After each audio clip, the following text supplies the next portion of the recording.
Hi everybody, welcome in. Ad's about to start. We're gonna get that out of the way and then we'll get rolling really soon, all right? See you in just a minute.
See guys, I can juggle my priorities. Here we are ready to get started up. Hello everyone, and I actually have espresso pulling right now.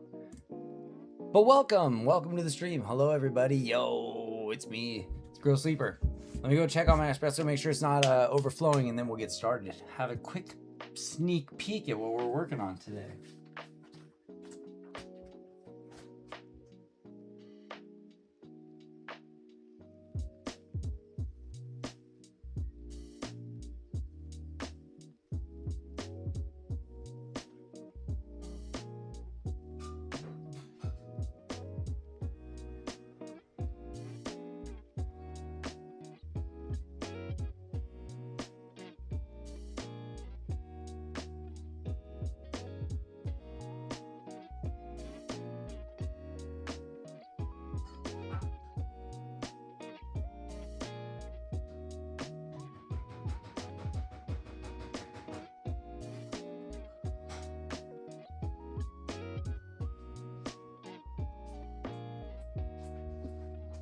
Alright, you see that timing? That's within seconds.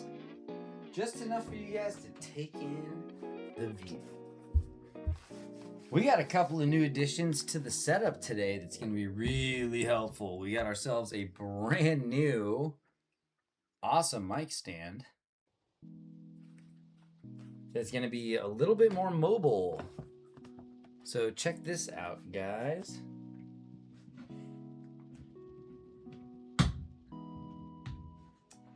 Here it is. Hey, look at that. We can bring the microphone all the way up to the jobs now, guys. Thank you for your contributions. Oh no, my phone. Thank you for everybody's contributions to the channel. It really helps me, improve the stage. It helps me buy new trees. It helps me stay up with all of my supplies, like the clay we're gonna be using tonight, and so much more. So thank you to everybody who's been so supportive of the channel. I love you all, and couldn't do this without you. So thank you so much for being here. All right, let's open up our test just to make sure everything is broadcasting nicely. And we got a whole bunch of fun projects lined up for tonight, guys. Depending on how long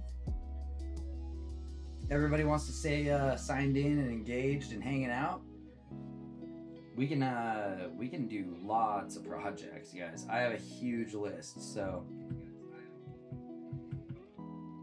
the world is our oyster. All right. What were we doing with this thing again? Going over here. Let me just make this work with the oh. Somebody move my camera. I think my girlfriend was cleaning up a little earlier. You guys can probably see the most like that, right? Let me see.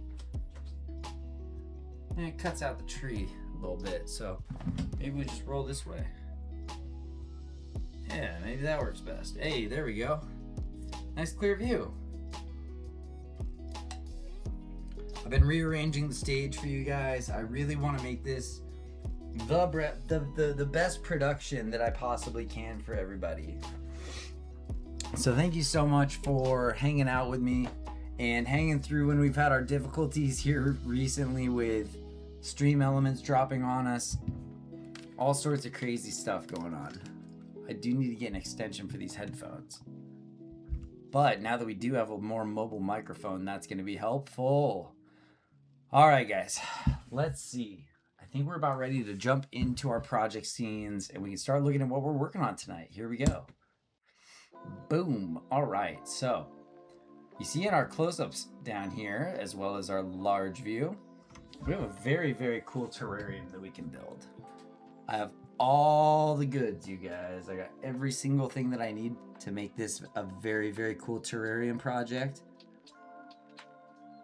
But there's gonna be an incentive.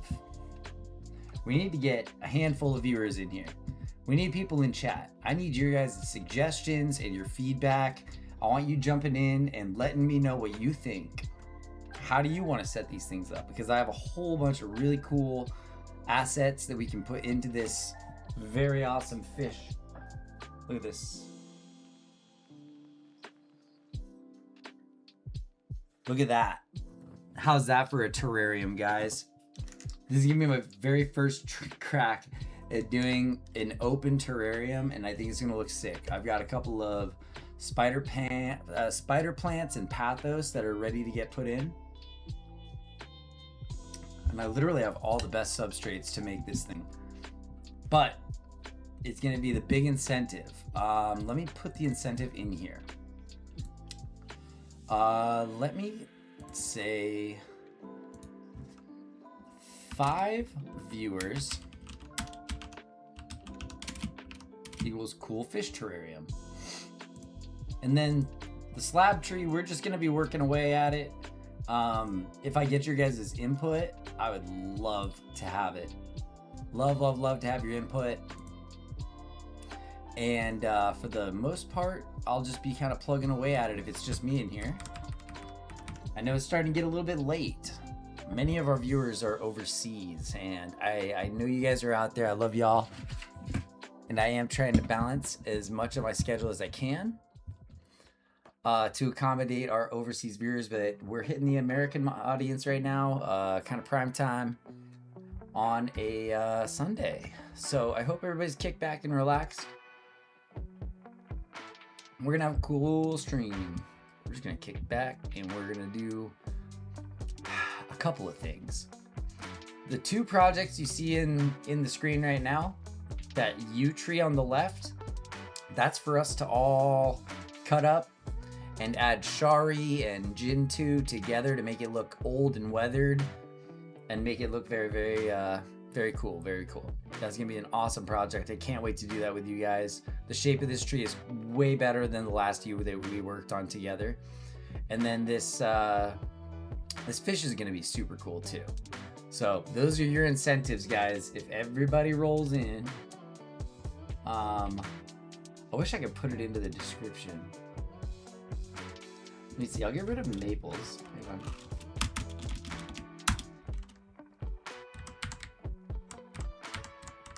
Hang on, let me see if I can get it good. 5 viewers equals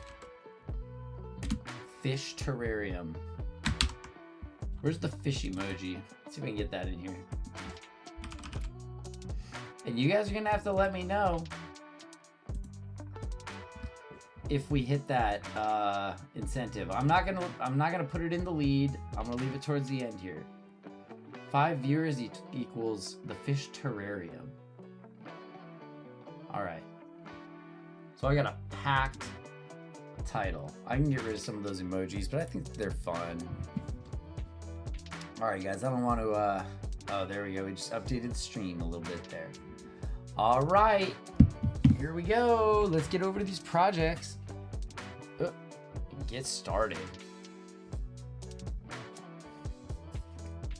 Rock and roll, everybody. And now I'm gonna have to move this microphone stand for the first time here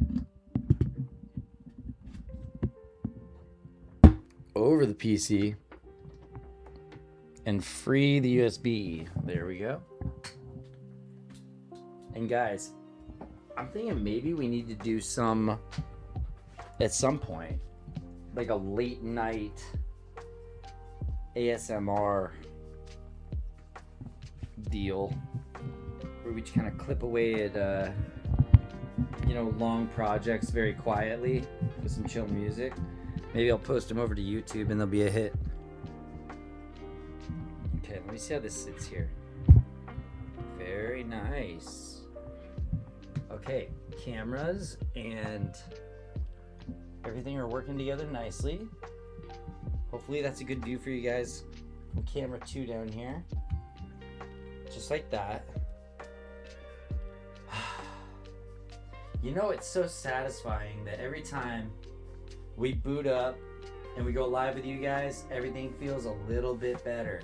Everything feels a little more mise en place. Everything feels a little more like it's reached its destination. It's no longer matter out of place, or what we might call moop. It's matter in place, what we call MIP. Alright, we got some extra light. How does that work for you guys? Let me see. more glare, but we're not gonna work on that terrarium immediately. So we'll do some lighting adjustment if we need to when we get over to the aquarium. Oh, this new mic boom is just so cool. Oh, it's so great.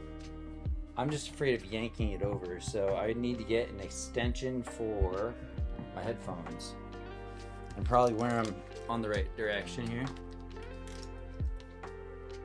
Ah, how is that, you guys? You can hear me properly. You get the ASMR sounds. Ooh. This is gonna be such a fun project, you guys. I've got a whole bunch of really cool secret ingredients. I've got this cool little Buddha guy here. I've also got a nice little mud man that can go in. I've got some cool pieces of bark and tree that look like they've been kind of decimated a little bit. Let's see if I can bring this a little closer to me without it falling.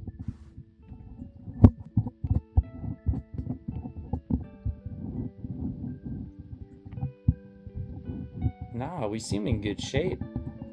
We get to bring this in nice, close, intimate microphone, guys. I really like this. That's a little far there. Gotta keep my boom balanced. There we go. That should be fine. All right, cool. Welcome, everyone. Oh, it's so good to be with you. Oh, I love these days. I love these days. This is gonna be such a cool terrarium, guys. We've got so much volume to work with. I've measured out kind of the full length,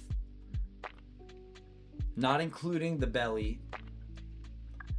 The full length is about 12 inches. And then we're gonna be able to work up and do some landscaping in here. It's gonna look so sick, you guys. I just washed it and polished it with glass cleaner, so this is our incentive. If we can get 5 viewers and everybody checks in with me, I need 5 viewers at least, and like you gotta hit me in chat with like a 1 or a what's up, or do something. Spend some channel points. Just let me know that you're out there and that you're not a bot. Just say not a bot in chat. And as soon as we get 5 of those at a consecutive time, we start the fish. Les fish. Also, it's a little bit sad, but here's a bouquet for everybody that I made y'all earlier from my yard. It's starting to wilt a bit. But yeah, some nice little, I think they're peonies and some little white roses. So I'll set those somewhere for y'all to enjoy. How about, where could I put those so you guys can see them? Oh, I gotta move the stupid ass.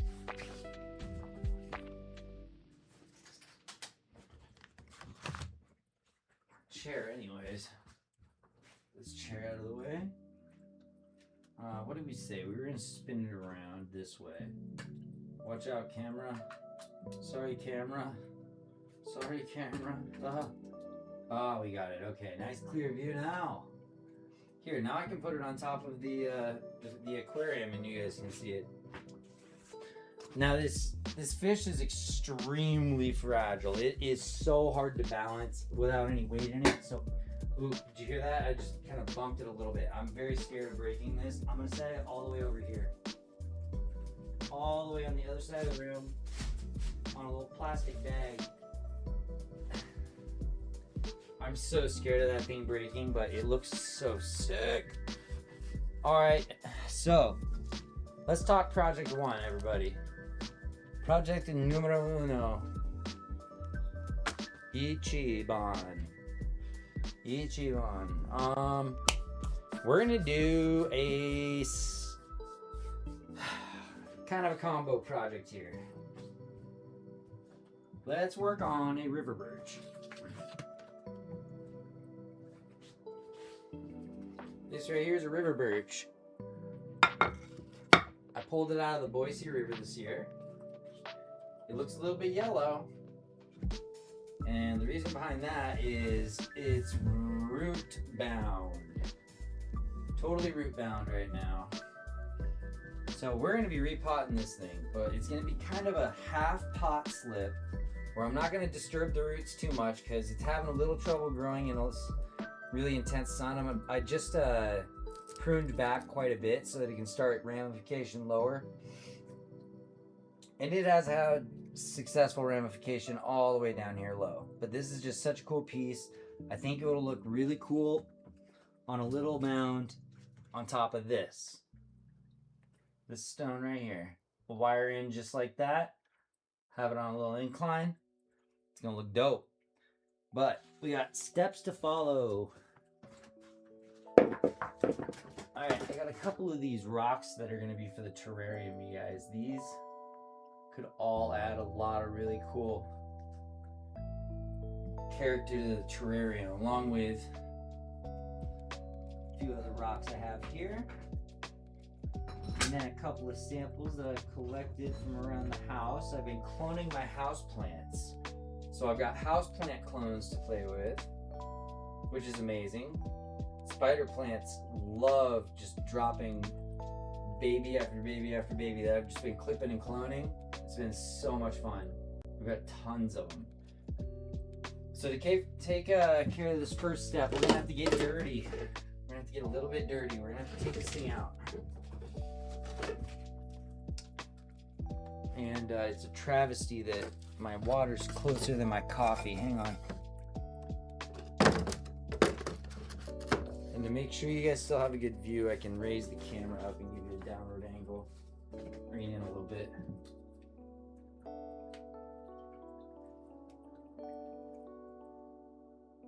There. That should give you a good view of what we're doing. Guys, please let me know, how's the production? Some of y'all have hopped in more than once. Maybe not said anything or in chat or anything like that. Maybe just popping by from time to time and, you know, let me know how things are going. Let me know what you think about the streams. I can try and change camera number 2, but it's kind of a pain.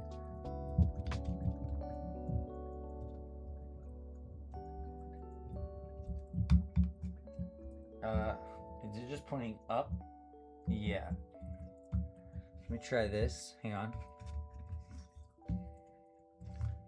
Whoop.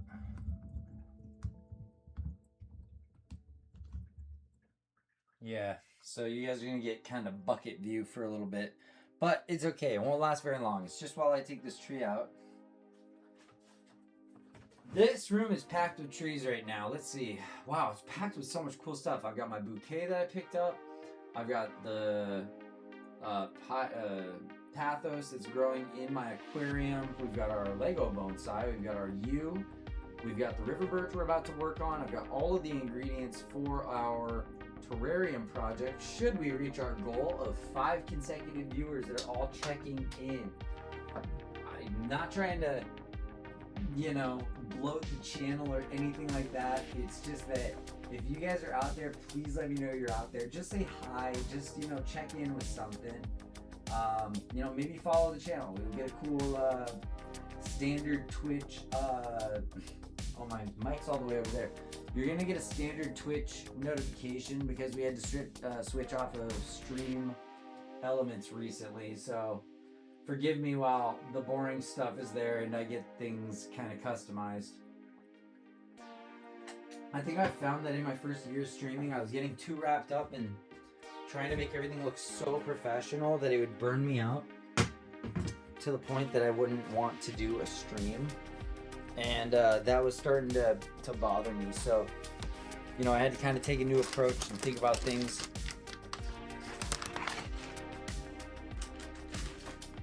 And we got good plans coming. So many good positive things that are going to be happening this summer. We're looking forward to having a killer summer, guys.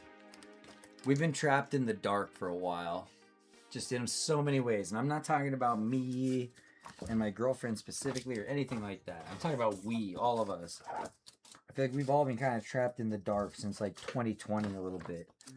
And I tried doing something for a while where I was cooking for people. And I thought that was going to be my ticket out of kind of that mindset of dread, you know, the doomerism. And that fell apart in a really horrible way. And they left trauma with me and my family, but we're moving on and we're gonna keep getting better. These are gonna be great tools for the terrarium, so I'm gonna toss those over there. Just little tweezers and tiny clippers, and also this little scoop. I'm gonna put that over here. I call it my golf repair tool because it kind of looks like that, but okay, so I got plenty of little chopsticks and pokers and things like that in here. For a mesh pad, I'm gonna have to put those over the 2 drain holes that I have, so I'll grab 2 of those. And we are going start to finish, guys, so don't even worry. If we're still just getting started up and we don't have any motion and nobody's here yet, that's okay. It's okay, it's okay. It's totally cool, you guys. Maybe this will up viewership. Check this out. I've always got a secret weapon. What do you guys have in good view here? Is it gonna be the bucket? I'll put googly eyes on the bucket so you guys can check those out. At the very least. The bucket's always kind of like moving around and stuff. Oh, I don't know if these are self-adhesive or if I have to like tape them on. I thought all like googly eyes were self-adhesive. Oh, there's no sticker on the back of these? Wait. There's gotta be a sticker, right? Because you just stick googly eyes on things. I feel absolutely robbed. We'll get to googly eyes later. Alright, I don't want to get off track. I thought it was going to be a quick little silly thing to do, but sorry guys. Not happening yet. Let's see. We're not going to do too many heavy cuts. I don't need that so much, but I am going to be labeling things soon, so I need this masking tape. And I grabbed a couple of those things, and then, you know, we need a little bit of wire to get those mesh pads to stay in place. And I've got some kind of junk mesh from earlier that I think will work perfectly into, well, this might make one and this might make, let's see what else we got. I probably have a booming voice right now. I can cut this one in half, that could work, but I really like this thin stuff to hold those tiny bits in. So I got my trash cup for now. Just throw my garbage in there. I got one more piece of trash that I'm just gonna snip off. Okay, so first opening of like the tools for the night here, guys. Let me get all the tools accessible. Get my water bottle off of it, obviously. And let's pull the tools out, and I'll try and introduce everybody to these different tools as I use them. I'm trying to think of a good, productive, non-slimy way to help introduce more people into the art of bonsai. So if you're listening out there, my goal is to get you guys to try this out. I want to spread the art. I want to keep it alive. I'm a generational bonsai keeper. These came from my grandpa. Well, not all of them. None of the trees in here came from him, but he's the one who kind of sparked my love of the art as a kid when we would, you know, do this, and he would bury dinosaur bones in the yard, and I wanted to be an archaeologist for a while, and generally my grandpa's a pretty cool guy. I might need this for retrieving some ingredients later if we hit that 5. If we hit that 5 and we can keep a consistent 5 that'll hang out through an ad break and all that, then I'm gonna go outside and grab one thing, and then we're gonna bust out the terrarium project, because we're gonna have to get through this project first. So we got a little bit of time. Okay, so I've got my little sickle out. This is very good for root cutting and getting our tree out of its basin. I'm gonna use my root hook very sparingly on this.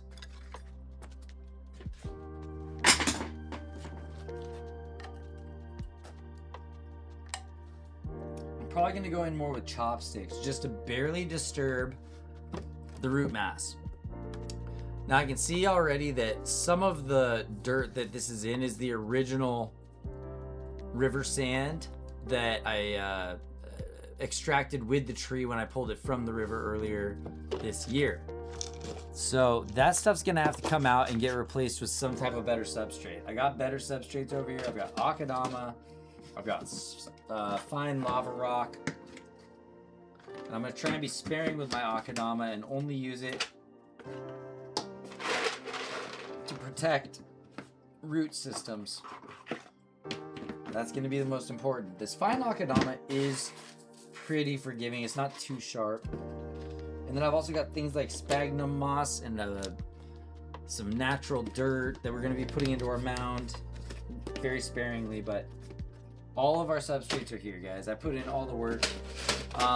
Just so you know, I do spend a couple hours before every stream making sure that I have everything that I need in the right place.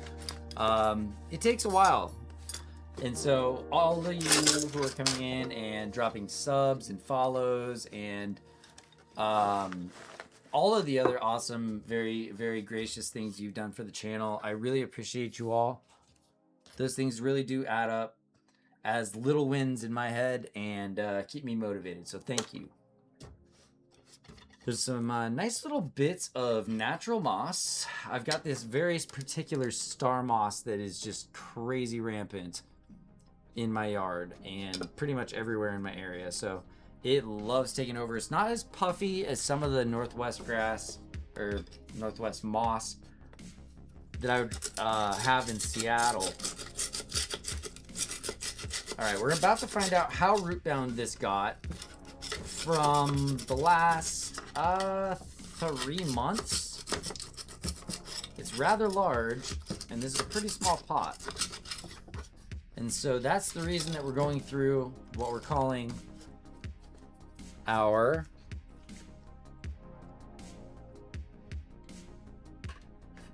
oh no, there's an ad running soon. Okay, I'll wait through the ad before I pull this thing out, okay, guys?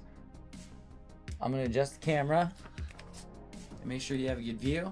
There we are.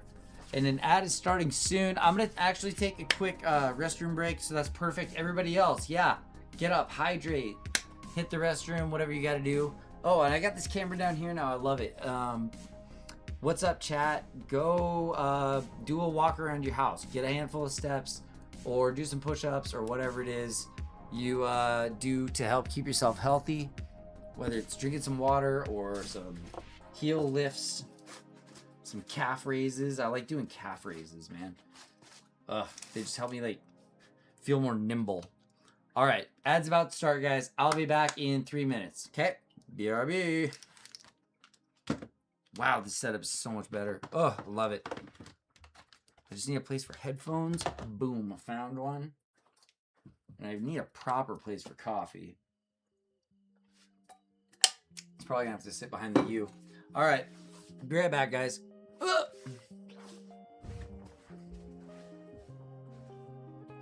Here's a sneak preview of what I got ready for all of our terrarium project. Here's a sneak peek, guys. Ooh, look what I've been propagating. Look at the rocks I've got. Look at the dead wood. I'm telling you guys, if you got a friend that's into this stuff, hit them up and say, hey, there's a cool stream going on. We gotta get them in. We gotta get them in. All right, I'll see you guys in just 3 minutes.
There we go. That sums it up. Thanks you guys for hanging out while I'm doing this. I'll be RB.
Here, I'm gonna add one more piece of intrigue.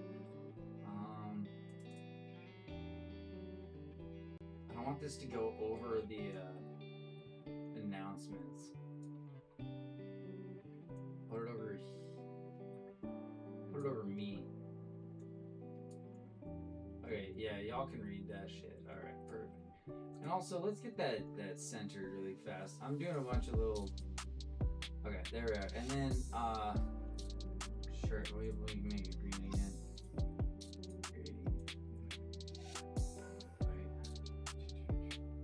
From above. There we go. Alright, that looks nice.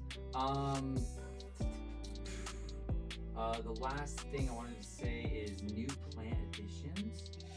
Because I might bring something new in too.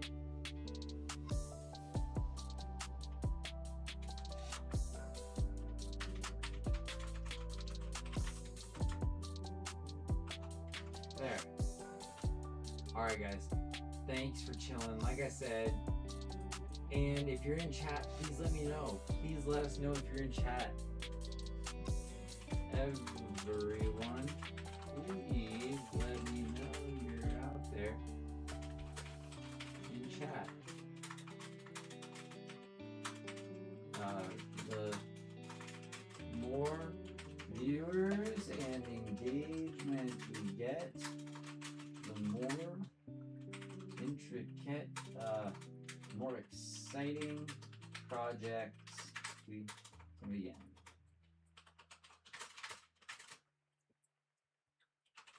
Execute. And then I'm gonna throw a little like that. Thank you for being here. Regardless. Love you all. There we go. Alright. Boom. Okay guys, couple minutes. Give me a sec.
Okay, so I have a little bit of a thing, guys.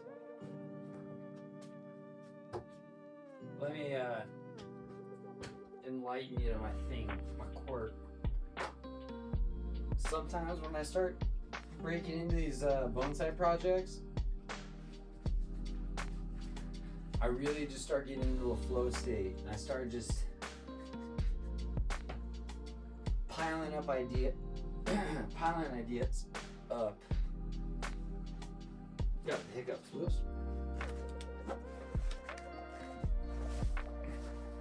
Hello, I'm back anyways. Here we are, hey. Here, let me drink some water.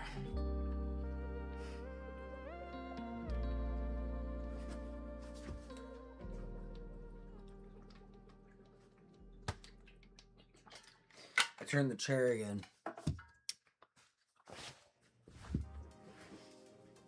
And just so you guys know, all of your contributions towards the channel are going towards me starting a new life and hopefully getting a workshop of my own very, very soon. I'm somebody who's used to working for himself. I'm a craftsman, I'm an artisan. I did it in food, and now I'm doing it in a new medium. And I hope that it works out. I really hope it works out. Here, let me grab some more rubber gloves so that I can be efficient with you guys.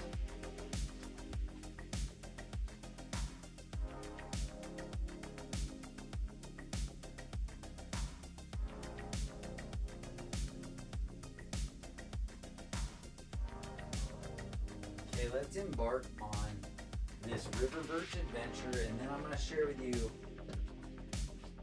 something that popped into my head that we could do a little bit of rapid fire jobs on if we're just kind of waiting to build a crowd. Because you know what? I'm not sleeping anytime soon. I'm going to be up for a while doing this. I'm hanging out with y'all for some time here, okay? Don't worry, I won't leave you. I probably need to turn the music down a little bit.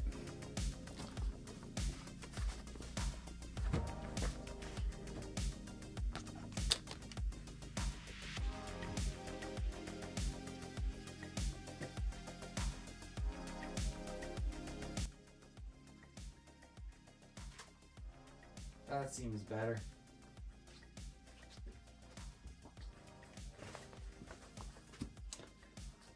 Okay, if you're just arriving, welcome. What's going on? I'm Grove Sleeper PNW. I do variety streaming. I like to work on trees, bonsai trees in particular. Mostly outdoor, because I'm killing my ginseng right now. It's not doing too well, but I'm nursing it back to life. And there's a number of trees in my collection that have needed a little bit of work for a while. There's a handful of them that outgrew their containers much faster than expected. So this is one of them that we're gonna work on today. It's a river birch that I've collected Yamadori from the river. You guys get a nice sound of everything I'm doing. Hopefully it's not too loud, you guys. I can move the mic back if this is horrible sound. Is that screeching? I want you to hear my voice, but I don't want this to be screeching on you. More ASMR is better. It's ASMR to me. Some lo-fi beats. Slowly working away at a bonsai tree. I mean, is there anything better than this, you guys? I can't think of anything better than this. This is one of my favorite things in the entire world to do. I like disc golfing. I like working on my PC and learning about tech. I'm a marketing person and an entrepreneur, so my mind's always running on all sorts of cylinders. But you know what? This brings me back to the ground. And I think that we all need that. Find your thing that brings you back to the ground. You know, I like to spread little isms that I hear along the way sometimes on the channel that I think are profound, and they come along now and then. All right, guys. This is a completely root bound specimen right here. Let's take a look. Here's the bottom on the high def camera there. See how our roots are all the way down there, and they're actually starting to entangle on our filters. Look at this. Just pulling the filters out is releasing roots on its own. We got a little bit of work to do on this one. We got to free up these roots,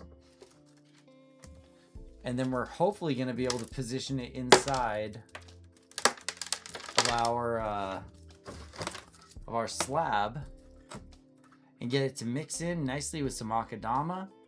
And we're going to do that by mostly knocking off this organic material. There's a lot of it. Too much organic material means that you're going to end up with root rot. And this was kind of just pulled from the river, left in its original substrate, left to grow. And now it's finally time for this to get some training.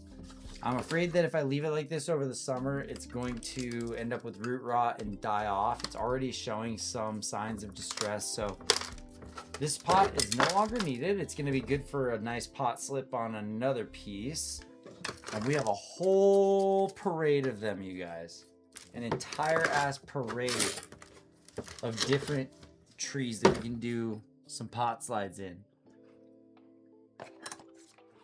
Pot slips. I'm sorry. The proper term is a pot slip. Alright, so I'm just trying to keep all my things organized and clean here. Please bear with me. Make sure things get put into an appropriate spot. There we go. Alright, so first thing I'm going to do is just kind of clean off the top area, picking out a couple of weeds. And then you're going to see, once we start breaking into this, that this is mostly sand. We're talking about mostly sand in this thing. I'll show you my lower tray, my lowest trays when I'm doing this for you guys. I'll get you a little bit of a more upper view on the camera here. We're going to go to town on breaking up these roots. They're very healthy. They're very vigorous. I'm not afraid of this thing dying from a little bit of root agitation right now, but not too much, because we still want to successfully get it onto the slab and not end up killing it. All right, let's see what I can do for the camera work for you guys. Okay, give me one moment here.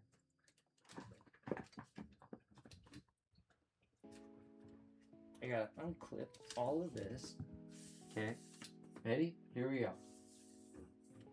Let's get you the best view we can. How is that?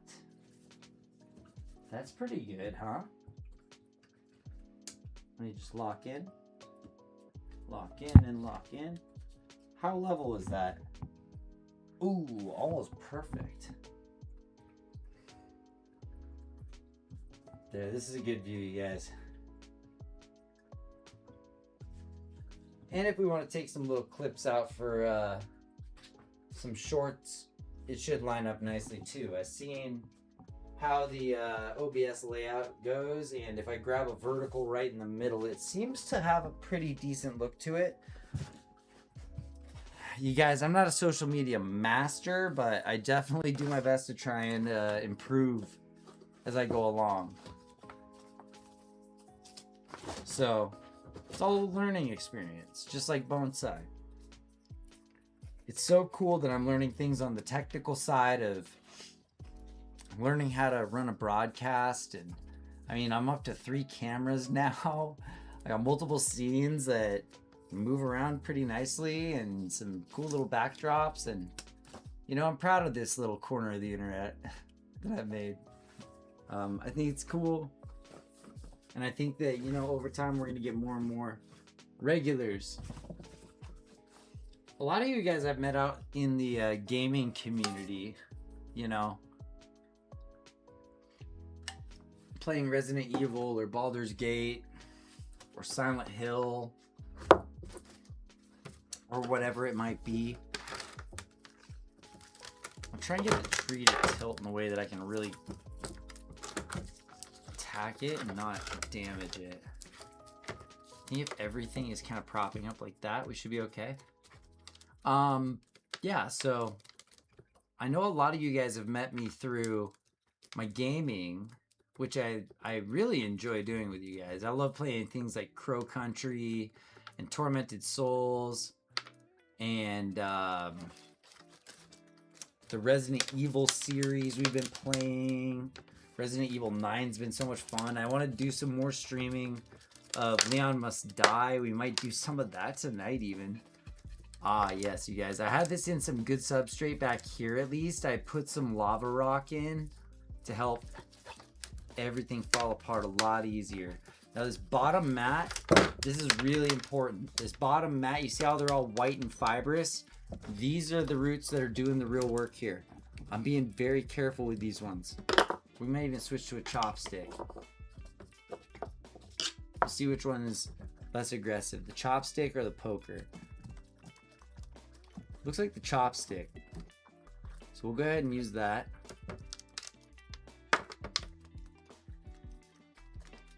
Just to agitate the bottom so that it's reaching downward instead of just being a mat on the bottom, because there's no air and there's no water getting into these areas. That's why we might call it root bound. Oh, and if you're curious, this looks like it was a volunteer off of another river birch, and this is looking like where it ended up getting cut. I had to saw it off in order to get this piece. So I think it just looks so cool from this up. Once we make sure that these top roots aren't doing a lot of work, you know, they're more just kind of stabilized, then we get a lot of really cool character from this tree. So I'm not gonna dig away at the bottom anymore. Well, hang on, let me just see. I got a couple areas that I missed.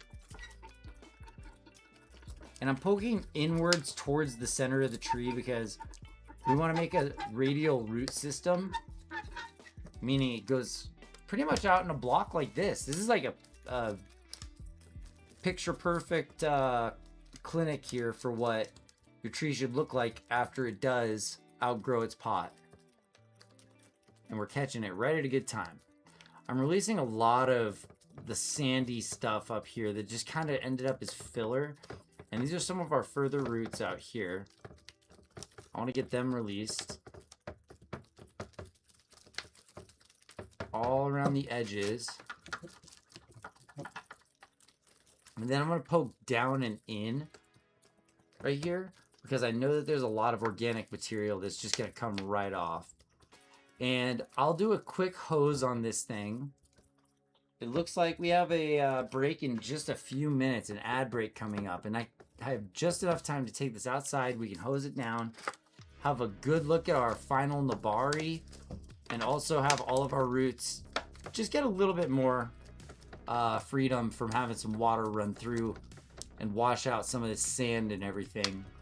So you can listen to me yap for a couple more minutes while I just poke at this thing, and then as soon as I see that ad pop up, we will go ahead and rinse this thing off real fast. It's literally gonna take the same amount of time as the ads, maybe about 3 minutes or so. Good. I'm seeing lots of less productive roots around the top here, which is great because we can pick out all this old substrate and bring the tree up even more, so it's got this even more commanding presence when it's in the pot. So just poking all around the outside, around the outside, around the outside. Luckily, we don't have any big circular roots, so we've gotten this tree repotted on time, which is good. Good. Oops, my chopstick. And again, this is going to be called a pot slip, so not much more agitation than this needs to happen to the root mass. All I'm trying to do is introduce it to a better substrate around it in a bigger basin so that it has a chance to grow more healthy into the new environment instead of being all root bound in its old pot, because this is just going to lead to root rot and other big problems. So with that last 2 minutes coming up until ad break, thanks everybody for being here. Grove Sweeper PNW, variety streamer. We're not doing any games right now tonight. Maybe if we stay up late, we could play some more Bioshock. Bioshock Remaster for the first time. Okay. And we're running up into those ads in just a couple of minutes. It looks like I found a big stash of lava rock right under here. This must have been to prop the tree up. And it's grown up right around it, okay? So that's something to know. Yep, big rocks falling out now, huh? Yep, see, just, it's amazing what a little bit of agitation will teach you about the last time this was potted, its conditions. I wanted to leave some of those river rocks in there around it because I wanted to try and mimic where it came from. Just a couple of more minutes, guys, until those ads start. And look, this is about as far as we're going to go before we go hose her down. This gives us lots of options of what to do with the tree. I'm just going to use my hands here to kind of discharge a few more of these rocks. And like I promised, as soon as those ads start, I'm going to run outside, get this thing all fixed up for you guys. I'm being real gentle when I peel apart these kind of layers and layers of roots. And I also want to get them hosed down and nice and wet so they don't dry out on me right now, because that'll send a big shock up to the leaves. So looks like those ads are just about to start in a minute. That gives me a perfect amount of time, guys. I will be right back. Let me grab two things. I've got my bus tub here, toothpick, and of course my little transport bucket for when I hose anything off. Here it is. Okay, guys, ad's about to start and I will be right back. Thank you to the viewer out there. Thank you for hanging out with us tonight. It's good to have you here.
Here I am. I'm back. Check this out, guys.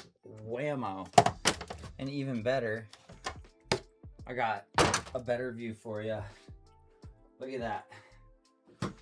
Okay. Time to do a little bit of swapping around. A little really heavy swapping around. Hang on. Okay. The hardware's safe. Boy, guys, I burn a lot of calories doing this. I should have my smartwatch on. Whoo-wee! Alright, let's get back at it, bonsai friends. How we all doing out there? You guys feeling good? I'm feeling good. This is gonna be a much better display here. These things, we got a couple traps. And then we'll keep our tools over here, but we can toss our towels up. The dirty thing there.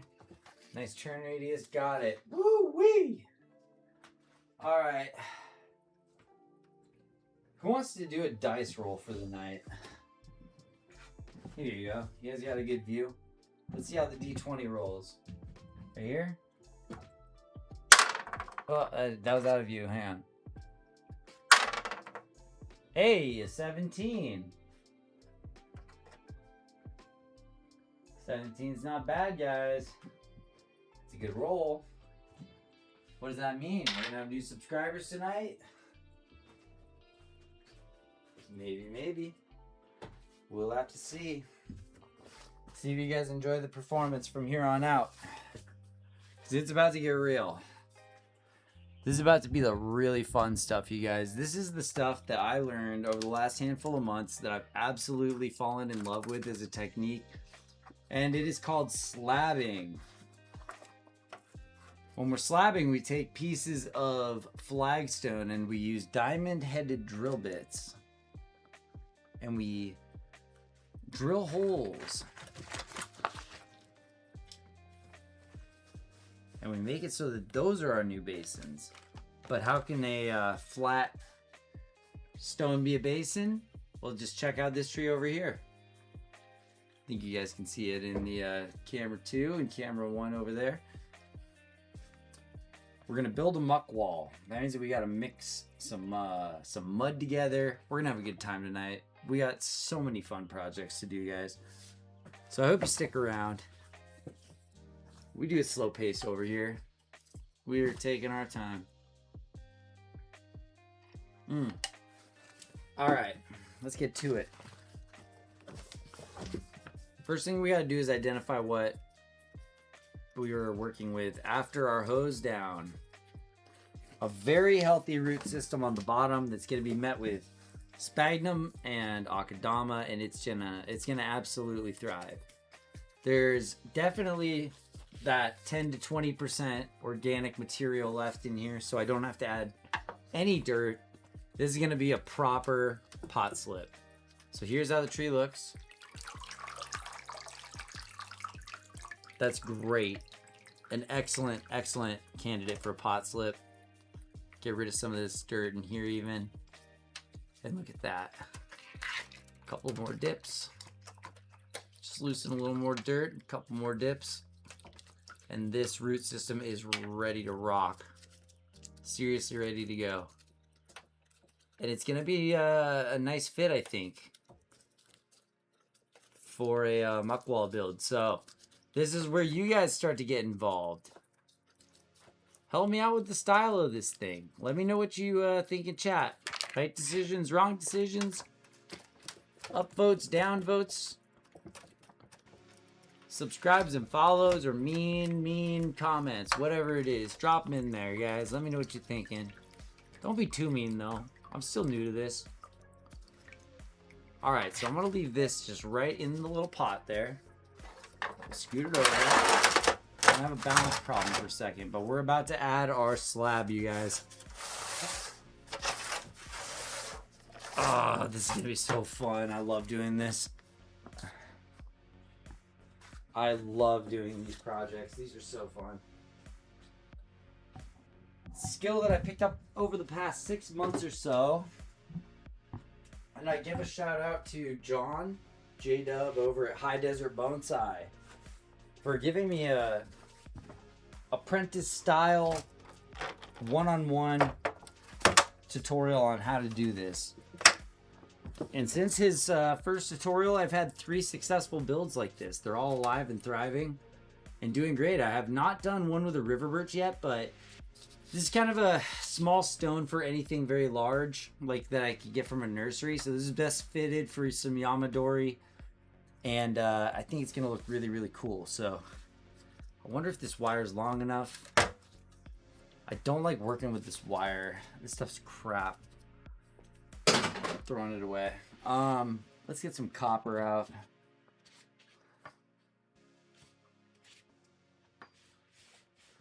God's wire. Oh, I've got my backdrop behind me. That's why I can't reach my copper. Let's see. How about you? This one feels right. Oh, okay. Let's see. That one looks just about perfect. Hey. It took me a long time to get all my wire straightened out because it all came from the recycler. So you get all sorts of bits that are all sorts of different sizes, and they're kinked up and twirled up, and it took me a good couple of hours to get all of my copper organized. But it is organized now so that I can just pop them into trees just like this. All right, so first thing I gotta do is a heavy lift here and try and get this into my guide holes. So one's here.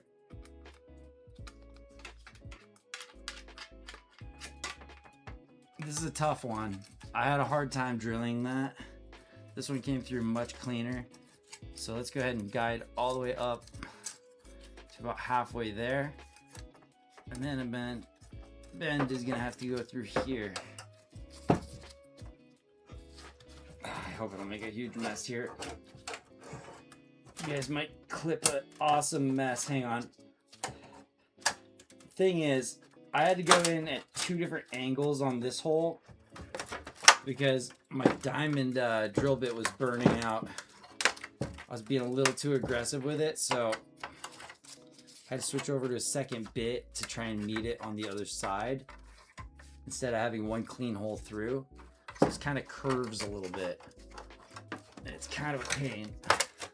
But you know, if I leave it just like this, that's on there pretty tight down there, and I think it leaves me plenty of room to reach over the root mass. So that kind of works for me. And not to say it's set in stone. That's not going anywhere.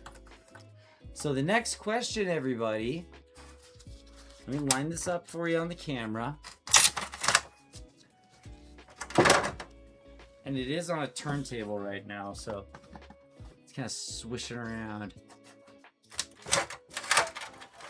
All right.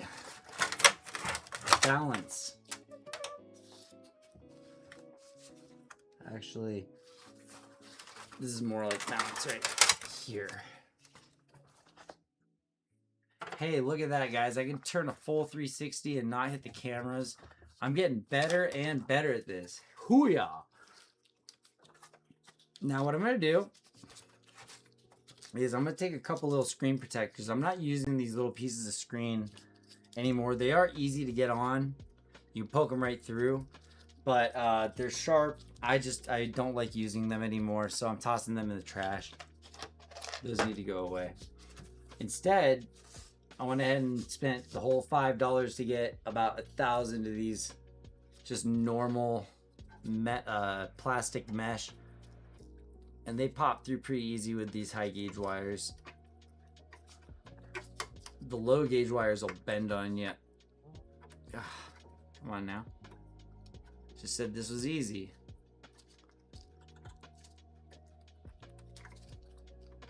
And I just pop it kind of right in the middle so that it'll slide all the way down the lead wire. Come on, mate. What's going on with you? Comrade. There it goes. All right. So now I've got a little protection over my drain hole right there. And it's going to be covered with Akadama anyway, but still a good habit to have your drainage solid. Come on now. The other ones are a little sharper, I think. This one's not so sharp. There's usually like a little sharp edge I can get to poke. There we go. Alright. Fully protected. Good, good, good. Our muck wall is going to go pretty close to the edge on this side. But that's okay because our tree's going to be positioned more over on this side. So what I really want to do is bend my copper hard this way. And make sure that it's still going to reach. Oh yeah. This should go right over our root ball and meet in the middle and get a nice twist. So let's bend those back for now. Now let's see how our tree looks, and you guys can help me get it into the perfect position. Ready to go? All right. Here we are.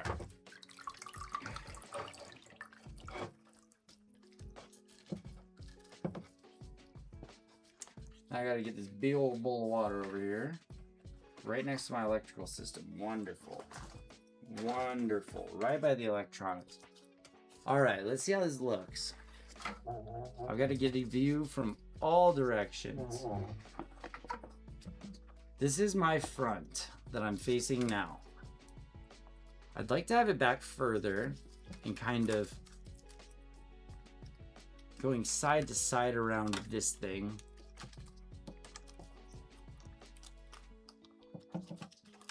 But bring it in as far as I can.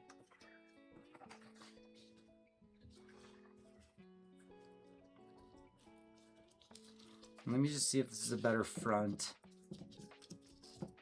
Because it did just get hosed down, so I've exposed some new stuff. I really think this is a cool front because it shows so much of the trunk. And there's really no way to, I mean, I could position it like this, but it might be better suited turned the other way and standing up a bit more like that. That could be really cool. Just have it go into the indent here. Okay, I'm doing a little bit of root splitting, guys. That's totally fine. Sometimes you want to do it with a sharp pair of shears, but in this case, I think it's fine for me to just use my hands to kind of separate the roots side to side here. Okay. Because they're going to have to go somewhere. Okay. I like how this back looks. Don't want these drying out, so quick dip. Put it right back where it was.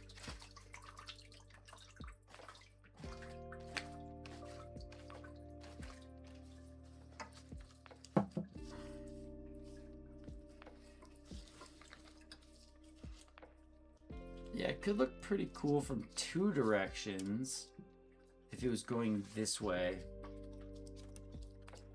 And if it just stood up on this bit here.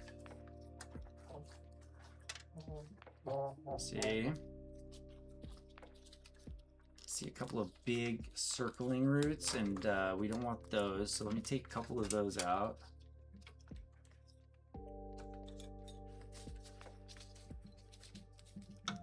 I'm just using my little root cutting sickle for that. Boy, I need my spray bottle, but it's all out of water. Ugh. I think this is doable, guys. There's also some rocks back here and things that can be removed. I can really tuck in all of this healthy root mass, which is kind of the point. Let me just tuck everything in so it stays cohesive. tucks down because I'm gonna have akadama underneath that it's really gonna like digging into. I think that this side just needs a little more breaking up.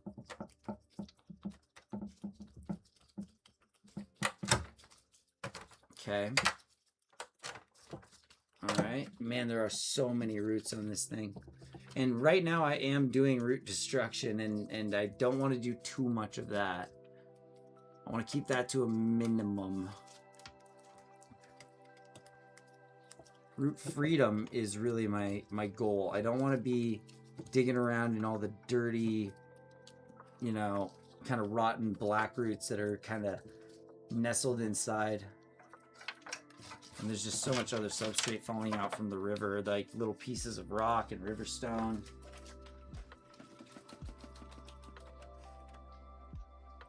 Just get a good 5-10 second soak here. Enjoy a drink of some coffee. You guys like coffee or tea? You know, we got our first hype train a little bit ago from Brian TV. Thank you so much, Brian TV, for those gifted subs.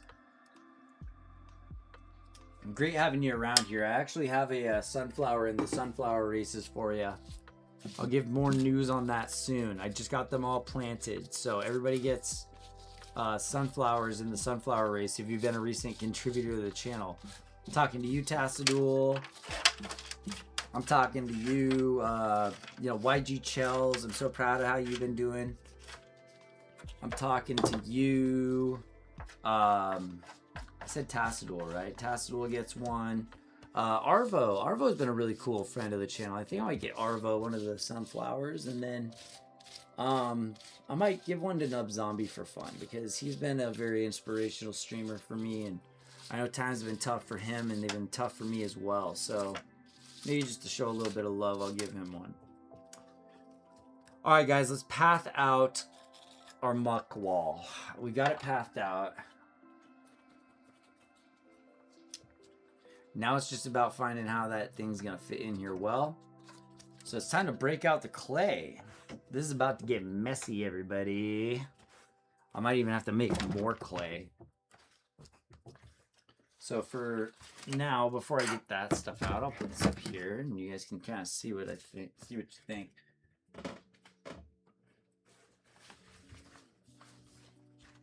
All right, time to pull the clay out.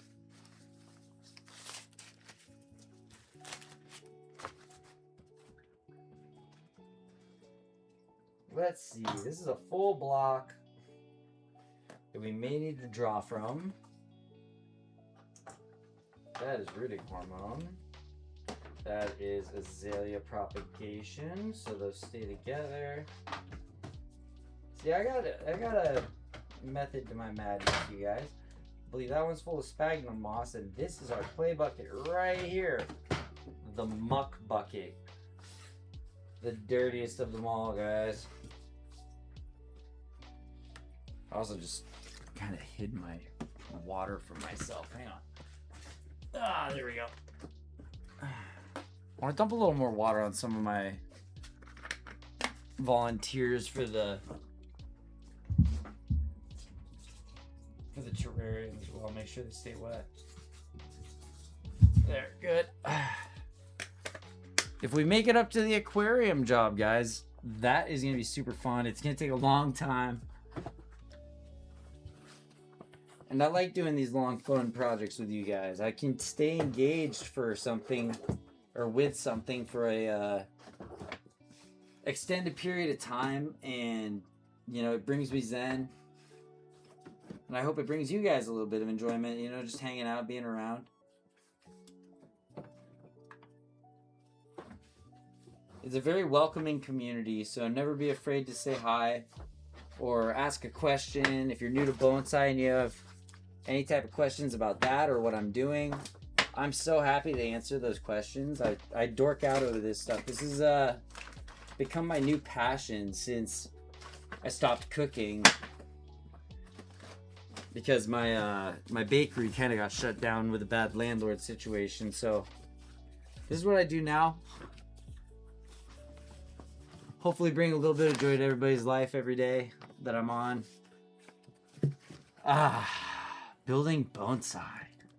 These river birch absolutely love water, okay? These things grow like weeds in the water. So I'm actually able to just kind of set it on the side here in this water, and it's gonna be totally fine. And I'm glad I've got a new little thing there to hold everything. All right, guys. So let's move on to the next step here. First is I'm gonna get my sharp tools back where they're supposed to be and clean. Mise en place and a clean tool is a happy tool, guys. Clean your tools when you're done. As often as possible is a better way to put it. And keep them mise en place. Keep them where you know you're gonna find them. Here's all my poking tools. I like them right about here. I can always find them. They're on my left side. All right. I think that maybe I'll have to mix the clay right on top of the stone. So I'll just move my garbage cup. You guys can have, well, I'll move the stone. I got a bucket down there. I'll move the stone. So this is what we're going on to. But first we got to create some clay. So how about we do that? One fun project at a time. And you know, guys, I hope that you're all learning something. I hope that everybody's learning something along the way. This is going to be a really cool new learning experience. If you've never seen a bonsai muck wall build, it's kind of a unique style.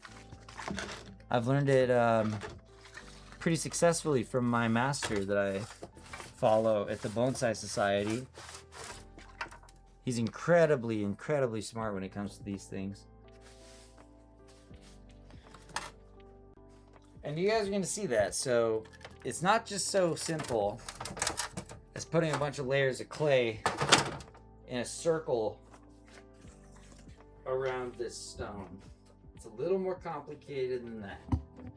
Well, why is that? Well, when you make a muck wall, you're using clay. And clay is naturally going to start to melt away and disintegrate as you water it. So we gotta add a couple of special ingredients that I got waiting for it. Let's see how much we got left from last time. And it probably needs some water because it could be a bit dry. Ah, this is the fun stuff, you guys. I've even thought about making a bonsai pot. Working with clay and making us ourselves a little pot and air dry it and see how it does. I don't have a kiln, but I do have a friend who has access to a kiln, and I might get a hold of him. He actually makes pots out here in the same city I live in. And I bet if I asked him if I could tag along for a little workshop, he'd probably be really cool with it. And you know what I would really love? I would love to broadcast that with you guys. It would be so much fun. All right, guys, here we go. All right, here's the process. Making a muck wall from scratch. We've got our drilled stone ready to go. We've got our tree ready to go. Time to make the muck wall. This is air dry clay. It's terracotta color. And it comes in a 10-pound brick, just like this.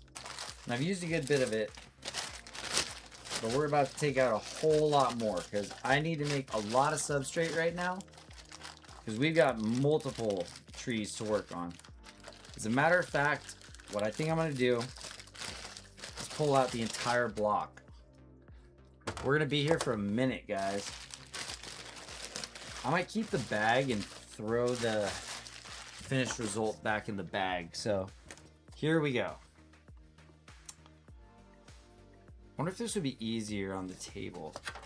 Probably easier on the table. Let me clean the table off real quick, guys.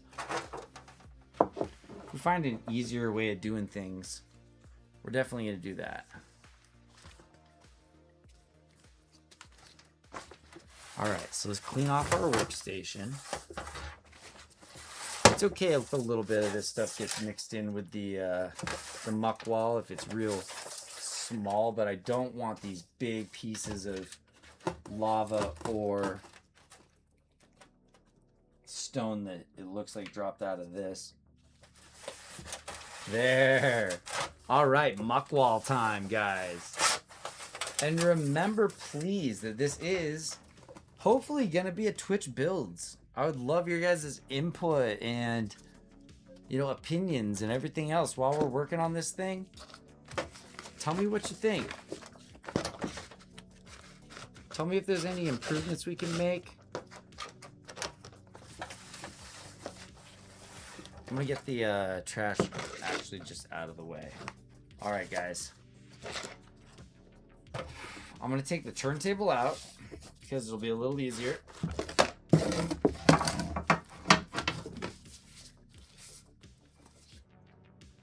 We'll keep the turntable here, holding my backstop up from falling on me, right? Correct. All right. This is gonna be a fun, messy job, guys. I love doing this. It's hard on the hands though. This reminds me of baking. When I'm baking and I'm having to knead dough. All right, so I'll leave this bucket like this. I'll leave this bucket all the way over here like this. Okay, so first things first, we gotta break this bad boy up. Otherwise it's gonna be impossible to work with. So how do we start off with that? Paint scraper. Look at this. We can just start annihilating entire pieces off. And you guys know, just for fun, we'll do a little side quest real quick. This is the type of slab that you would probably use to actually make a bonsai pot. And it would go something like this. You'd make your nice slab. Even that thing off.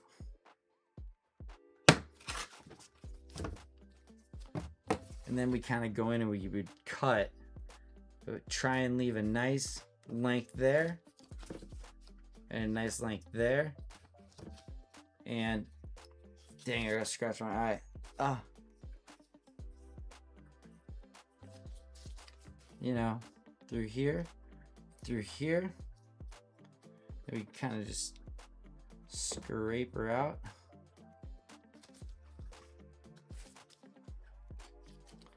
It's a little more complex than this, you guys, but it goes a little something like this. My wall is decimated. Ah, dang. It's okay, it can be repaired.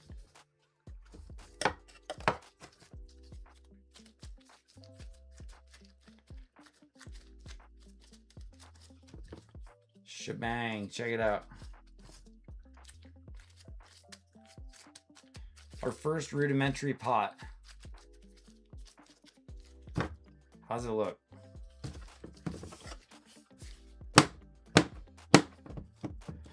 I kid you not, you guys, you've got to break this stuff up. You're chopping it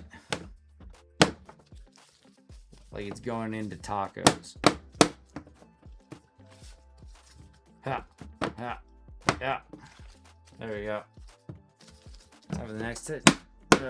Next little bit here. This is gonna allow my sphagnum moss and my akadama fines and the dust from all of my lava rock. I've actually gone through the process of getting the sand and the dust from the lava rock separated because it's perfect to add into this to help it breathe. If I just leave it as a clay pot or as a clay mound, yeah, like I said, it'll wash away, but it's also gonna crack if it dries out. It's gonna just be not a real good structure. It needs to have pretty much the asbestos of the world put into it, which is some sphagnum moss. That's gonna help a lot. Holding everything together more like a concrete compound,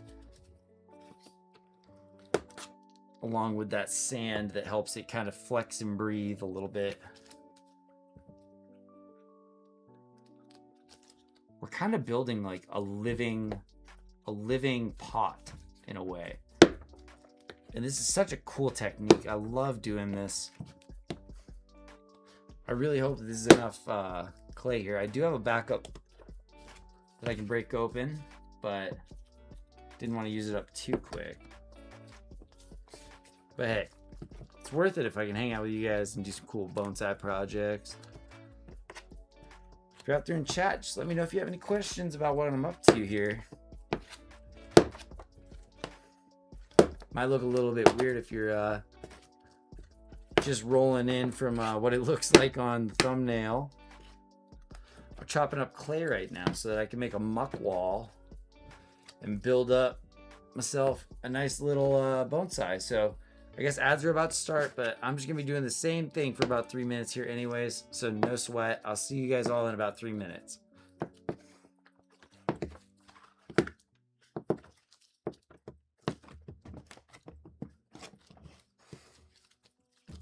Really trying to chop this up and make as much surface area exposed, because the more surface area that's exposed, the easier this is going to be to like knead it all together, because I will have to like treat this like bread and knead it. It's like this part, this part, this part, this all needs to be separated way more.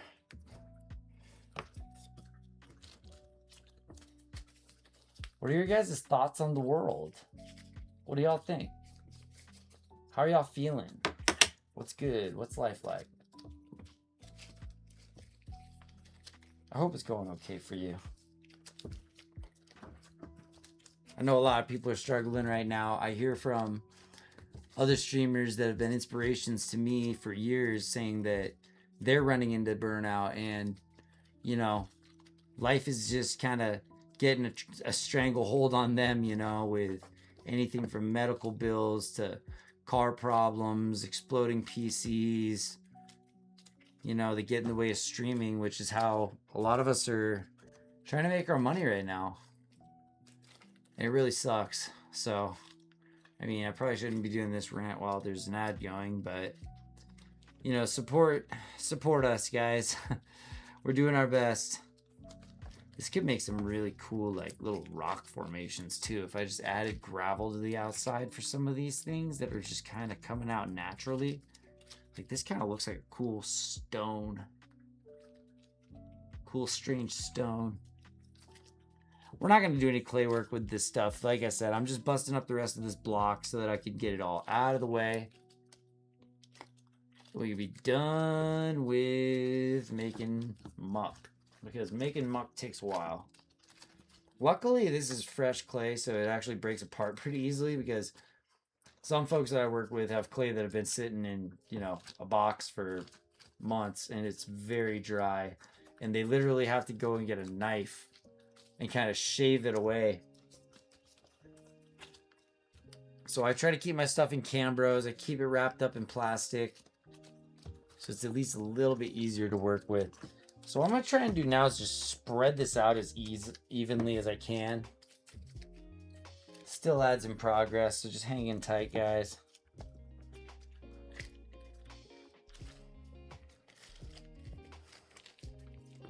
Look like a dung beetle over here.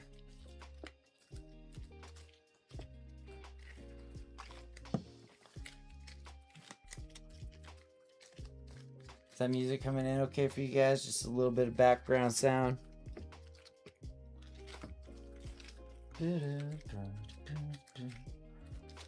All right, after this ad ends, there's gonna be no pre-rolls, and we're gonna get a whole bunch of viewers, guys, right before the stream. Well, actually during the stream, we rolled the D20 and we got a 17. That's a good omen, right? Signs that good things are coming this stream. It's gonna be a good one, guys. We're gonna get lots of viewers, and hopefully we can get up to 5 concurrent viewers. And then after we're done with the project at hand, we can bust out the really cool terrarium and we do a night project. I'll even change the title of the stream and everything to Chill Night Terrarium Experiment, you know? Because this really is an experiment. I've never done a terrarium like this before. A terrarium like this before. I've tried some closed terrariums and they've lasted a few months before, but I usually end up having some type of rot take over, unfortunately. So I'm going to try this open one. I've got some really cool house plants that I've just been cloning like mad. I've got so many spider plants and pathos and just everything everywhere. All right, it looks like I think everyone's back from ads. Yes, yes, yes. Good. Welcome back from ads, everybody. No pre-rolls for the next hour. You know, I really wanted to set a different ad schedule so that it was going off, you know, maybe less often, but a little bit longer so that I can have an opportunity to take the trees out and, you know, do all that stuff. I don't know if running longer ads less often is beneficial for anybody. Like if it disables pre-rolls better or anything like that. Or if it's even good for me, but we'll have to take a check at that. Because I don't want to like run more ads for no reason. But if I can make the ads run at a logical time, it does take me about 10 minutes to run outside, you know, and get these things swapped out sometimes. Especially if I'm hosing a tree down or something like that. Oh, look at how this is all getting spread out. Oh, it's such a fun project. Clay is so fun. I need to start working with clay more. Maybe we should start making some like little clay figurines to go into our pieces. I'll start mini sculpting. I really need to get like a bonfire scene with a tarnished. I need to get a little model of James, and I need to find his car in like a Hot Wheels or the closest I can, and I can paint it. And then we can put together our really cool Silent Hill scene that we've got planned. I've got a gigantic 20-inch by 20-inch slab outside that's ready to go. And I've got a whole group of volunteer ditch trees, junipers, that I was able to dig up for free from my local nursery because the lady's super cool with me there. All right, guys. That's pretty spread out. Okay. Now I gotta go off of intellect or experience and my gut here when it comes to, let's see, what do we got here? Looks like a bit of lava and sphagnum mix. I'll go ahead and use that up.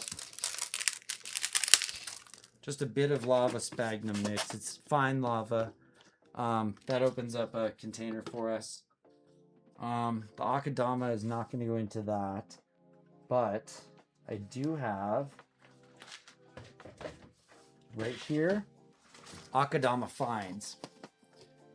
So when I go through a bag of akadama, I sift out all the fines because this is an excellent addition.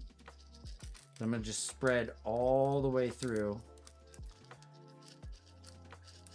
to really help with water retention, breathability, and flexibility. Get that dust kind of just scattered all over. And I want to preserve this stuff, so I'm not going to use too much. I've also got lava dust. And I'm going to use some of that lava dust right now. Is that in here? Yeah. There's a handful of rocks that I'm going to try and remove and just get the dust. Yep, more of that lava dust in there. Perfect. It's even a bit sandy. Even a little bit sandy in there. Last thing I'm going to add is just a bit of organic compound. This is just really fine tree bark. You know what? There's actually dirt mixed in with this, so I think this was going to be my substrate.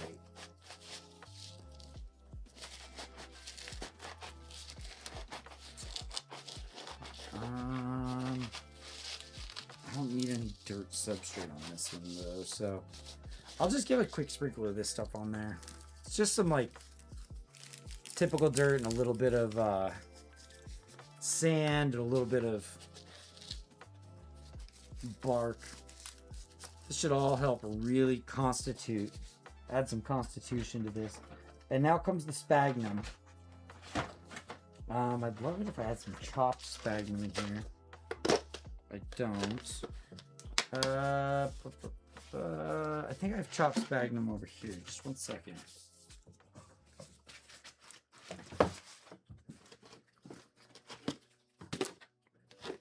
Nope. And it must be this one.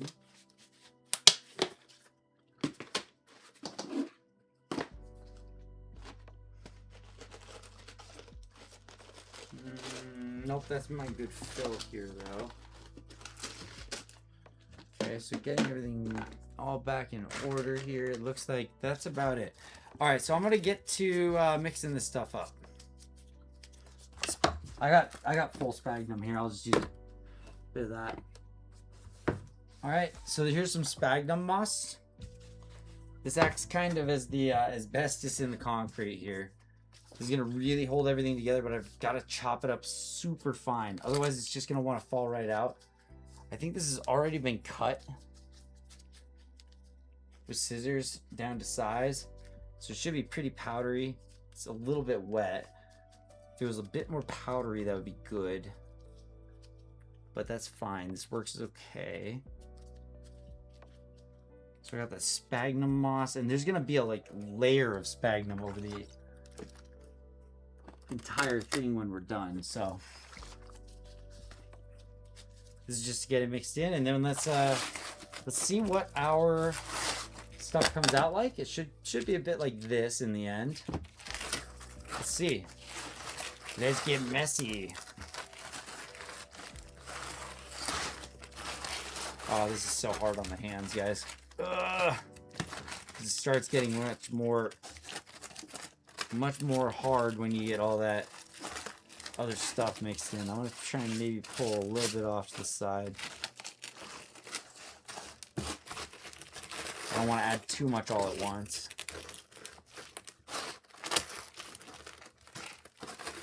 Okay, this is all going good so far, though.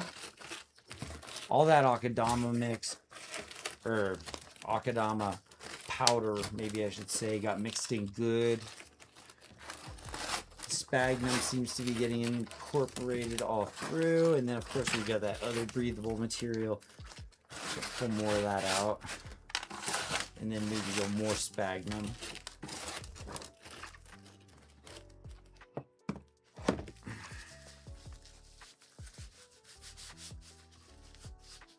A little more sphagnum to hold all this stuff together. Haven't seen anybody in chat. If you're rolling through and just checking the channel out for the first time, say hi. Love to meet you. Love to tell you about the channel or what we're up to. If you have any questions about bonsai, anything like that, never be a stranger. Feel free to ask.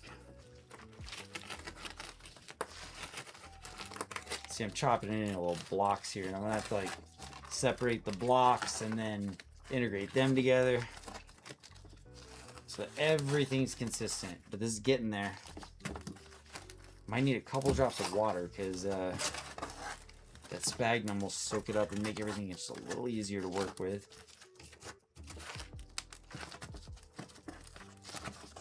Okay, so what I'm gonna do is I'm just gonna roll out kind of some Play-Doh noodles here. I'll just get them all intertwined with each other, grabbing all the sphagnum I can along the way, kind of rolling it in it. This is starting to look like muck. Perfect. It's a little bit heavy, but that's okay. Let's see how this piece does. Some more sphagnum up here. Okay. Really push it into the middle there. Just kneading this like really thick bread.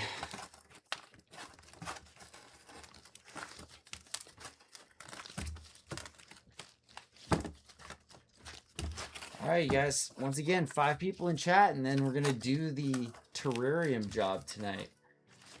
I will halt what I'm doing and switch over to the terrarium job. Stop doing pot slips, all that stuff, but we're gonna do this exciting piece first. So that's quite a bit to work with. That should be more than enough to get this first piece done. So let's try and get this all into one big old block. I have a dough sheeter out in my garage from the bakery, and I'm like, oh, I should just run this through the dough sheeter. I'd probably be able to make pots so easily. I gotta try it sometime.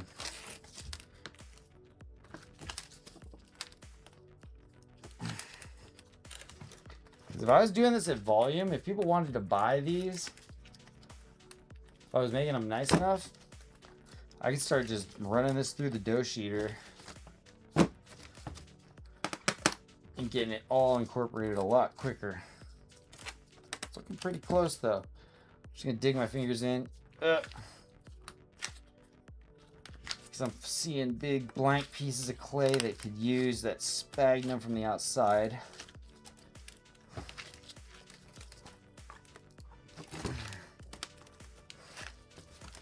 You guys can see where I removed the turntable. Oh my god, my arms are gonna get so buffed. You see them all flexing? Maybe if I got some sick tattoos, everybody would watch the channel for my arms. Gotta get my arms tatted up. Alright, so I got 2 blocks here. I'm gonna do flats. I'm gonna pull this out so that it's kind of like a flat. And I'll put the other one on top of it, and then we're probably gonna call it good.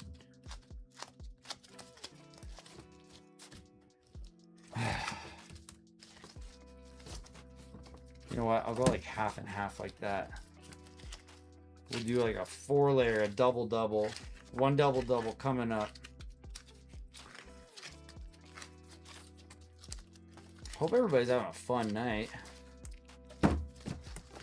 And I hope that I'm in the right category, you know?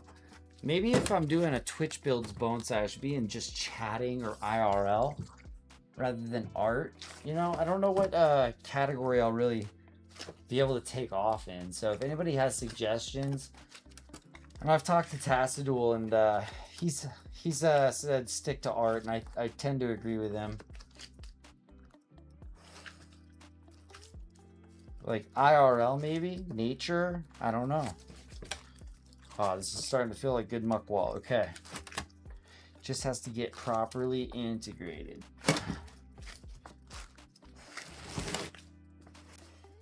Alright, so at this point what I'm going to do is I'm going to just go chops. Yeah. I can see I need more sphagnum on the inside of these chops. I'm gonna give it another dusting. This stuff is really important to helping this this container breathe. And it might not make a whole lot of sense, but there's gonna be moss on the outside, so this is almost like a living container. And that's one of my favorite reasons that I do these, is that you're not just working with an alive tree, it's almost like the pot is alive too. Adds this extra like layer of whimsy to everything, doesn't it? I could yap about bonsai all day long. I could yap about games too. I haven't played any Resident Evil 9 much recently. I was just getting into Leon Must Die on RE9. It was really fun, and I was starting to get a couple of runs down that could work for higher levels. I've only beaten level 1 so far, so I got work to do in that game. This is looking better.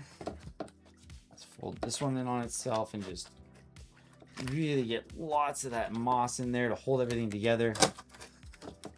And then, you know, everything is still pretty clayish, so I think I want to add some more of the lava fines and the sand.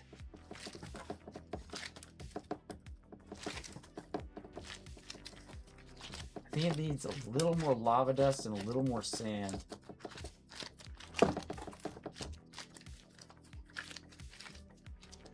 And this is a process, guys.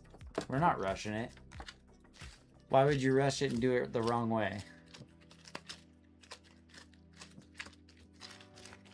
This is a the biggest portion of this stuff that I've made before all at once. This is the biggest batch.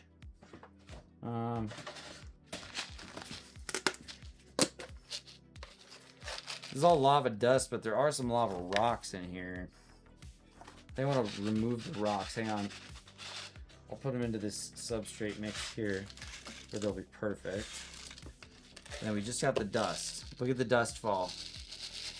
There's a few rocks in there. That's okay. But here's the dust. See that? I'm using all the lava dust on this batch. I've got plenty of lava outside I can get more dust from. There. This is going to really dry this stuff up. Give it that integrity that it needs to hold our tree in place.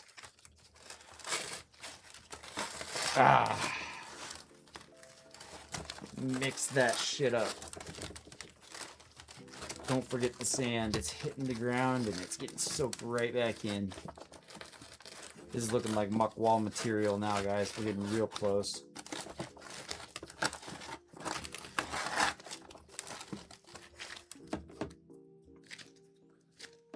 I'm going to take my old batch and just integrate it into the new batch. Take the old batch and integrate it into the new one. It had about the same consistency. It hadn't dried out or anything. But why not? Why have one type, like one, line different than the rest? Alright guys, this is real true muck wall now. This ain't just clay. I can see the fibers in it.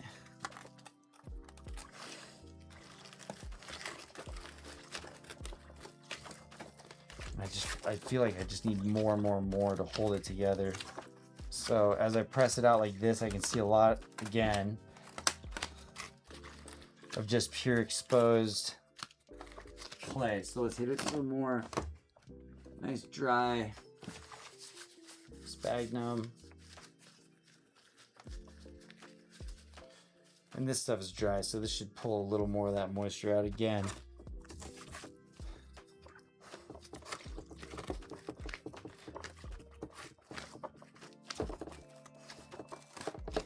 All right.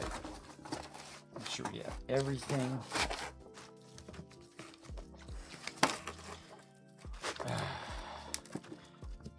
And interesting enough, when this is all said and done, when I'm finished with it, it's gonna look like a big old hay bale.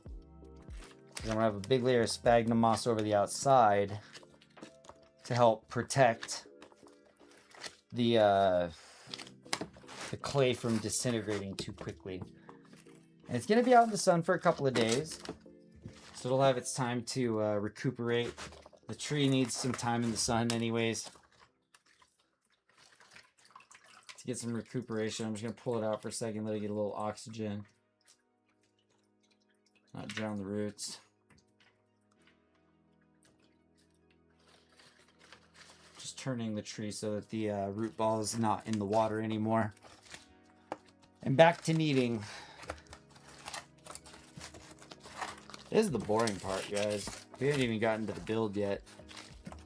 I just want to let y'all know how much effort goes into, building these materials. I don't just pick this up off the shelf at Walmart. Stuff takes time and effort and a little bit of art to make.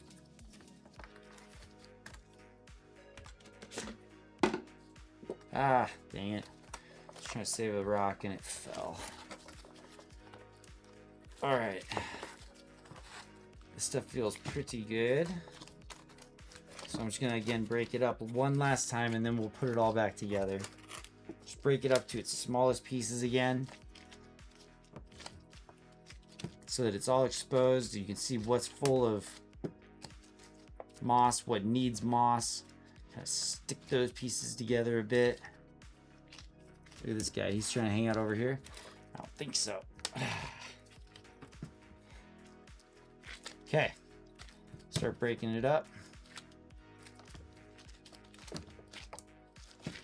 I feel like I need some lava fines in here. I want to put some lava fines in, guys. just one handful of this real fine lava rock, just to give it a little bit of structure. There we go. Ah, this is good. Yes, okay. Yeah, this helps break up the clay a bit and let me know how consistent everything is. I didn't even put that much in there, but just the cue from how it feels, I think is a little bit easier if I have some of that lava rock to know how integrated everything is, because I can really feel those pieces. Oh, this is feeling like good muck wall here. Might need a little bit of water to actually get it shaped and formed, but going good so far. Yeah, that's some hard clay now. It's gonna be weather resistant, water resistant, and hopefully just kind of bake out in the sun for a little bit and dry out. Leave it just exposed for a day or two maybe, and then hit it with the sphagnum moss so that it doesn't expand or contract too quickly with like all the changes of the temperature. So if some sun hits it, if I just set this thing directly in the sun, it's going to get absolutely roasted. And it's going to start cracking all over the place. All right, I'm going to start making my final roll here, guys. Here goes. Going off of this piece right here. Knead it out into like a little hamburger shape. Knead this piece out, a little hamburger shape. Little patties right on top of each other. They'll all get pressed, and then we'll call it good. Maybe add just a bit of water to help with the incorporation of everything. But it's still pretty soft. Some of these rocks are falling out, which is fine. The larger rocks I don't necessarily need in there. Okay, so there's that. A few more patties to make. We're almost 2 hours in and we still have not even started this part of the project. I'm gonna go ahead and drop that plant back in the drink. Okay. Man, the only thing I feel like I could use more of is the dust, but maybe I'll just apply the dust as I go along on the outside, or as I build. Just a little dust on the outside. It's feeling pretty good though. It's moldable. Soft enough. I just need to make sure that it'll press together nicely. See, if you get too many different substrates in here, it won't press together nice, but I think that I've got just a perfect little mix here. So maybe I could even press it into a block again.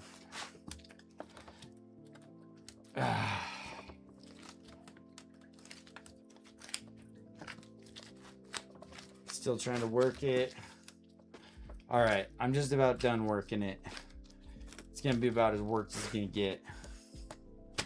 Okay, time to make this thing into a block.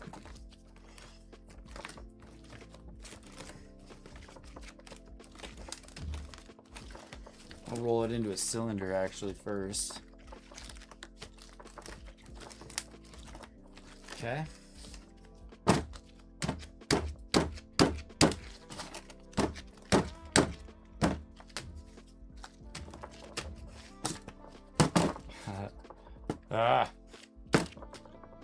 There. You're the bottom. And you're on top. There we go. The cylinder is almost complete. This is looking good. I'm pretty happy with this so far. Okay. And you never really know what size piece you're gonna need.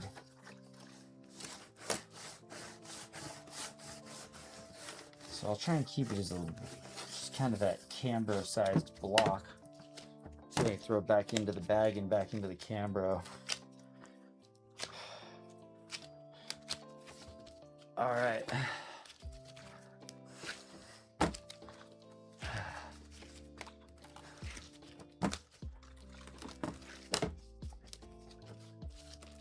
Anybody out there on Twitch? Because we're about to get started on the build. You guys are going to be able to help. You can just jump into chat and let me know what you think. We can cut branches. We can put gin on. We can create shari if we wish. Oh yeah, this thing is going to be sick.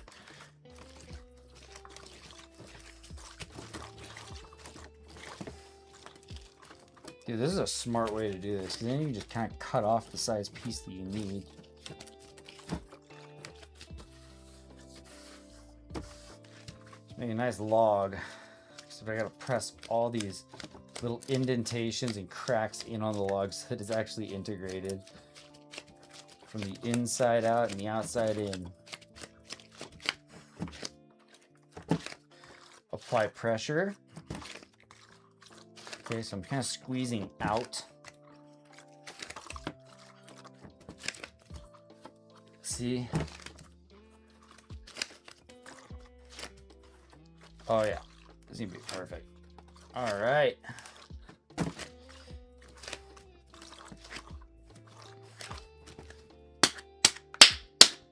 World's largest Tootsie Roll, baby.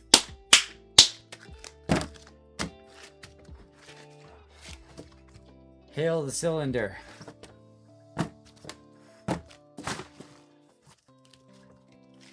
All hail the cylinder.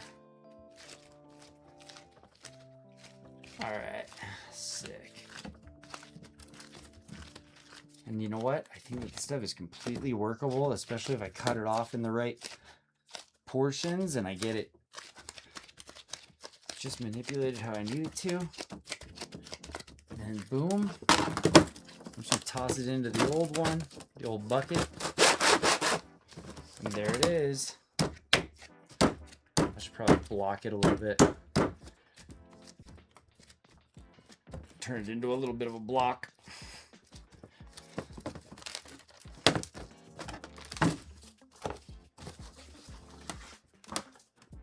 Oh man, I don't know how much this table is gonna be able to handle, man. I swear this table is going to give out one of these days.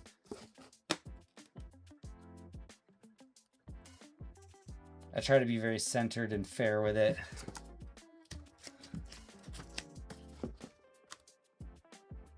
Okay.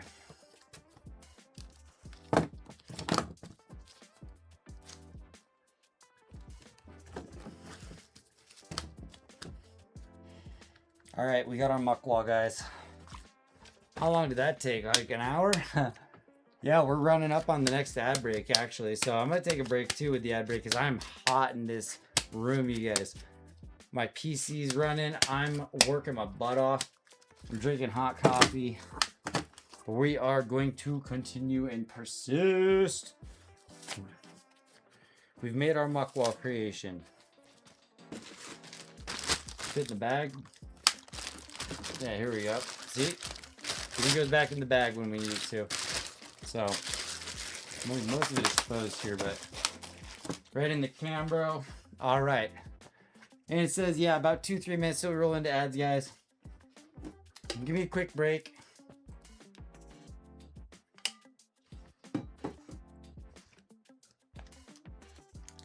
And I'm going to let you guys know that the Twitch builds muck wall is coming out, is starting soon, you know? Maybe I'll drop the timer in. Hang on a sec.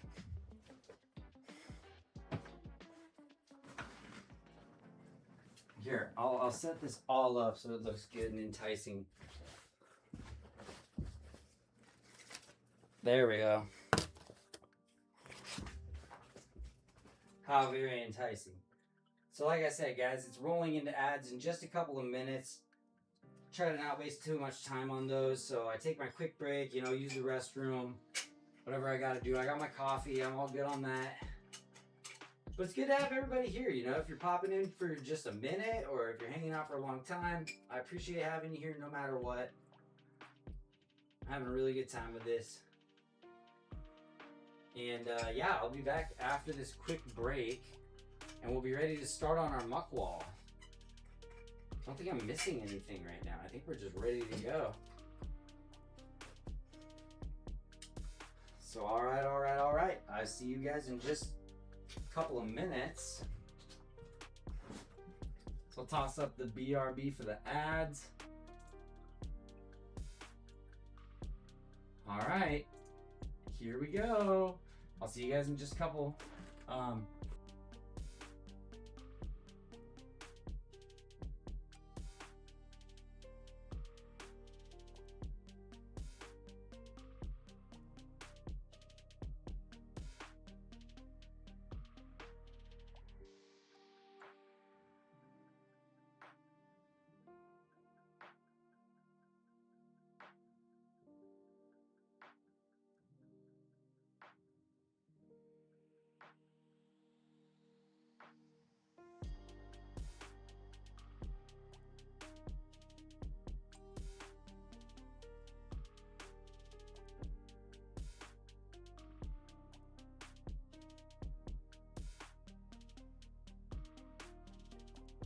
There it is, 10-minute promise. Be right back, guys, and then we're gonna get it on.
Okay, I'm gonna run a 3-minute ad right now. Oh, I can't run an ad yet. Shit. Oh well. We will wait it out then. I was gonna say we got 3 more minutes, everyone, until we start up this build. It's gonna be so much fun. I hope that you guys log in. I hope that we get some new viewers. Starting soon, Twitch builds a slab bonsai tree. It's gonna be really fun. 5 viewers is terrarium too. Eat, chat, or lurk. You're all welcome. Just like the title says. And it's really cool to have any of you here who want to drop through and hang out.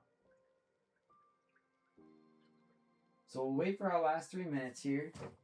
Let me just get all geared up. And then we're going to get started. One way or another. If it's just me, then I'm going to start getting after it. Everybody hydrate, drink your water.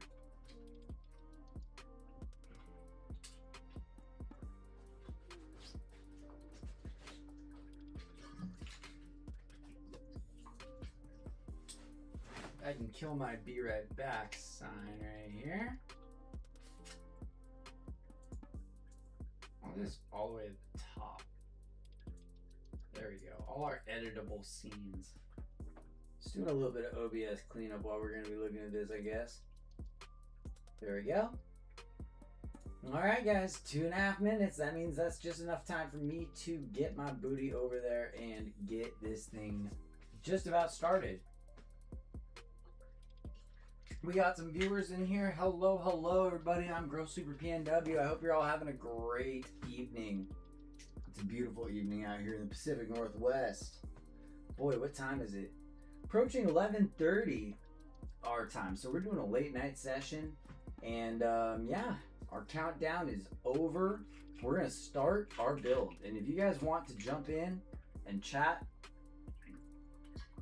just let me know how you want this thing to look. Let's get going.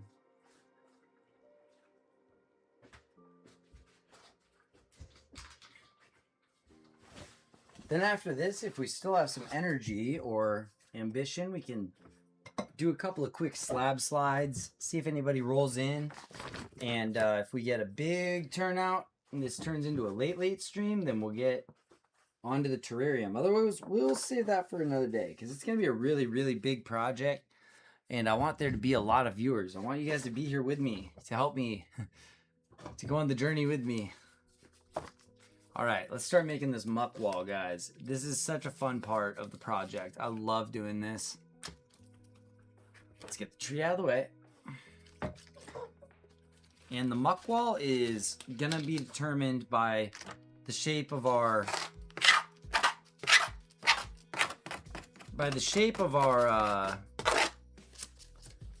flagstone. So let's get that checked out here.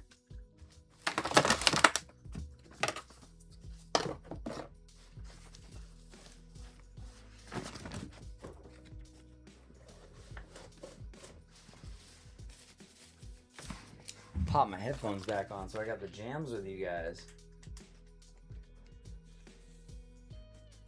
Some nice chill lo-fi beats in the back.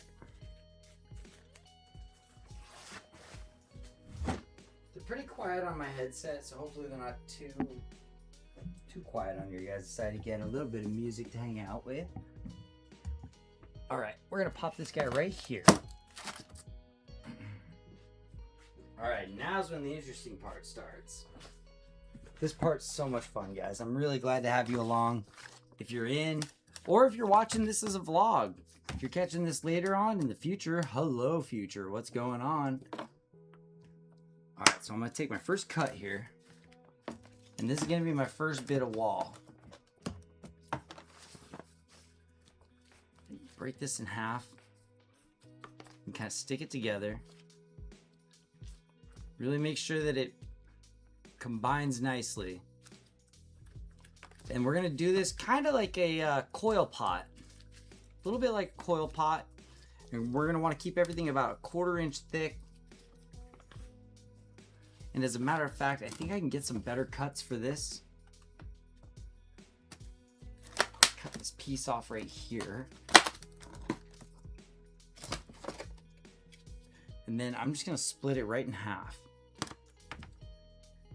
And this seems to make pretty good pieces for me to work with. I'm gonna try and get this outside part first because this is where we're gonna be the tightest. For sure, this goes all the way to the edge. Here's a quick tip. I've gotta grab myself some slip. So let's take this piece right here. I'm gonna take this piece and I'm gonna get it wet. Where's some water? Here we go. And I'm just gonna kind of outline, almost as if I was drawing it. Make a little crayon out of this thing. I'm gonna draw the outline and it's gonna leave a nice sticky barrier for this to start adhering onto.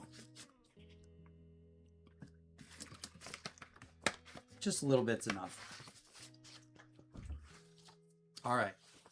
So what I'd like to do is keep my wall here, like really built up here, because this is where it's gonna collide with the tree, I'm sure. But I want to keep all of this really cool angle that's happening all through here. There's some really cool kind of geometry going on all through here. And then we can wrap around here and have plenty of space for our muck wall. Even moving into here. Give it a little bit of room to slope down, and that'll be really nice. But then it's gonna have to climb quite tall in here. So this is gonna be an interesting area through here. This is where I feel kind of the least confident, but maybe we'll put a nice drainage area right here because it is a low spot. And then it can continue just right across there. Up here, I want to continue, like I said, with all of this nice geometry here. And all this nice geometry below here. So this is all easy to outline here. Maybe we'll even go out this far. And then we'll just go all along the back edge. And the back side, you're not even going to see it. Oh, this looks so cool already. Okay, good, good, good. All right, now we're on to the back edge.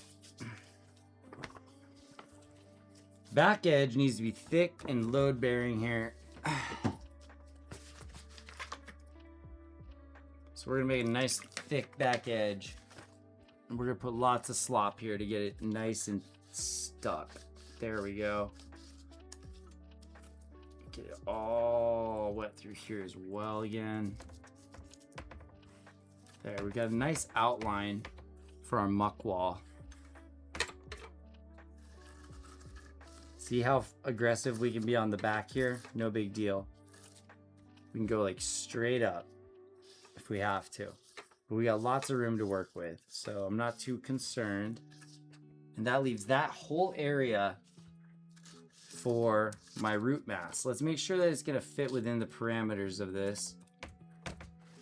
So I might need to do a little bit of root cutting right here to make this all work together nice. Maybe get just a lot of extra clay in here too.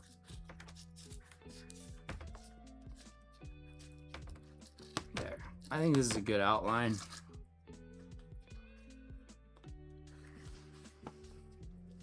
This will work good if I can split the tree nicely. So let's see if it's gonna work the way I thought it would earlier. Let's see, which side do we split? I think it was this one. There's one or the other. It can be one or the other, really. So let's see. If we fit it in this way,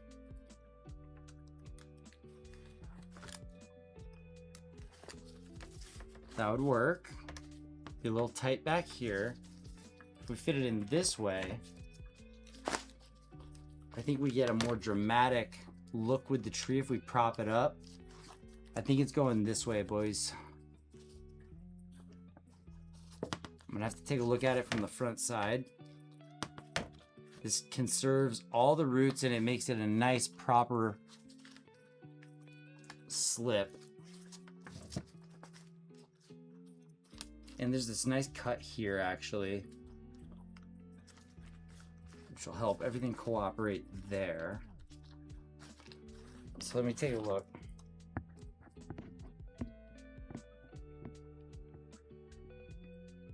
That looks pretty cool, guys. I'd like to turn it more this way.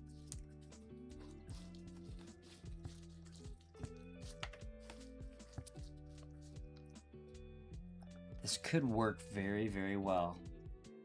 Okay, let me get a forward view for you guys, and then I'm gonna walk to the other side of the camera and see how it looks for me.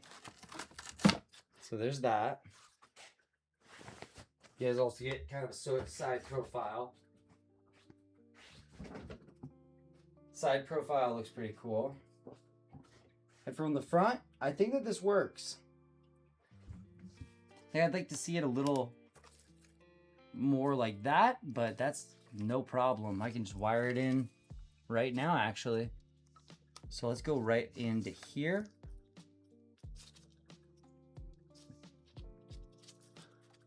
I'm actually gonna wrap around the back tree here to hold the root ball in place. I'm really packing it in here. And before I wire it in, I'm gonna drop akadama down, but I've got to know the direction and then that these are gonna reach. They will reach. Okay, it's gonna be tight. It's gonna be close, but they'll reach. With some akadama underneath, I'm a little concerned. They might need to get stretched out a bit more. So let's do that. I'm gonna give myself a little bit more slack because I know I can here.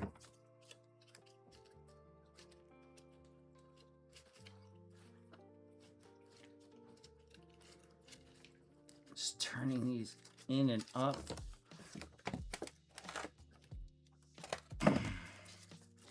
Okay. And then I'm just flattening this out as much as I can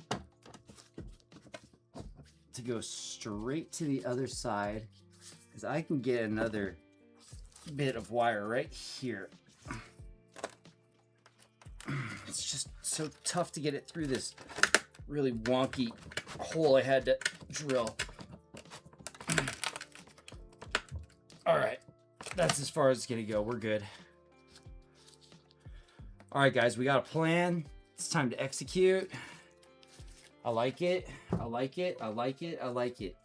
Let's start building the muck wall, okay? Uh-oh. Take my wet clay one more time here and just smother the entire area, really. Just smother the entire area with this mucky stuff, because this is what everything's gonna stick onto. This stuff's real wet, unlike the rest. The rest is a bit dry, so it'll stick onto this nicely. We're gonna do our first round by kind of pressing out little Play-Doh rings. And I'll start by doing some on the back here, because I figure the back is gonna have a very dramatic upward slope. So I'm trying to get it just really stuck here along the back edge. Here, I can turn it so that the other camera can see maybe a little better. Get a view for both cameras here. You see on the smaller one that I'm just kind of rubbing it in so that it all matches kind of the original texture of what it's attached to underneath that flagstone. I'm going a little thin here. I'm gonna have to thicken these up. I'm just gonna press it down to thicken it up. Press it back together a bit to thicken it up. But a lot of people might use tools like spatulas and things like this. I like to use them to flatten stuff down. Nice even level for my next layer, because I know this bottom is gonna have to be nice and thick. It's a really important layer. So get this all pressed on nice and flat and into the shape of the rock. Follow the shape of the rock. And then again, I'm just gonna take the outside with kind of wet fingers and just rub everything together, kind of press it down at the same time. And look at that. It's almost like we're building up what was already there. And I'm going to try and keep a little bit of an inward slope going, just because it looks more aesthetic and less fabricated.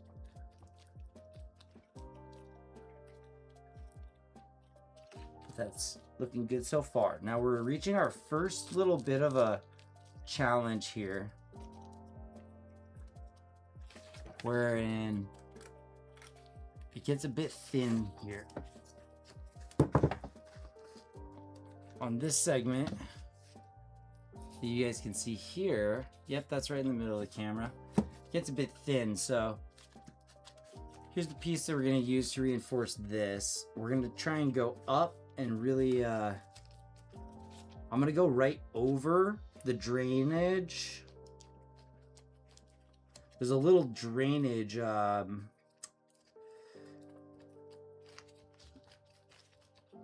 screen right here. I'm just going right over it and pressing all the way in on the back. There we go. With those wet fingers, everything kind of just conglomerates together. Just run your hands across it like a potter would, or maybe some type of clay mason. They would probably be using nicer tools that make it faster, but it's all about using your hands. I love making things with my hands. So I do love playing video games, but I almost sometimes feel guilty when I'm playing video games. Like I should be making and creating something. But I guess that when you're filming games, you're still creating. We're still having a good time and hanging out together, making friendships. It's all very, very valid stuff. But yeah, it'd be really cool if this community started to grow a little bit. We'd start getting some other tree heads. Where's all the tree heads at? I'm gonna build this up until it's tall enough to handle some akadama. So it's probably gonna have to be about this tall altogether. So it's time for another slice. About the thickness that I'm gonna want, and then I can cut it in half to be about the height that I want for that layer. And this stuff is actually like very good substrate. It's gonna hold together very well. All right, let's put this piece on back here, okay guys? So we're just gonna press it in real nice, and then I'm gonna start incorporating it. You can probably see on this camera right here, okay? Hello, what's up, camera? Then I'm just working my way up towards that corner.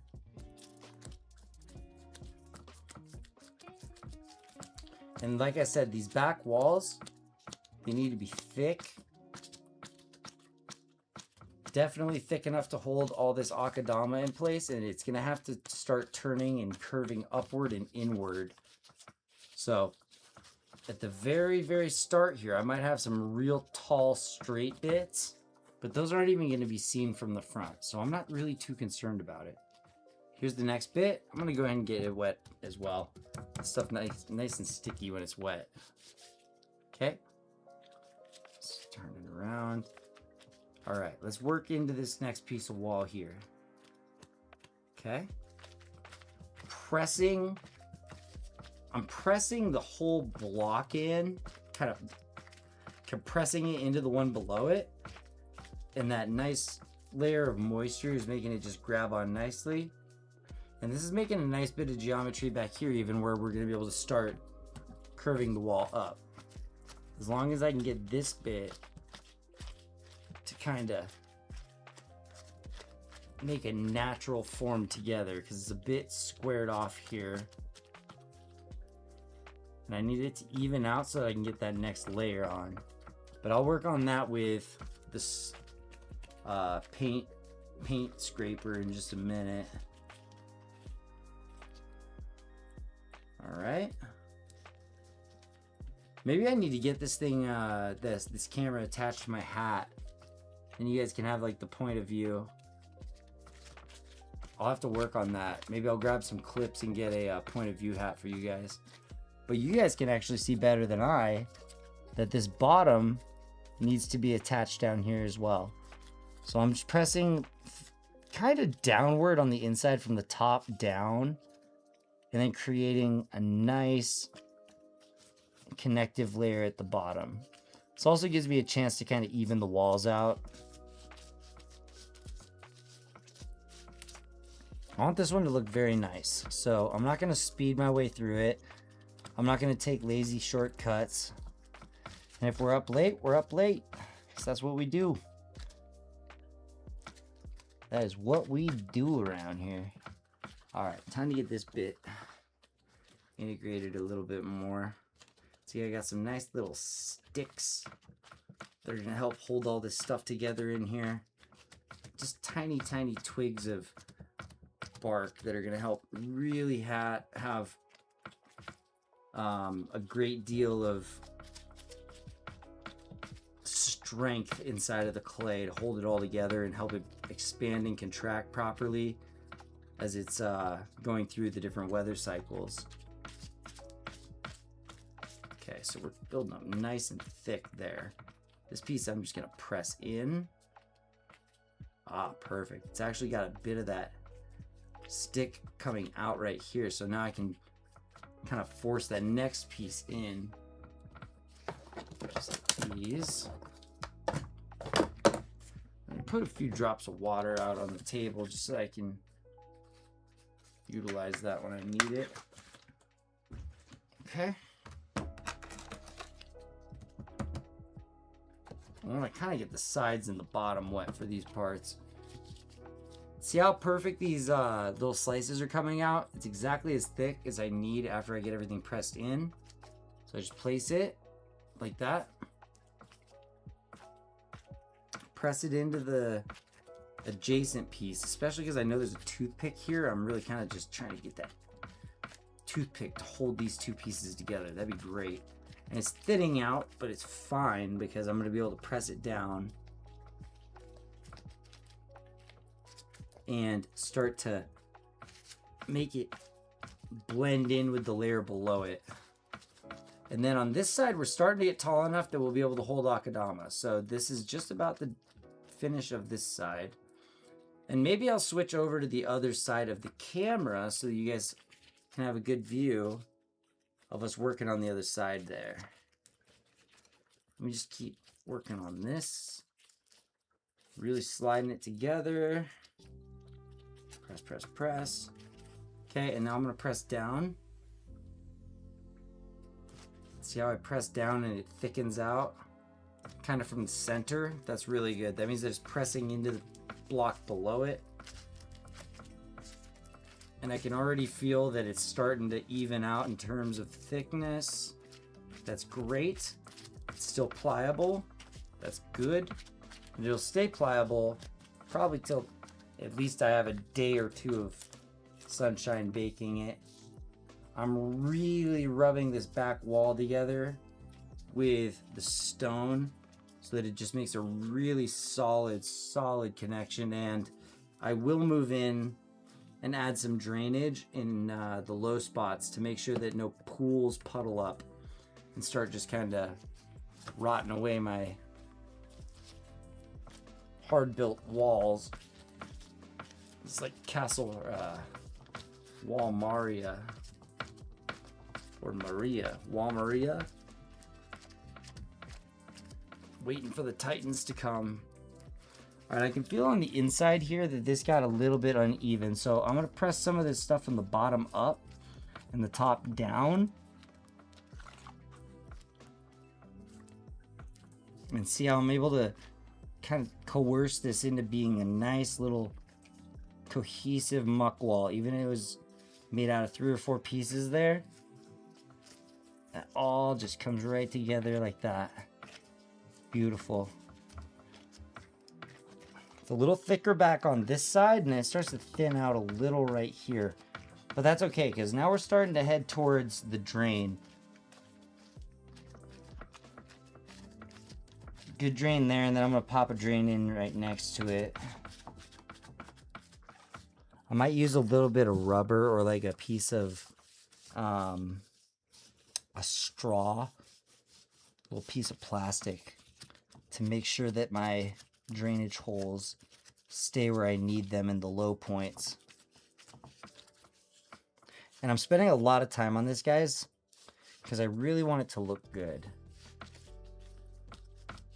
We're not going to rush through it tonight. I had a stream not too long ago, a couple of weeks, that I did rush through things, and I feel like, you know, I got on when I wasn't in the right place to be streaming anyways. But moral of the story is just that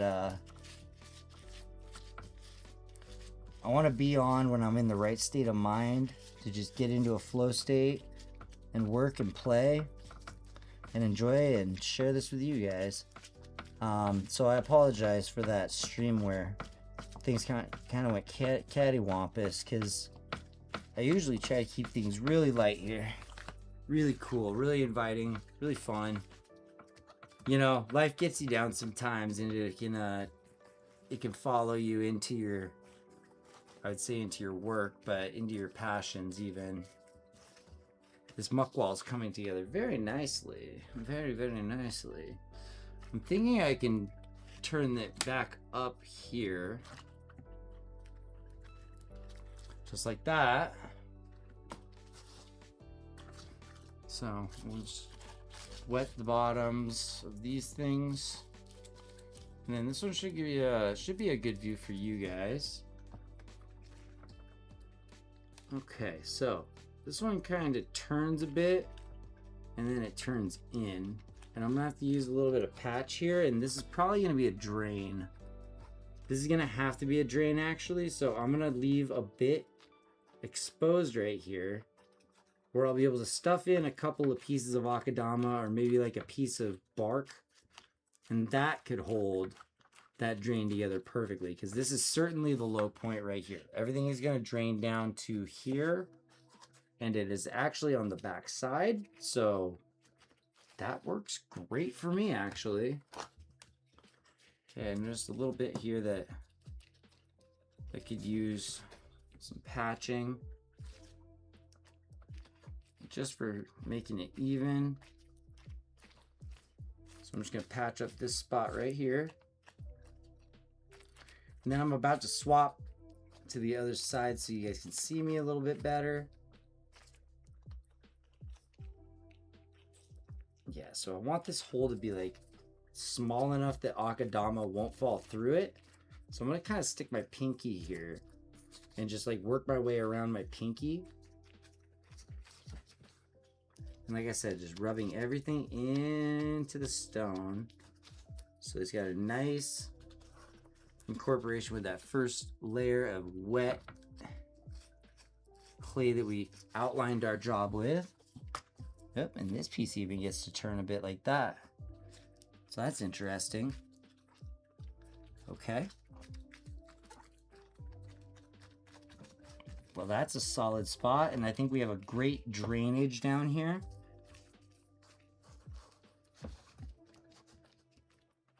Let's see, what would I like to do? I think I'd like to take, I have a little tiny piece of, I had a little tiny piece of wire that I could use to be the filter here. Or I could just toss a filter in. That little tiny piece of wire. You know, I've got some wire right here. Hang on. See, guys, even when things hit the trash bin, sometimes they still come out to be useful. Yeah, this small bit of wire right here could actually cause a lot of help.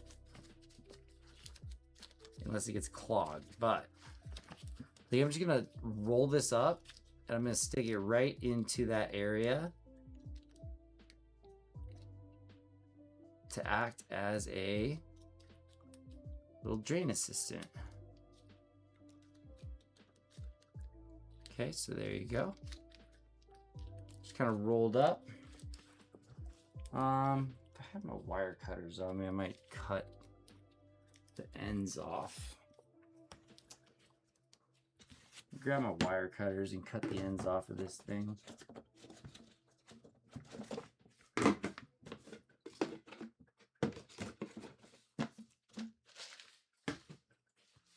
Let me grab my wire cutters. They're right here. Keep the moisture there. Alright, I hope that this actually like cuts through this.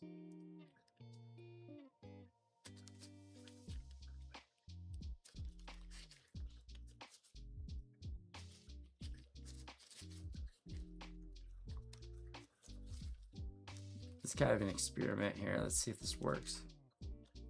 Cut it that way and then cut it this way.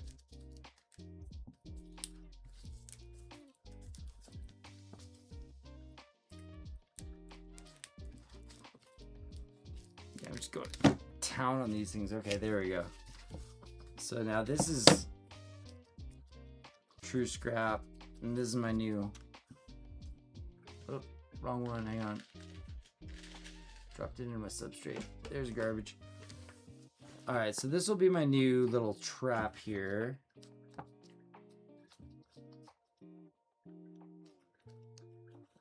And I'm just gonna work it into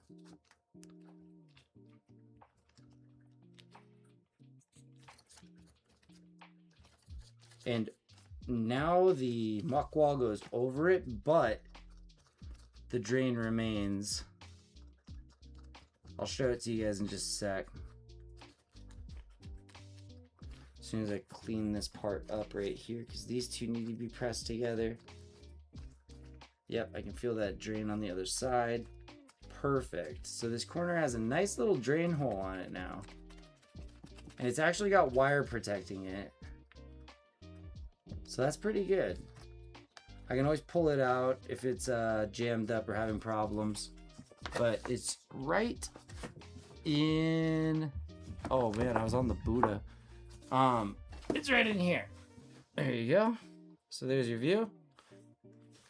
And then I'm gonna switch to the other side so you guys can see me a little bit more up close while I'm doing this. Just cut myself a couple pieces of slack here. There's one. And there's one. And let's split them both in half. There we go. Okay, there's 4 more pieces. I'm gonna move to the other side. Grab my coffee though. How's everybody feeling tonight? God, those stupid ass ads again. Man, I hate the ads. Maybe I need to just turn them off and ask for like affiliate link money or something, you guys. Some way to help fund the program.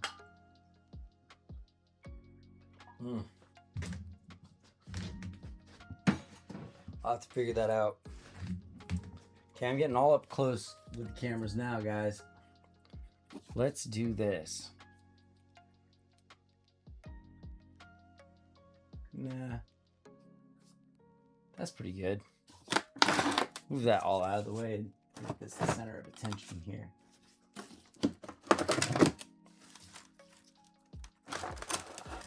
Okay. Now you guys can see the parameters that we're working with.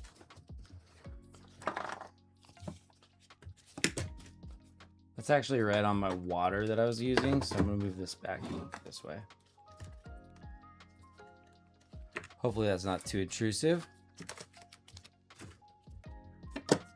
All right, let's get the sides and the bottom of this one moistened up. And it looks like we're gonna be going around and up because this has a nice little step up here. And I want to keep that incorporated. I think I even want to be behind this step here. So I want to see if I can pull that off. Because there's these different little rises in the topography of this thing that we're working on. also, I think that that's just about high enough to hold that base layer of akadama, because we've moved up far enough past the first area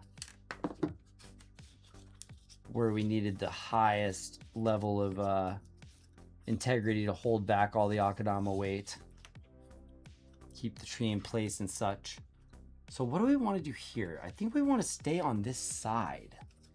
I just don't know if I can do that with the root ball, so I think I have to go up, because the root ball is going to take this whole area. So I will allow that to happen. Not a big sacrifice. It's just a little bit different than I was envisioning, but it'll still look fine. And look at the size of the basin that we're creating right now. This is going to be plenty large enough to hold all the substrate that was needed. As a matter of fact, guys, on this area, I can move out a bit and have more of a climb up. So I think I want to move everything out just a bit more, like that. There. Okay. All right, this is good. And then we're gonna go up this way.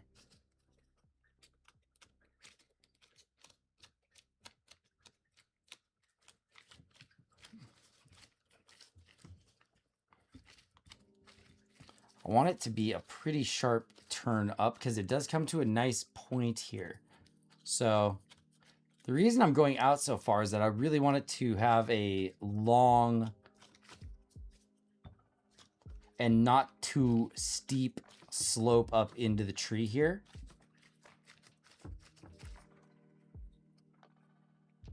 That's the only reason that I'm bringing it out this far. And this piece might actually be a perfect shape. Let me see. Man, this is just grabbing the water like crazy. Must be thirsty. So this piece can go here to finish off the point. So the point can go up to here and then down. And that is good. I like that as my barrier right there. So let's get it nice and plugged in. There we go. It's looking good.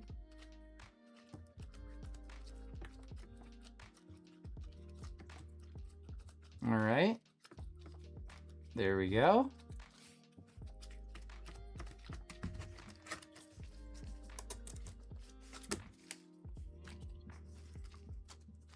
Just gonna kind of flatten this one out a little bit to be a better shape for our next segment. This blocky bit kind of fits there. I'm gonna throw this blocky bit in the back, and you guys can see how I'm working from the inside a little bit better, actually. Let's see, how about like this? See? So I'll line that up. And again, this is on that back wall that's gonna go really tall. So I just wanna have a nice tall column here. Nice and thick. A couple little stones that got stuck to it.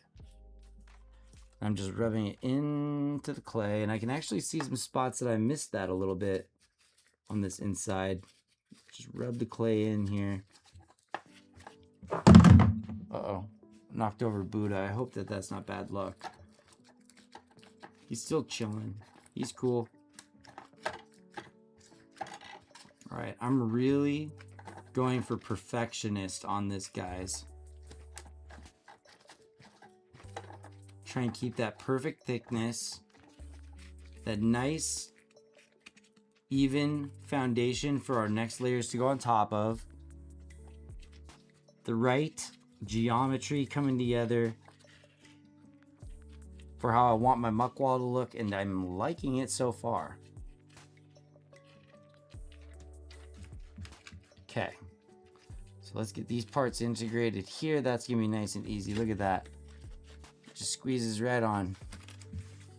And then we can press down, like I said, and then in, and start just repairing any cracks that show up. Moisten up your fingers if you have to. It makes it so much easier. The gloves are key. Okay, I'm gonna have to check the backside to make sure that this looks nice and even back there and it's connecting all nicely, but it does feel like it. Oop. It does feel like it's nice and even. It's just not stuck down yet, so I'll have to work on that. I've got this side pretty sealed in. Let's repair the cracks on the wall here. And then also try and even it out. Have it just slide into that next area. This is nice. This is good architecture here. So just right into the next bit. Nice and smooth. Continue the flow. Look at that. It flows like a river the whole way around.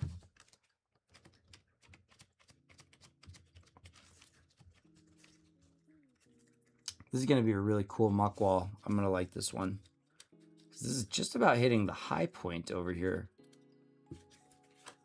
Interestingly enough. And I've never done this with a river birch before, so this is going to be fun. Trying this out with a new tree. So yeah, I'm leaving a bit to leave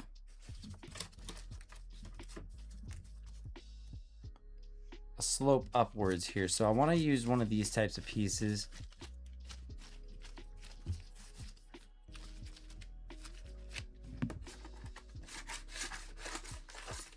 There we go. Get these sides wet. Get the whole thing wet. Okay. Now this side, you know what? Maybe we should start here. And then we can kind of seal off the top. Because this is the high point. So this is the high point. Let's seal this off. Very heavy. Well, it doesn't have to be as heavy on the high point because it's not holding so much weight. But very heavy connection either way because this is an end. Gotta watch your ends, watch your connections, watch your angles. Make sure that they're all really nicely affixed together. And I think that this actually flows nicely into the shape of the rock. There we go. Now let me just check the back side. Looks like there's a little stone in here that's causing a natural drain hole. That's not a problem. Just got to know that there's a little stone in there. And then I think we were even trying to work a little further out, right? Like to the edge of the interesting stone. And then as soon as it turns to just kind of flat stone up top, that's right where our basin starts. So this has been a really great candidate of flagstone. Really good candidate of flagstone for this. I have a feeling this is going to look really sick. Okay, I'm just going to make sure that that corner is nice and affixed. I'm even going to build it up with a bit more clay on the bottom to make sure that nothing pools up here. Because I really don't want any pooling up here. So I'm just building up a little bit more on the inside to make sure that it's even with all the high ground. There we go. Then we'll probably have a drain right here as well. Not a terrible idea. And look what I found. I found my straw I was talking about earlier. So check this out. I take this little straw. I'm gonna have to snip it. Oh, where are my scissors? I wish I had a pair of scissors, like right in front of me. Sometimes if I wish that, it happens. Let's see. Nope, that's not it.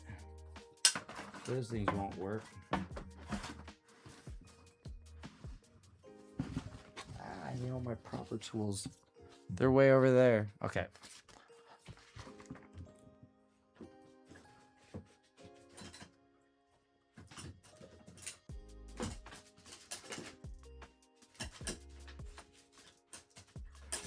Ah, there we are. Okay.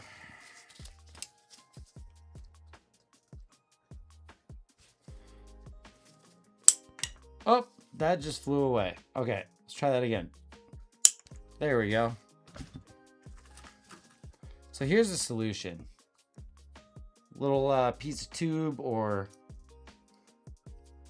piece of a straw there. I just want to make sure that I don't crush it and that I don't cover both sides of it. So I want it to be a little bit long. And that one looks like it was nicely integrated. You might be able to see it on this camera down here. This camera needs adjustment. Hang on. Oh, my dang mic is hanging in the way of everything. There you go. Now you guys have a nice view on cam 2, right? Let me just spin my mic real quick.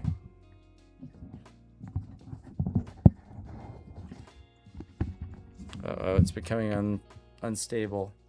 There we go. So like I said, right in here, got a little drainage hole, a piece of plastic, snuck that in there. There's a little trick for you. All right, so let's get this stuff finished off here. I think this is gonna be our final stretch, is up this area. And this area is not going to be holding quite as much of the weight. So we actually have a good opportunity here to create nice topography going up to the tree, which we'll have to figure out after we drop our akadama, get the tree in, and we wire it in. Then we will finish packing it in there. But we got to go a little higher with our muck wall. Not too much. Like, we are over halfway there. We just have to go through any areas that are lower than where our akadama is going to land. But this first layer tends to be the hardest because you really need to make sure that it's nice and attached to your stone. Otherwise, it's going to slide off. The tree might not slide off because it's wired in there, but a lot of the other stuff would slide off. All right, so we need more of this. Take another chunk. All right. We've gone through about 4 pounds, I'd say. Maybe a little less than 4 pounds of clay so far. Yeah, it's actually more wet up here. Get my tool put away really quick. Whoops. Okay, let's get a little bit of more that moisture on this side so that I can keep my clay wet. All right, so I'm just taking a look here. We got a couple more layers up to go. This is gonna be really good for holding the initial akadama, but we are definitely not high enough yet to hold the entire tree. So this part is thin, it needs some reinforcement. Let me just build this up. I'll start moving a little bit quicker so we can get to the point where we can drop the tree in after that first layer of akadama. And then we get to start building up around it and into it. And it looks really, really cool when we start getting to that point. This back wall is solid, baby. Got a nice little potential for slope here, but I'm just gonna keep it upright for the moment because it helps keep everything crack free. And we want crack free, right? Don't do crack. Don't do crack. We don't do cracks around here. All right. Let's keep working this thing up. Where's the next section? Okay, I'm looking for low points and I'm getting little skinnier pieces to start reinforcing my low points. One low point that I know I'm gonna have is gonna be up here in the front, so we'll start up here. First off, this isn't very thick. This needs to be pressed down, I think, to thicken it. Because even though it's not load bearing, it is gonna be hopefully turning into a bit of a slope upwards into the tree. So I'm gonna just build this side up. Something fell. Hope it wasn't anything important. I heard it. All cameras still up? We all good? Sweet. Hope everyone's having a lovely day out there. Huh.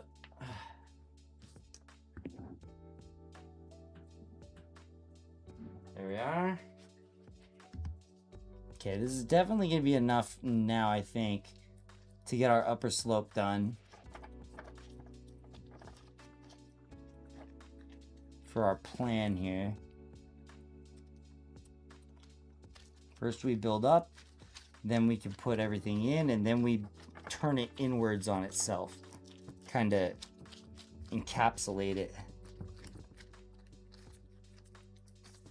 This part's starting to dry and crack out a little bit, so I'm going to try and press it in together with a little bit of moisture.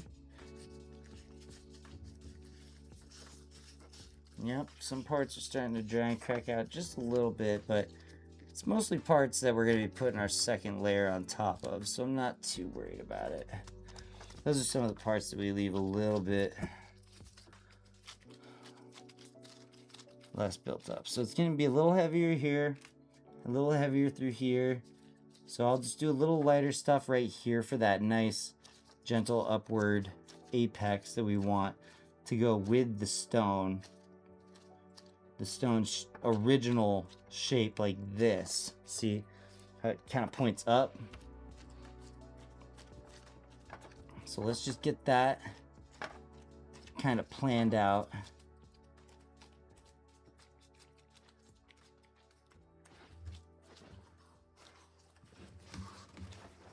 It's looking like actual stone formation, which is very, very good. And this isn't going to be load bearing at all. This is just going to be holding on to moss essentially. And going up in between the tree, or up to the tree kind of to greet it in a way. Because the natural shape of this stone goes up into this apex here. So we're going to work our way into that apex this way.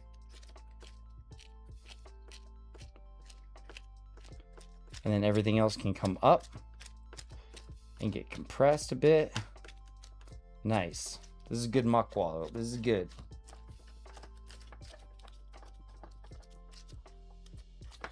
This is art. I should be a sculptor, you guys. I kind of am a sculptor. I'm sculpting right now. I'm a landscape sculptor. Look at that. I'll add that to my resume.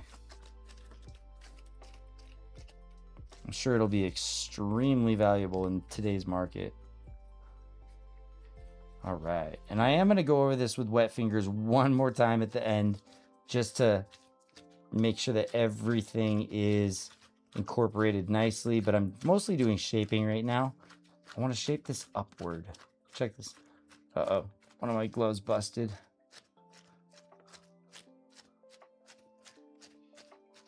Okay, so this is the vision right here. And we'll see if it turns out right when we get the tree in. But for right now, I'm just going to bend it backwards and make sure that everything's incorporated nicely. Make it look nice and smooth. Like a smooth element. And not just kind of a sloppy afterthought. these pieces wet to make them grab onto each other again. Boy, I'm starting to sweat. Having the PC run in this room and doing this type of work is very, very hot. Hopefully I'm not way too close to the mic right now for you guys and it's just blasting you. But this is an intimate, close stream. I like to hang out with you guys and get close and quiet and some lo-fi. And we do our thing. Who the heck?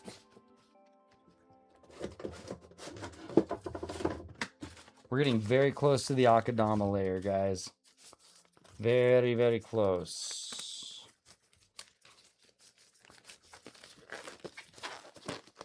Oh yeah, this is gonna be so dope. This is gonna be so, so dope. So this is our next area to build up in here. And then down through here to here is probably gonna be our low spot. And then we'll build up to here around this side, and then we're ready for Akadama. It's a process that includes quite a bit of patience.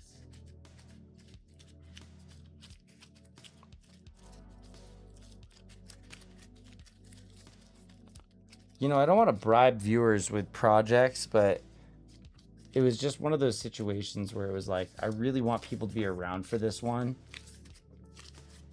Maybe to cheer me on. Give you guys suggestions. Let me know what you think. I've got some really, really cool stuff. From collected around my yard to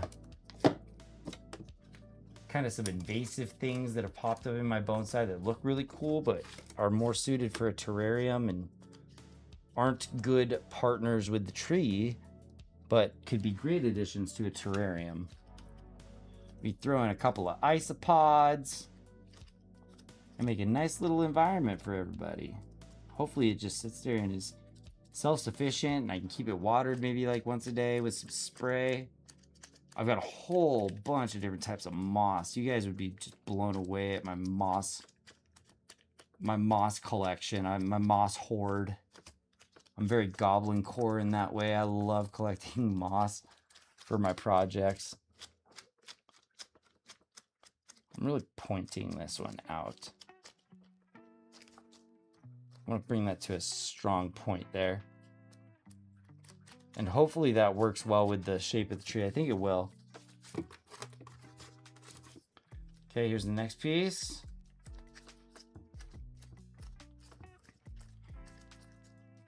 How's your guys' view? Can you see nicely here? Yeah, you guys get a good view of this spot. I'll try and keep my extra hand out of the way. Okay. Both sides were wet, so they just grabbed right on. And we have a nice wall there. Just needs a little bit of work here. And this actually comes out to kind of a nice little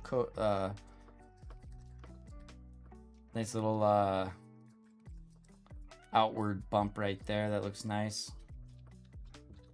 Okay, so let's just keep, like I said, trying to keep the top uniform as much as possible so that I can really know when I've hit that level that I can start putting in substrate. Because I can put in the substrate and then put in the tree, and then I finish building around the tree. And then we're done. And that's the process. But yeah, I'm having a good time just hanging out, even if it's by myself, you guys. I would love, love, love to have so many more of you in here. Seriously, a big goal of mine is that I can get more of you guys exposed to the art of bonsai, and maybe you'll pick up interest. Stick around on the streams, maybe learn something and try it for yourself. That'd be awesome. This is turning out to be really nice substrate. It's working so nicely. I can see all of that sphagnum moss in there holding it together, helping it breathe, and I can feel the little pebbles that are going to help it stretch and contract without breaking. All right. So now that one's nice and incorporated. It looks like we've got maybe 2 more walls here. This piece should be enough material to cover this side. Oh yeah, that should be plenty. That should be plenty. Let's have a little roll in the mud.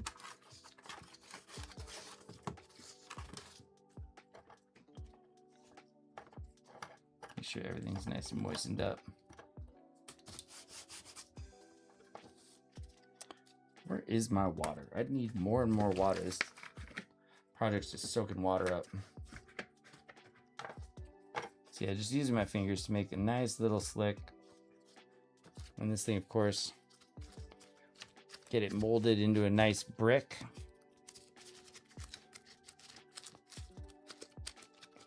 That is about the shape that I think I'll need. And it looks like it narrows quite a bit from the top. So let's go.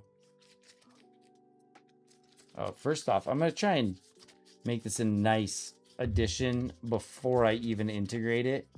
See, I'm going to rub all of the cracks together so that I don't have to do it after it's installed. Because why would I put on a piece that's, you know, falling apart and crappy when I can have a nice solid brick just like this?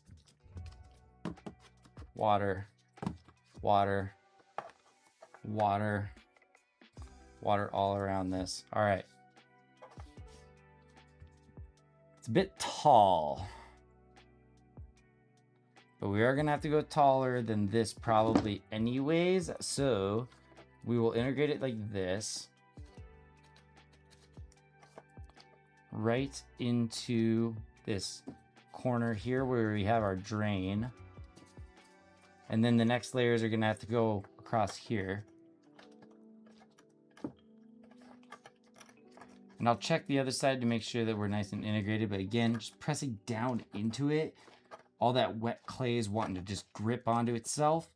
And all I have to do to help it hold on is give it that nice press downwards and swipe across to just get it nice and integrated. So it's almost one and the same. We're sculpting something right now. Look at how tall this is. I really hope this dries out nicely. I'm probably gonna have to put extra sphagnum on here just to help reinforce it extra. Extra. Read all about it. All right, this is looking good, you guys. When you put the time, the effort, the flow, the zen, the kaizen into it, it really starts coming together.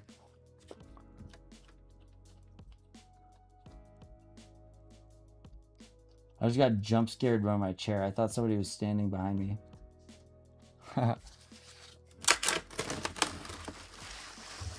Okay, let me take a look at this inner area here that we were working on. I want to make sure that it's fully integrated, but that hole still stays. It looks like it's there, perfect.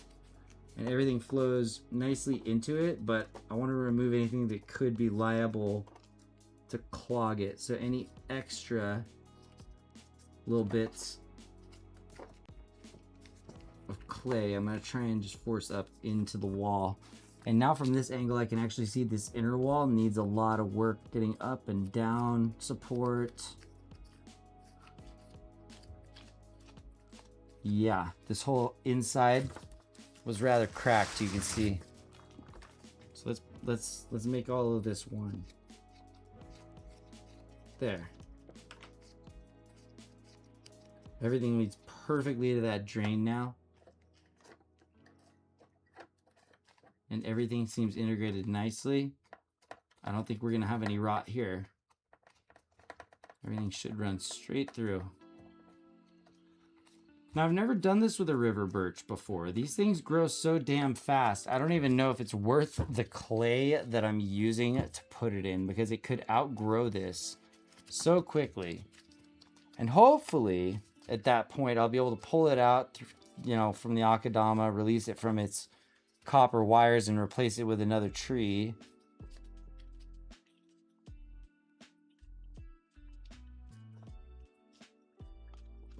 But maybe it'll thrive in here and look really cool, and I'll want to keep it like this. Okay, just doing a little bit more repair through here where there's some cracks. This is looking very nice though. Wow, solid. Okay, I got one little bit here that I gotta fill in. So we're a little low here. Oops, I hope I didn't move the camera when I did that. Oh, camera's good. Good, I got a nice little random bit here to work with. We're gonna bring all of this level through here, I think. So it's gonna have to be a long spaghetti here. We need long spaghetti. And then we'll raise this back area, no problem. Doesn't have to go this high. And then we can put our first layer of akadama and get this tree dropped in this bad boy.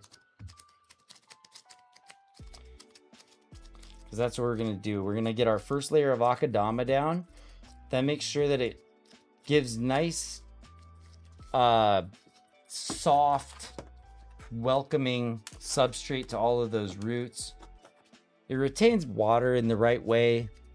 Doesn't over drown anything, but it will retain water for a little bit, and it gives great indications of changing color when it's dry. It needs to be watered. Okay. This is a very wet bit here. I'm trying to figure out the best way to... Maybe it's just the tried and true method. Make yourself a little Lincoln log here. And then you just kind of space and even it out. See, this is all gonna have to be moving inward here. I want to start encouraging the inward flow of everything. There's no drain here. So this is just working in close to the geology of the rock. No drain needed here. It's right next to the other drain. And it flows down perfectly. Okay. All right, so what are we gonna do with this?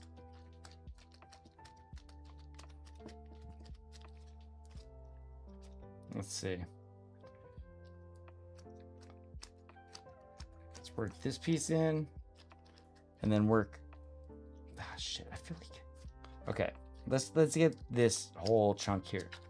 This is fine. I'm getting distracted by other parts of the project that I'm looking at, but sometimes you got to look down and say, hey, what do you see? When you look down, you see your feet, and they're standing exactly where they're supposed to be. So sometimes you got to stop looking at the other side. Start focusing on what's right in front of you. There we go. And I'm just gonna do what I can to kind of move things from the bottom up into a tapering way. Especially in the areas where I feel like I'm gonna be tapering in towards the trees. Like this area and this area.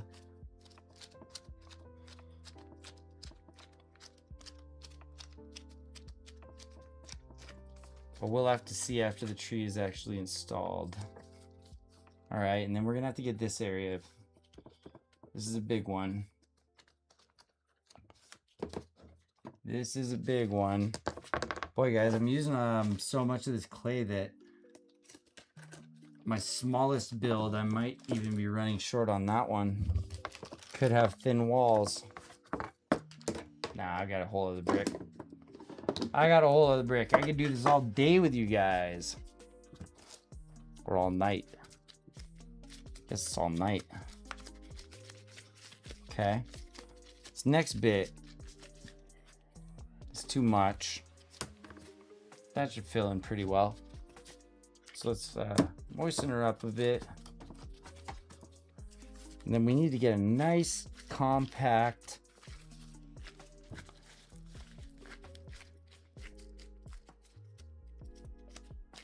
little slate to put right there. And right now, like I said, I'm just trying to, in certain circumstances, work this stuff together before I put it on, because I know I'm going to have a little bit of an easier time if it's a difficult angle or something. So sometimes I could just slap it on and it's an easy install, but this is a little more of a technical angle. I got to make it long and kind of at a strange shape. So let's see how that works. If I go up this way, yeah, hold it all together here. You pull some from the back here, so you can see where, you know, some parts are a little thicker than others, and you've got to pull from those thick parts in order to flatten everything out like that. All right, this is looking like a pretty good piece. Give it a quick wipe down with some water. And then of course get the edges nice and wet. Let's see how I did. Let's see how I did. Oh, here, let me get this part nice and wet too. Make it a little more welcoming. And then flatten it out. Nice flat surface for it attached to, and then we can mold it the way that we need to. Okay. It can get longer. I want this thing to be longer. So I'm taking this bottom part here, see, like where I know I got too much matter, and I'm just pushing it towards the other end. So now I got a longer piece. You guys get like one tip every like 20 minutes when you're hanging out on the channel here.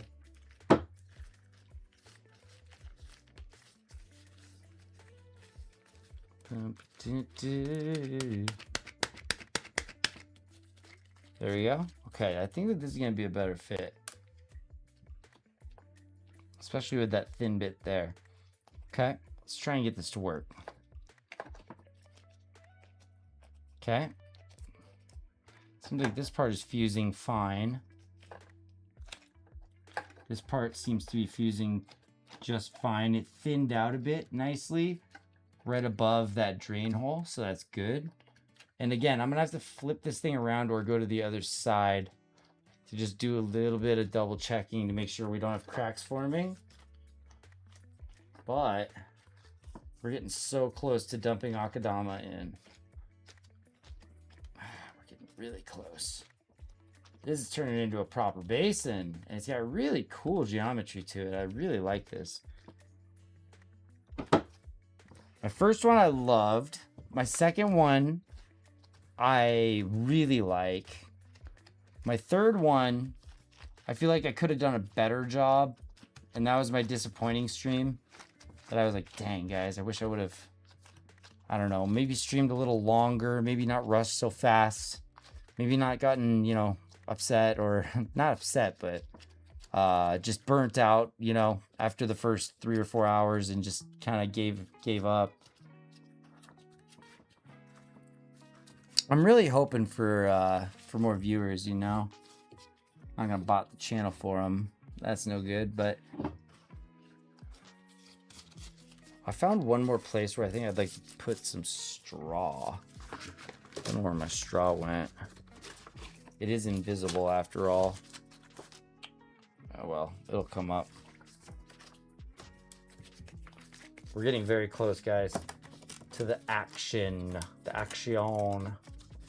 This is all my low end. This is my high end. So we got to go a bit higher over here. That's backwards. Let's go this way.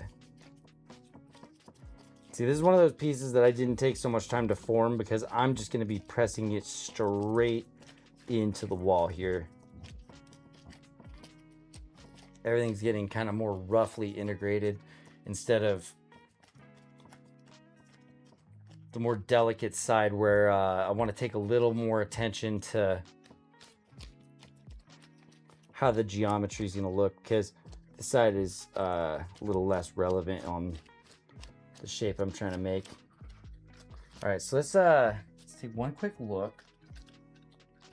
Everything's about a 1/2 inch thick, so we're looking good. Or more even at some points. Just doing a quick press. This bit here is a little thick. So I pull it up and then recompress it and pull it together. So that's a little better. Okay. And then in just a sec, guys, I'm gonna have to hop onto the other side just to ensure all of our seals are coming in nice. Actually, this looks really, really good.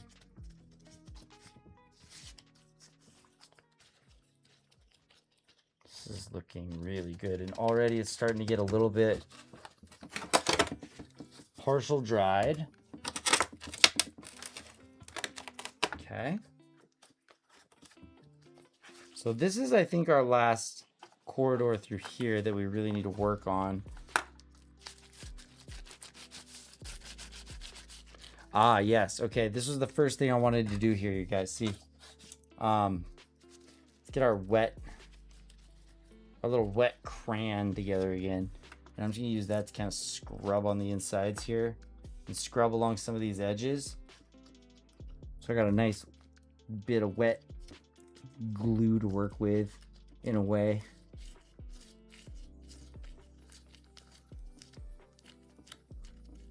Pulling it down into the stone instead of rubbing it away is really the trick.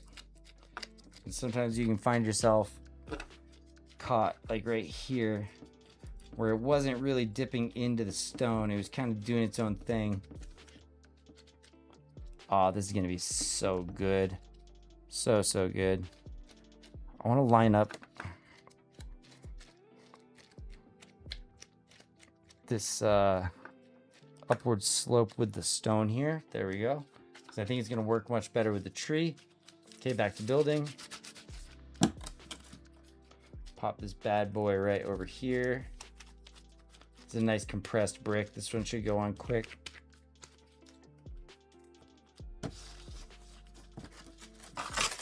And I just need moisture from anywhere, please.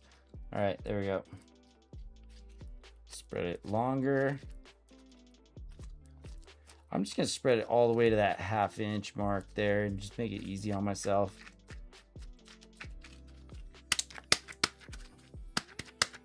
All right, and then this should just plop right on there. Oh, you know what? Get this moistened up.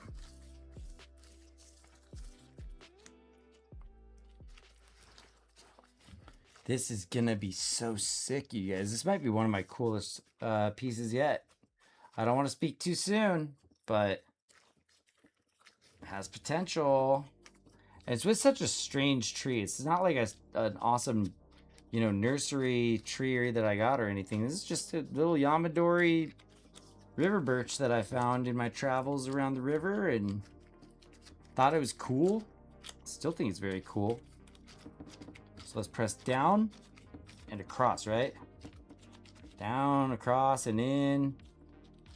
Make sure that this has got no seams left. Make sure you get all those seams out.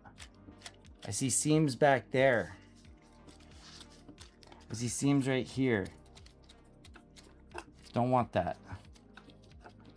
Just paint it upwards and sideways and around. I'm gonna go in an upwards pull right now.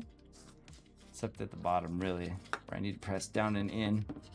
But upwards pull, it's helping me know how even everything is. About how much pull I'm gonna have in terms of folding it over. This is all gonna fold over quite a bit back here. But this should be the back side of the tree, so no big deal. Okay, let me just get these seams out over here. This is also ran a bit thin, but that's okay, because it looks like it tapers okay. Yeah, and if I match the taper, this one's gonna end up about the same. But we are starting to reach the top. We're starting to reach the top.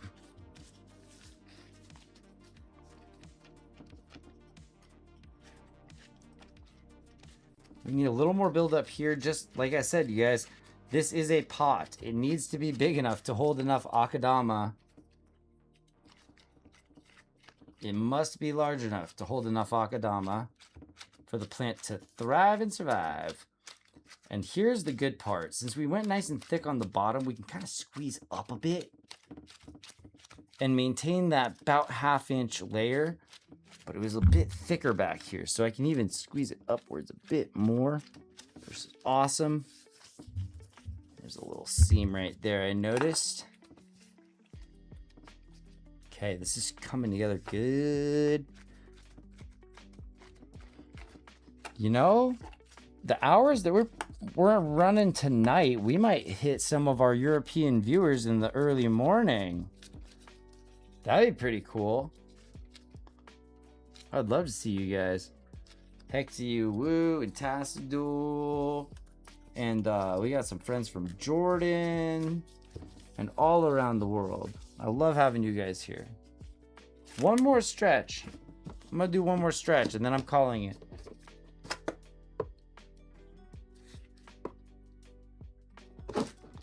Oh, I hope this leaves enough for my next job.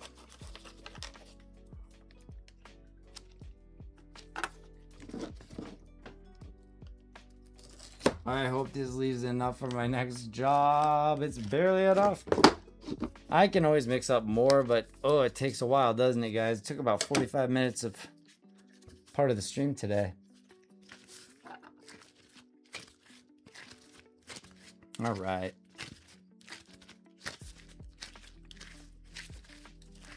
How's everybody doing? You haven't seen me in a little bit. Hello. I've been down here. You get the hand cam. Getting the handy cam. This should be enough. Especially if I make this bit a little thicker. Oh yeah. I just need the tiniest bit more. What have I cut off that hasn't cut off? Yeah, I'm definitely gonna have to make more of this stuff.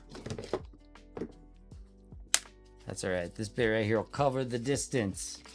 I don't think I have to make any more cuts, and just so you guys know, this leaves us about this much out of that whole huge Tootsie Roll we made. So this uses up quite a bit of clay and all those other hard to get ingredients. So I really appreciate everybody's support of the channel. If you drop a follow, send a subscription, your gift subs are awesome. We have tipping set up through Stream Elements. If you feel like buying me a tree, it'll go through PayPal to my personal account, and that'll help me be able to go get more trees from the nursery. And if you guys want to know something super cute and super wholesome, I'll tell you a story. So I go to this nursery probably once every week, 2 weeks. I'm good friends with the owner. Well, I've gotten to know the owner pretty well, at least. And me and her are cool. And she lets me pick up trees for a decent price so that I can work on them, because she knows I'm part of the Bonsai Society. And so this lady, she's got one employee who, he's kind of, I don't know, just nice, nerdy looking dude who, he's got his glasses and he's always working on the trees, and he always comes up to me and asks, he's like, hey, you're the bonsai guy. And I'm like, yeah. And he's like, always asking me questions like, hey, can I turn a rose into a bonsai? I really wanted to make a rose bonsai. So I was at home after I've talked to him about this twice. I was like, I don't really work with roses. I usually do like, outdoor plants, trees, not so much in the shrubs and the flowers. Although I am getting much better. You guys can see all the flowers that I've been propagating this year. That's been going really well. But long story short, I got this little rose trainer pot bonsai put together for him because there's a little invasive rose pop up in one of my flower beds. And I was like, oh, I could propagate this. So I threw it into a trainer pot and it grew really nicely. And it's this nice little cute rose bonsai. And I'm really excited to give it to him. I can't remember the kid's name. I'm sure I'll get it next time I see him when I come bearing gifts. But I hope that gets him excited about bonsai, and that, you know, he takes care of it and enjoys raising it, and maybe kills it and decides to give it another shot, because a lot of newbies end up killing stuff. And you know what? I kill stuff too. I've got something around, if you count the trees I've bought, along with the trees I've collected Yamadori, along with the trees that I've collected, like ditch trees, the ones that were kind of in bad shape from the very beginning, but possibly savable, the ditch trees. That was where I've had my worst luck, is losing some ditch trees. But a lot of them have pulled through. I think like 18 out of 24 are still in pretty good shape, and a few are in kind of ICU. And a couple look pretty dead, but we're giving them a chance. So, you know, it's so awesome that you can just collect, you can collect material from where you live. All of the moss that's going to go on this thing is just growing around my house right now. Eventually, when I cover this thing with moss, I got it all from my house. Some of it from the river that I've cultivated at my house. So I've got a little bit of river moss because it's very, very thick and fluffy. It's like this stuff. Very cool. All right, so here's what I'm gonna do. We're building the walls straight up. Let's put them straight up. Not worrying about any inward motion yet.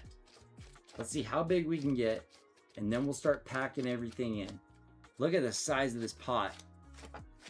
Ooh, this is a good one, boys. And gals, and MBs, and anybody else who is hanging out in the Grove Sleeper PNW channel. Whether you're catching this on a VOD, or you're live here with us, you're just hanging out and chat, or creeping, or not creeping, lurking, whatever it might be. I hope that you're having a good time and enjoying everything along the way here. Yeah, this is that one spot that I decided to kind of reinforce here, huh? All right.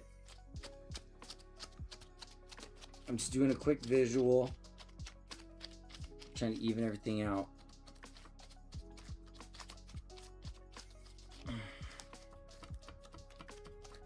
And it's okay if it's a little bit uneven, because when it wraps over the akadama, it's gonna have a nice, you know, natural look to it, like the akadama has been growing around the tree, and it's got this, you know, kind of mossy berm or hill going up to it. And these are pretty long projects, you guys. When I hop into these long streams with the muck wall builds, they take quite a while, but we're getting to the exciting part right about now, guys.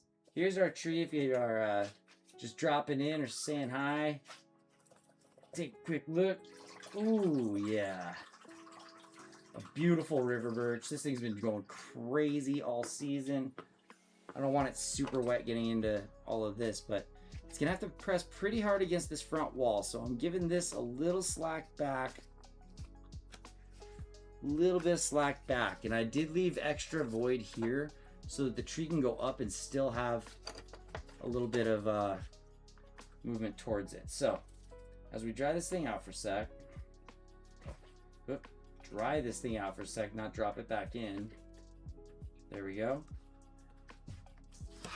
Let's just take a moment to observe our work, guys.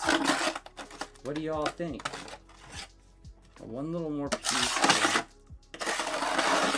Sorry about the sounds. It's part of the...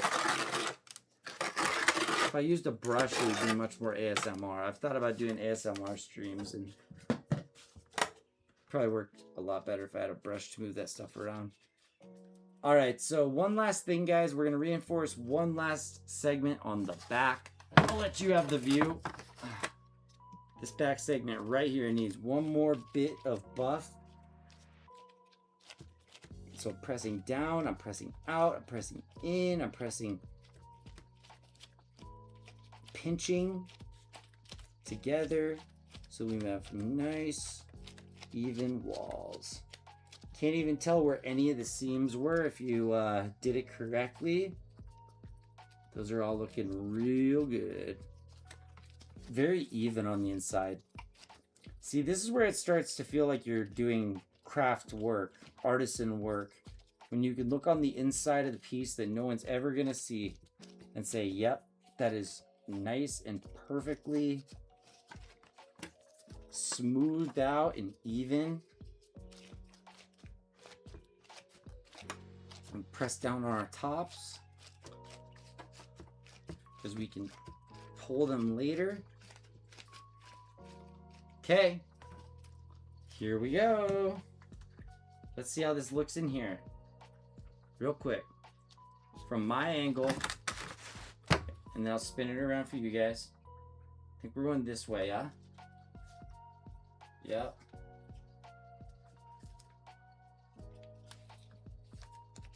Oh yeah. This will look beautiful in here. Needs to be standing upright, just like that. Okay, let's put a layer of akadama. This is officially on, guys. It works. It works. It works, it works, it works. Okay, so this is going directly against my root ball. What I want to do is I want to drop a mix of akadama and sphagnum moss. This is going to be what really starts kicking this thing off fast. Got a mix of akadama, a little bit of lava rock, a bit of sphagnum. I'm gonna put some more sphagnum in here. Is this? Oh, there's where my I found my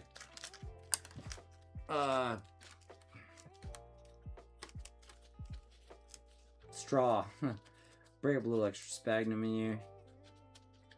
So this is gonna be all akadama, sphagnum, lava rock.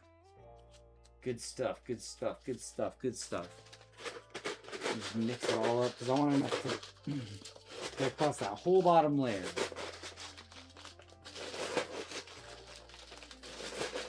Actually, the very, very bottom layer is just going to be lava rock.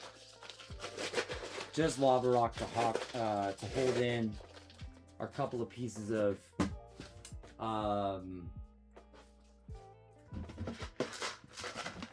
here. This is all good stuff in here. Just some plain lava rock over the top because it's cheap and easy. And that's gonna just be our nice drainage layer. So check this out, guys.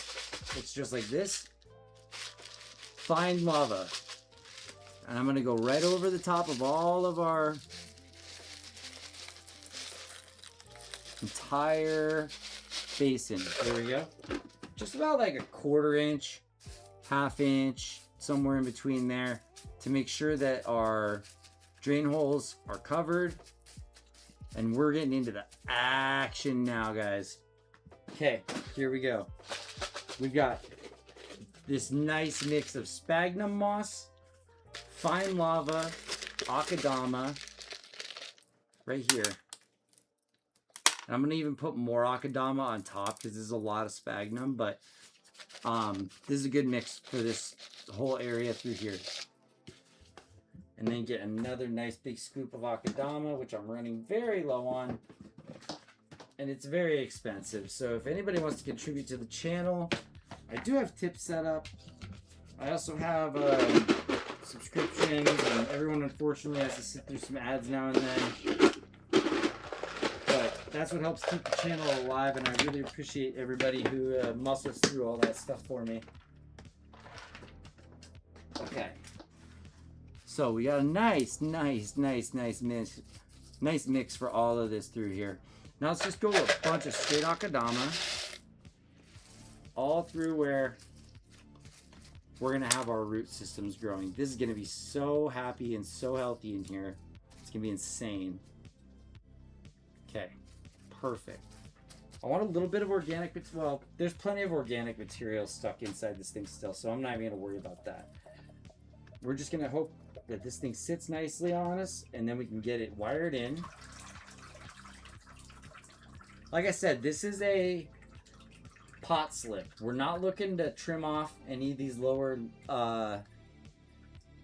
roots or anything. I want all of this stuff to stay intact. I want this tree to be nice and healthy for the next couple of weeks. You guys got a good view here of our apex, so you're gonna be seeing the back of the tree, but here's how it's gonna fit in. And I'm gonna take my roots and I'm gonna really try to spread them out radially to every end. See? Look at how much better that is. Instead of that square pot it was in, now it has a chance to go downward and outward into this beautiful new substrate we made it. And it sits nice and majestically up at the top of this hill. Just like that. So I'm gonna look at it from my angle. Okay. I gotta kind of shuffle it around a little bit. Get it embedded into that akadama, which can be an amazing substrate. And then just for the tree's safety, I love putting a little bit of this sphagnum moss just right around all of the roots. Stuff holds water nicely, so it'll help keep things from drowning or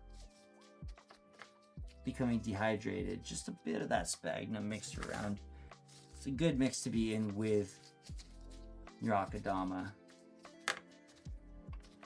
Okay, so now that that's in, I'm gonna go over with my anchoring wire. And what's the best direction here? I think I want to pull the tree this way, like this. So I think I'd like to go up and over the back. Let's take a look. If I go tight through here, I should have enough length to meet somewhere around here.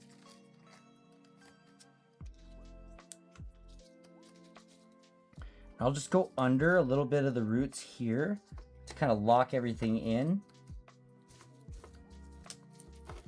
There, yep. Now it's kind of in the tree. So it's really locked into the roots there, and it's not gonna get away from me. Okay, now it's twist back here once, and I'm gonna just step around and get a nice tight tie.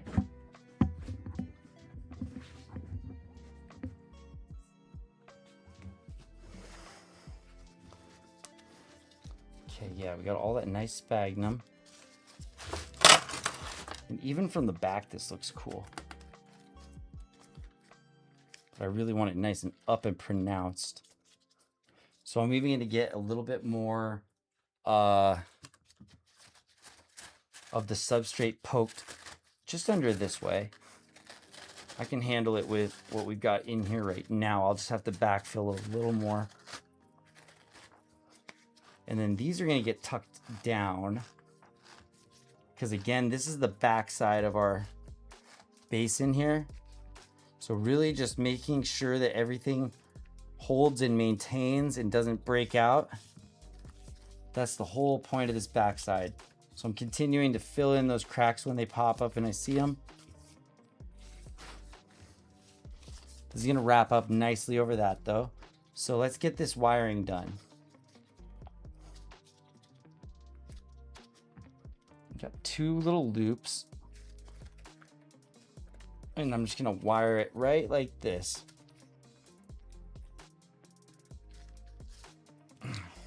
So I messed my wall up a little bit there, but that's okay. All right. So there's our twist. It's going to hold this baby in place. And then I'm just going to tug it back under like that. There you go. Now it's nice and out of the way. And it's holding the tree exactly where we want it, guys. So from here on out, it's kind of a mad dash to the very end. We got to get this thing filled up. Here's a little bit of a extra substrate. It's kind of been sitting around. Actually, this is clay. I want to get the clay out of there because that'll clog things up. It's Just a little extra substrate goes around there. All right, now let's fill it up. Fill it up, finish her off. And from here, I'm gonna go probably like 70% lava fines all through here, mixed in with all of that sphagnum moss, no problem. This side I want to take a little extra care of, so I'm going to put actually akadama on this side, just right next to this this grouping of important roots. This is the lower part here where I want that akadama. I have only maybe enough for maybe one more pot slip, and then I need more akadama. Maybe I'll go pick some up tomorrow from Sensei. All right, and I'm just gonna kind of poke it in a little bit.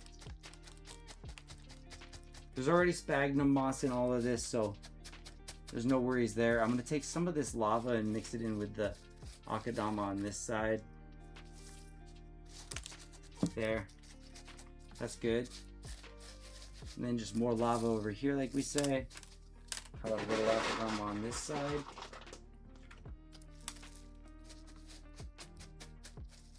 Okay. Now it's looking like akadama and lava are becoming our primary substrates here. A little bit of sphagnum mixed in, a little bit of that organic material that was already in there. This is gonna be awesome. Probably mix a little bit of sphagnum and dirt in here too.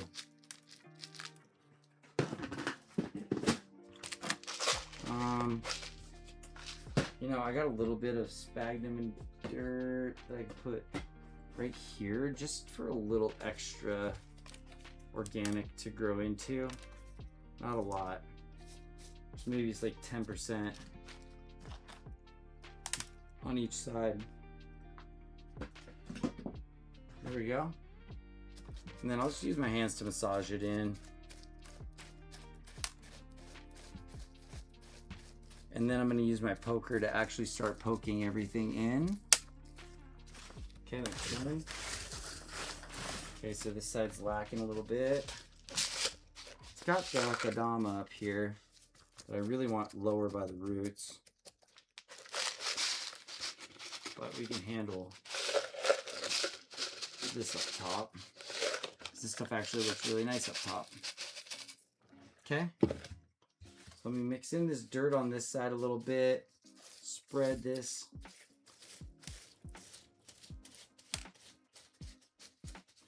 And then it's going to be time to start poking. If anybody is familiar with the stream, you know how that goes. Poke, poke, poke, poke, poke. Let's do it with chopstick. Poking everything in to fill in, superimpose, start mixing in with those roots.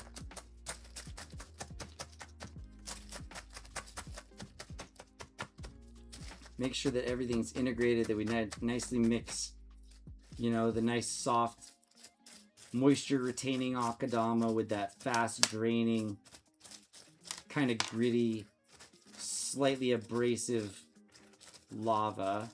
But it's okay to have a lot of that lava down here in this end because we want drainage. So this is actually good over here. Over here's looking pretty good. I'm poking a lot of organic material down into this end because it was pretty loose. And I expect that there's going to be a lot of root growth in this direction. So yeah, I'm just poking and poking and a lot is going in.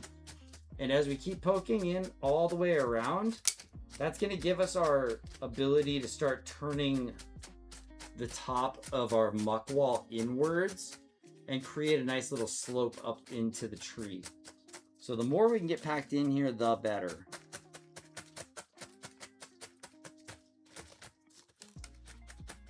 And I'm really hoping that this tree pulls through nicely. It seems to be in decent shape. All of my river birches have been acting up a little bit recently, mostly from root lock like this one.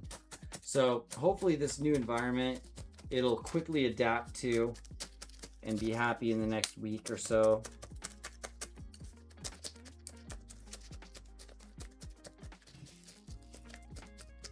Yeah, lots of root system in here. So this is nice to kind of aerate it out with a little bit of the rocks without trying to do too much damage to the roots. And this thing sits real majestically up above the top.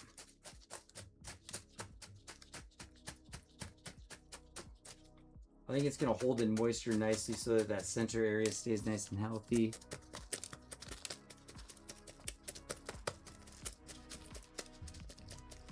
And all I'm doing is just kind of pressing in with 2 fingers to make sure that things are nice and compact. And then with the poker, just trying to get it more integrated with the lower end of the soil and make sure that it's helping keep everything structurally sound down there.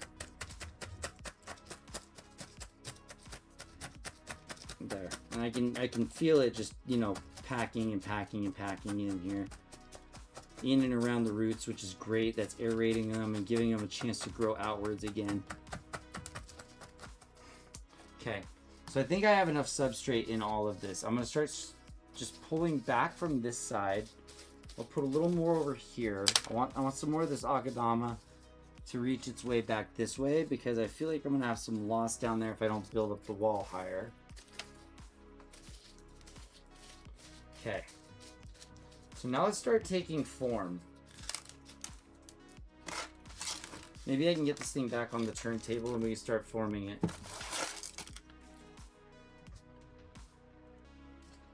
Of course, the turntable has a big bucket of water on it. Okay. Let's see if I can do this.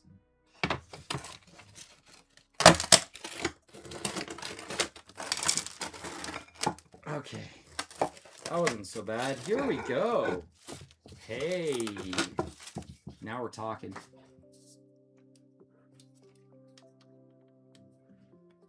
Hopefully that's a little better camera angle there.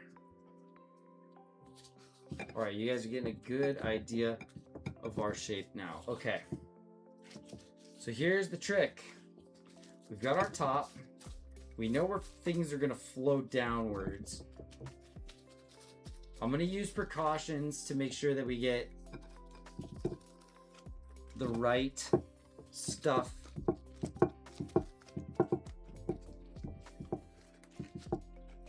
Okay, hang on. All right, so here's the process, guys. We're going to start molding this thing up into the shape that we want. We've got all of our substrate that we could possibly need in here. It's looking real good. Some areas that may need to be built up a little higher and some that may not. But some that I definitely want to start bringing up and in, especially this area. This is more decorative over here. And so I'd really like this side to reach upward quite a bit. What do you guys think? If we pull a lot of the shape up this way, I think it's going to look a lot better. So real quick, the one thing I want to do is just check the back and make sure that we have a solid and somewhat even back support. I guess, you know, top of pot area, and that it's not bulging outwards also. I don't want it bulging outwards. Just upwards and then in. So this is looking like a really solid, reliable back.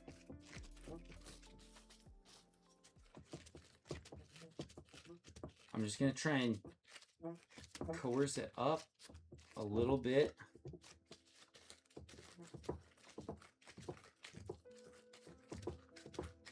Okay. And then all this extra thickness at the top, that 1/2 inch thickness, I can use it to start rolling over and trying to make a nice little edge to the basin.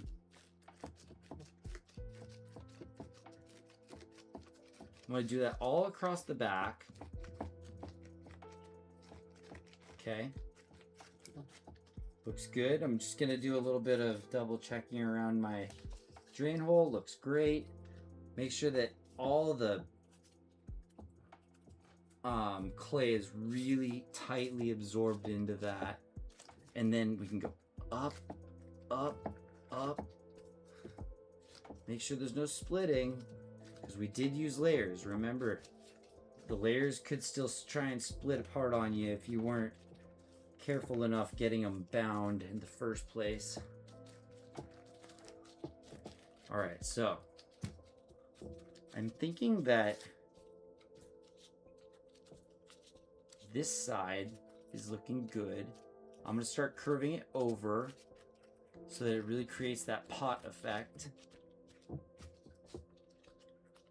Okay, bring this part up, up, up, up, up, and over.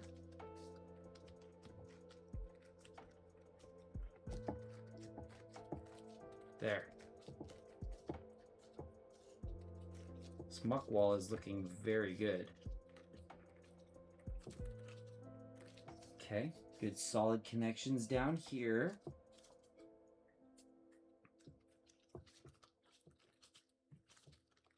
And I gotta bring this bit of extra over this way.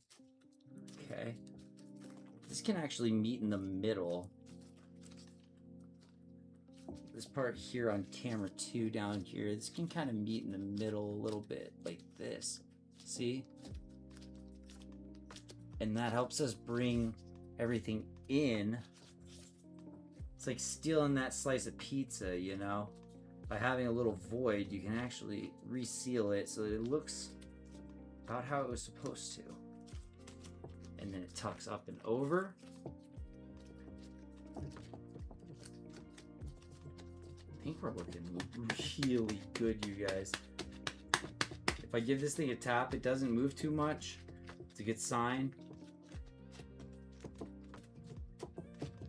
Just kind of really trying to press and rub. I'm gonna actually do one more wet rub with my hand on the back to make sure everything is just nice and cooperative and integrated all the way across the back. Just do a couple really good runs across, just like this.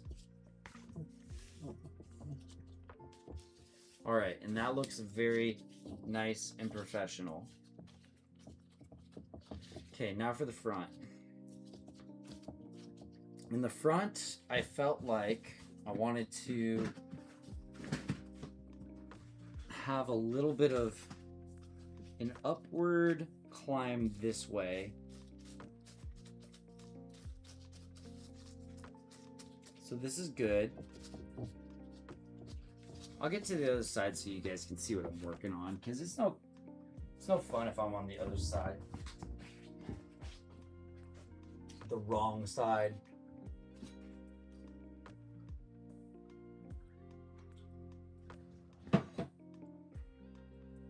Man, what time is it, guys? I don't even see the time anywhere. Oh wow, 1:21 in the morning. We're pushing late. Like I said, my European audience is going to be getting up soon. Here's a little bit more of the clay that could actually go right here. This is good, because I want this to give a bit of an upward and inward poke here, kind of like it does over here. Maybe not as pronounced, but a little bit of a match to the topography, a little bit of repetition, tiniest bit, just like that, purely for aesthetics. And then look at how much we've got to push together here, guys.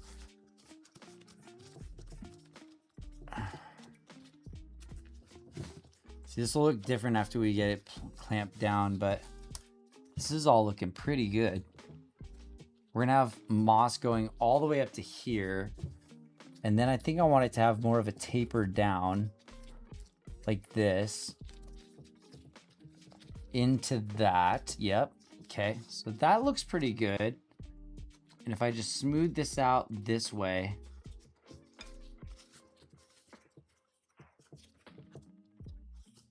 there. Then now maybe we can start pushing inwards a little bit. See, just like this. We can take that 1/2 inch of thickness and kind of turn it into a little bit of a barrier to hold all of our rocks in. And then we can even give it a little bit of shape, like right here, where if we pull up, we can actually go into the piece a little bit, like this. I'm gonna stuff some rocks underneath the front here. And then we can just start being creative a little bit and maybe stick in something like that.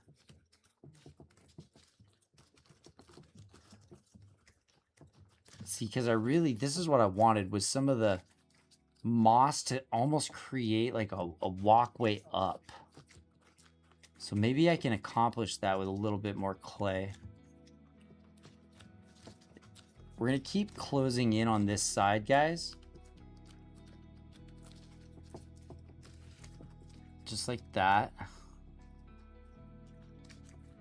Because this is all gonna be more for the accompanying aesthetic of the piece here. So we can smooth the edges out a little bit, but I like a little bit of downward, and then finally to this, where we'll have moss. So everything will be stuck back up about like that. Let me just retreat this bit right here. Actually, you know what? I kind of want to go in harder with another little chunk, but that's all right. We'll make it work from here. I just have to pull some more from, oops. I don't like any of that. Okay, so let's just try and fix this up like this. Even if this got pumped up a little bit, that's fine.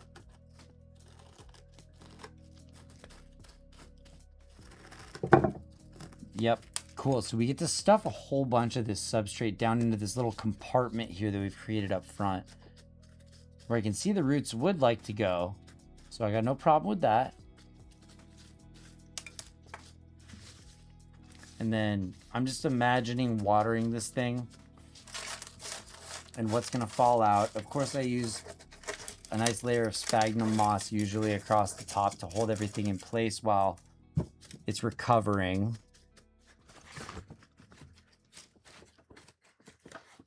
Get my favorite poking tool out.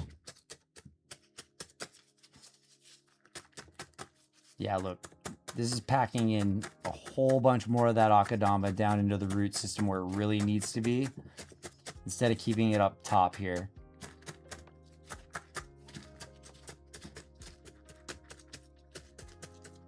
Okay, and then the back, like I said, is more uniform, more straight. That's okay. Just kind of a more boring back, but there's nothing to be ashamed of with that because it's going to hold everything in place nicely. So I'm just going to do a nice soft push on everything to ensure that it's thick enough the whole way through and even, which it does feel. It's especially thick up here. It's a lot of work being done up here. So I think that I might be able to pull this bit up towards the character a little bit more here. The subject.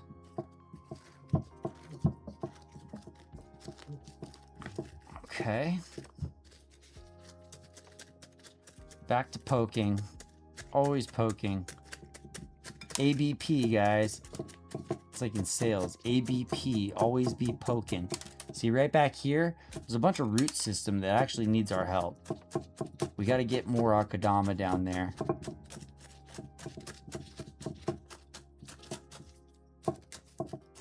And even in this area, it's accepting a lot more rocks as I push them in.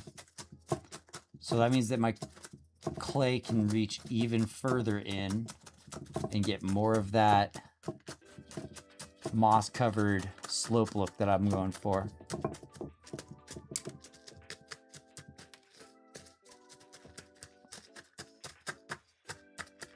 Okay. That's looking pretty good, guys. All right, I don't want to spend too much more time without watering this tree, so I'm going to get to all of these areas that are above the ridge.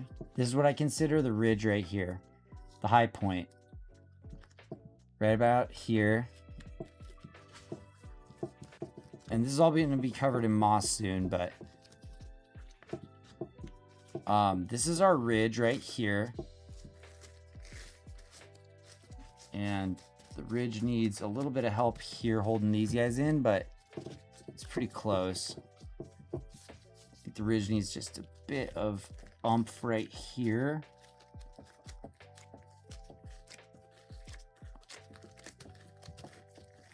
Yep, okay, I can even see where there's some areas of thick clay that I can push over into this and raise it up. That's nice. Okay, good. And then we can just smooth into it. Look at that. Look how smooth this, guys. Look at how smooth this is, guys. Hell yeah, this looks really solid. Okay, good. I really can't see the sphagnum, but I'm about to pack a whole bunch of sphagnum on the outside. Makes me wish I maybe put a little more in, but this has actually not been bad to work with today. So there's always that, you know, you got to consider how you enjoyed working with your clay. And this has been not bad. Okay, so I'll push this back. And again, I'm going to just push in to make sure that the tree gets all the sustenance and all the substrate and all the everything I can get it before I start working off of the ridge. And then when we go up from the ridge, things go in. So now we're working our way in. So check this out. So from right there at the ridge, the end of the ridge on the back that holds everything in, that's when we can start playing with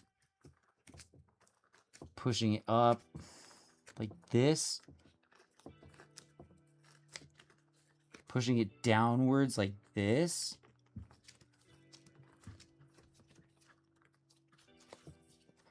downwards like this, and then upwards like this.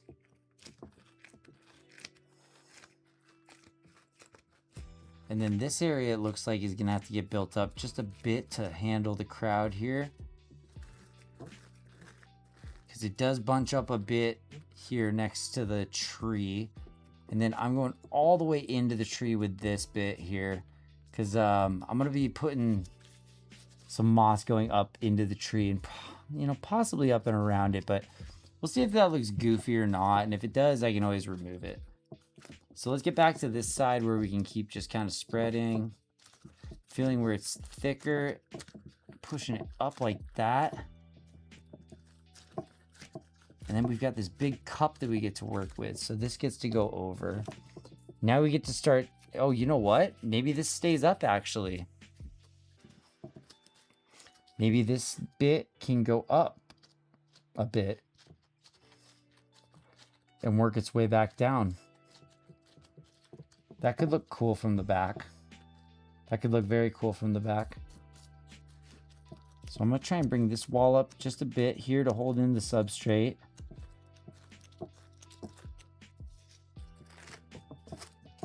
Because I feel I have the right amount of substrate. I don't want to pull any out. All right, so let's start pushing up and in. You can see the substrate up in there moving as I'm bringing it closer in towards.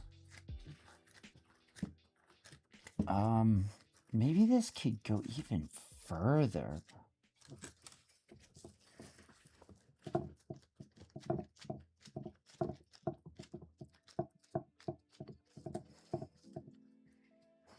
Let me smooth this out a little bit.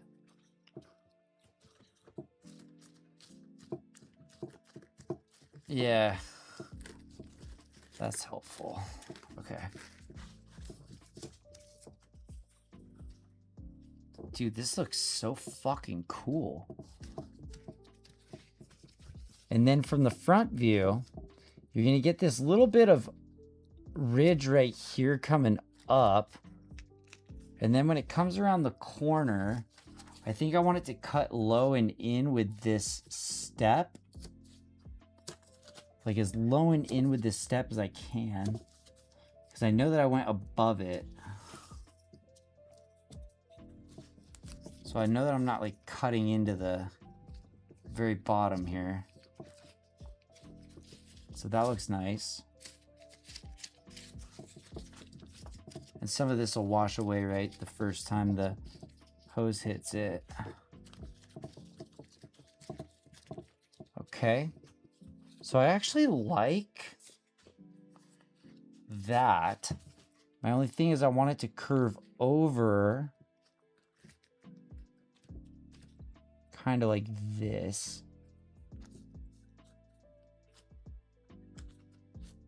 Maybe this stuff needs to move back because that can stay there for a minute. So just allow me to press this part up and in.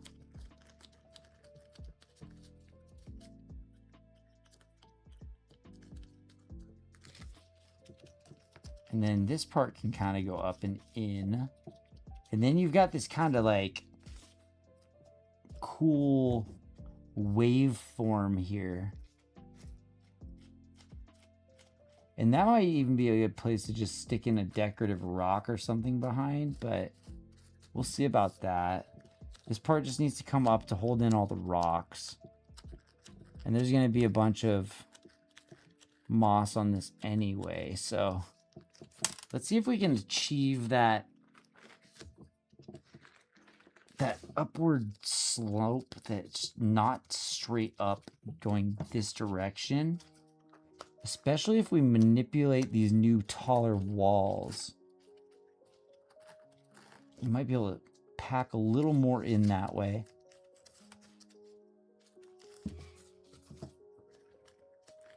And I'm going to try and do a little bit of pinch spreading here.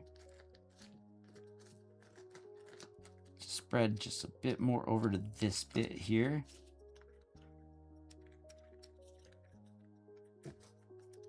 Damn, guys, I could do this with you all night and have just so much fun. Now, look, we've got this part already over here that's starting to show its own kind of defiant geography going back up in here to hold all those rocks in. And that's going to be really important right in here. There we go. So that's pretty good there. And then we want to get a nice gentle slope up. So I'm just going to gently like smooth cracks and push up and over. And we're going to get some real moss attached to this thing probably this week, maybe tomorrow or the next day. It needs a little bit of time in the sun.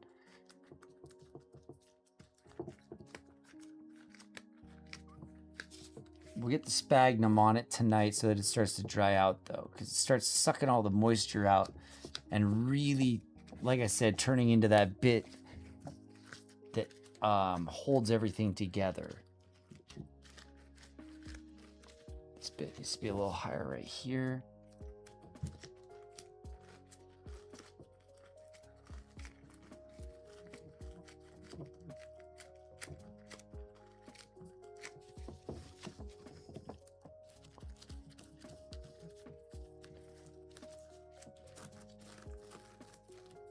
Okay, now I'm just going to do a little bit of pinching on the back to ensure that we've got a little bit of a moat kind of around the outside just to catch anything that wants to fall out right off the bat.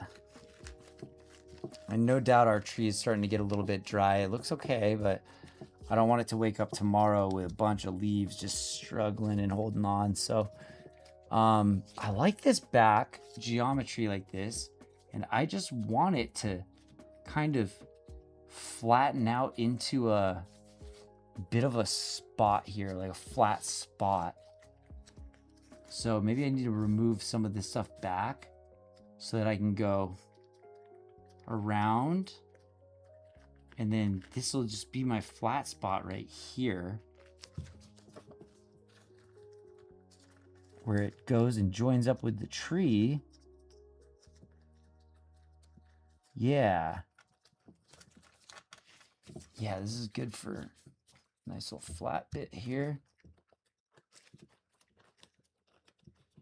Yeah, I like how this is gonna have some real interesting formation to this. I've never gone this crazy with the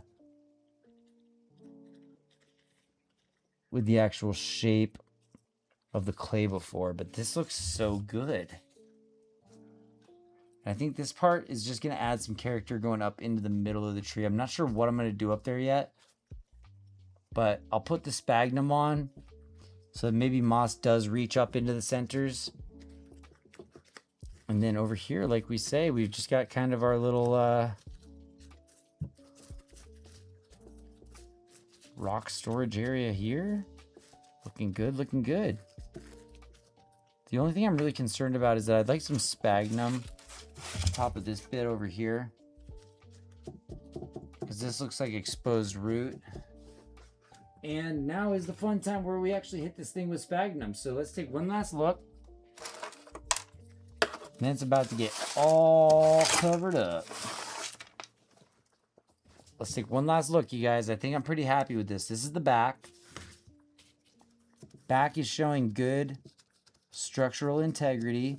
We've got this really cool like rise up right here. A nice drain hole right there at a low spot. Everything is well attached at the bottom. We've got a nice, clean, and fairly level edge across the back. This part right here is the only one I'm concerned about. I'm gonna put a piece of moss over it most likely. And then we just gotta make sure that our rocks aren't falling out everywhere. Because again, they're kind of gonna superimpose where they will. I just poke them, and sometimes they go down, down, down, down, down. There we go. Like I said, really poking it into that root system. The roots need it. They need to be aerated. They need to be separated.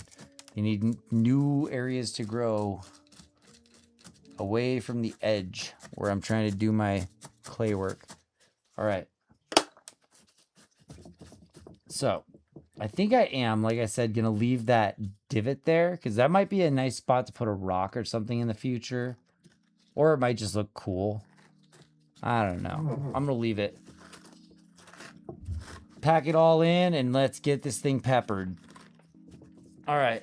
So next step is that I'm going to get this thing covered with sphagnum moss. So how am I going to do that? I got some dry sphagnum. Need to get my hands a little bit wet. I'm just going to cover this whole thing so the sphagnum sticks right onto it. Dump a little bit of water in here as well. Even though it hasn't had a long chance to dry off or anything.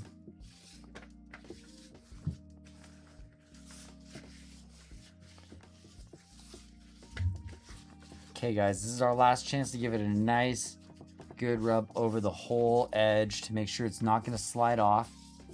Really incorporate your rock, your slate with the clay that you're using to build up. Wow, this is gonna look so cool, you guys. And look at the like walk up to it. It just looks so dope. Nice little like cavey spot here, and then you got your uplifted area here. I feel it needs to just go like taller, as tall as I can go, because it's just decorative. It can be thin. This decorative bit can be pretty thin. As soon as it's not holding rocks under it, I can start to thin it out a bit by pushing it up and up and up.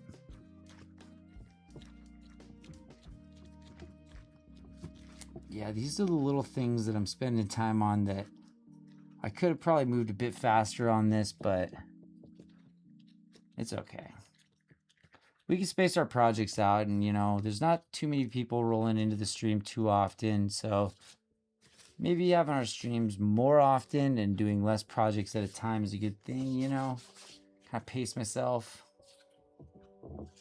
But I'm having a good time with this stream. This is going to be a really fucking cool slab, you guys. All right, my hands are nice and soaked, and all of this has had one nice once over. And I think that we're ready to start sticking this stuff on here. Here we go. It has to be torn up very small, otherwise it doesn't have a very good time sticking. And this has not been chopped quite as much as I would like.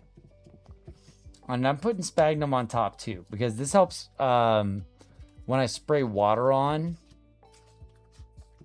Even if I'm using like, you know, a light shower, it can knock rocks out and stuff. So I like to put sphagnum just kind of over the rocks as well to hold them in for the first few days. Okay. Moss it up, moss it up. And I'm literally just pressing against it right now with the dry moss against the wet clay, and it really likes to stick on there. The more wet the moss gets, the harder it is to stick. So the dry clay is like really key, or the dry sphagnum is key. Now I'm gonna start sticking this stuff on. Like, I'm gonna be a little aggressive about getting it to stay. I'm poking it in because this stuff is really going to make our natural moss just grip onto this and start growing like crazy. So I'm gonna start just pressing it in a little bit at a time. See that some areas it's stuck much better.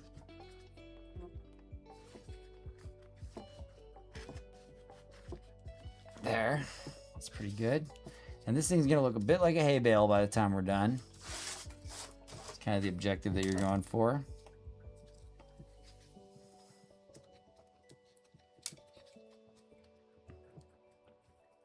Okay, there we go. And then this is how we're gonna let it dry for the first night. We're just gonna have it covered in this dry sphagnum. It's gonna be sucking all the moisture out of the clay. And then tomorrow's gonna be a nice sunny day. I'm putting it out where it gets immediate sun in the morning. And this baby's gonna start drying out.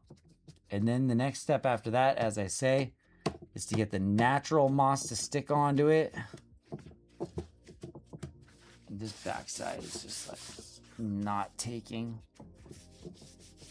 I just don't think that it was sticky enough. Let's try a little bit more dry sphagnum on here.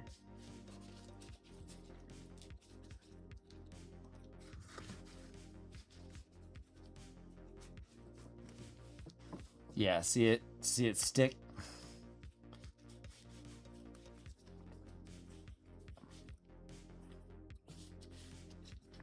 Sometimes it's more cooperative than others, but eventually you can get it to stick if you get the right combination. Wet and dry.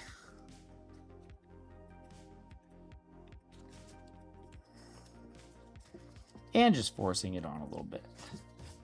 This is really going to protect the integrity of our clay for right now, especially on these like real thin pieces up here. I really got to pack a lot of this stuff around that. This thing is really viable to rot out on me from watering, but we'll see how it survives. Hopefully it dries out pretty quick because it's in this upper level. So I got it all pressed together and it's all full of sphagnum. Nice. Good, good, good.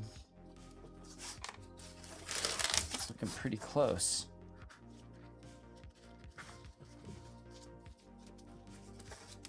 Walked out to see if my girlfriend was awake, and she is asleep in bed, but it is very late, so not sure how much longer we'll continue with our adventure here, because this is just about done.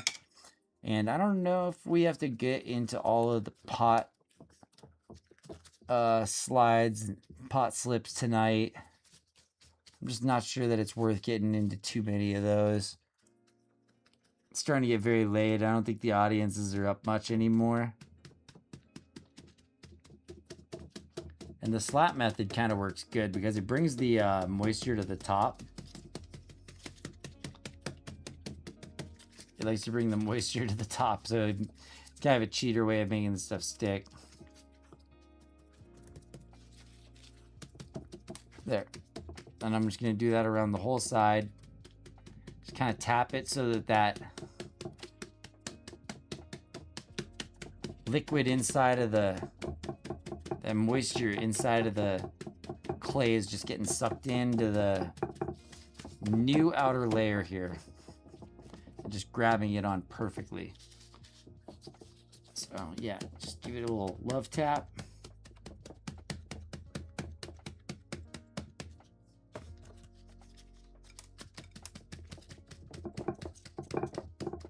And it's okay if there's large chunks in here too, because I really am going to be having live moss sticking onto this, and so that is a positive thing if I can get a lot of this stuff on here, because it loves growing in sphagnum. Natural moss will just grab onto this stuff and just start growing right into it. Loves it. So I'm really pressing it in, and then like I said, I'll give it the little tippy taps so I can feel the moisture in here. So if you almost just give it a little slaps, or just you could sit there and press it with your thumb, but I find this to be a lot faster. All right, and this is looking almost done, you guys. Like, there's not much more to do here. Looks beautiful. What an interesting piece. What an interesting piece. Stuff the rest of the sphagnum back here. Any excess that I can pick up. All this extra stuff falling off of the wheel. I'm just gonna put this all up amongst kind of the lower roots here. The lower nabari, where the roots start to form. Okay, that's all good, good, good. And then this, of course, is an intentional hill here.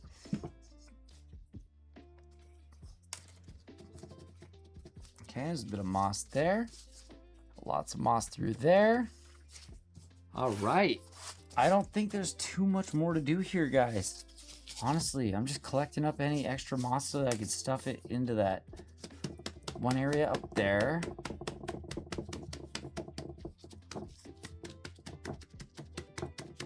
Yeah, this is gonna be solid.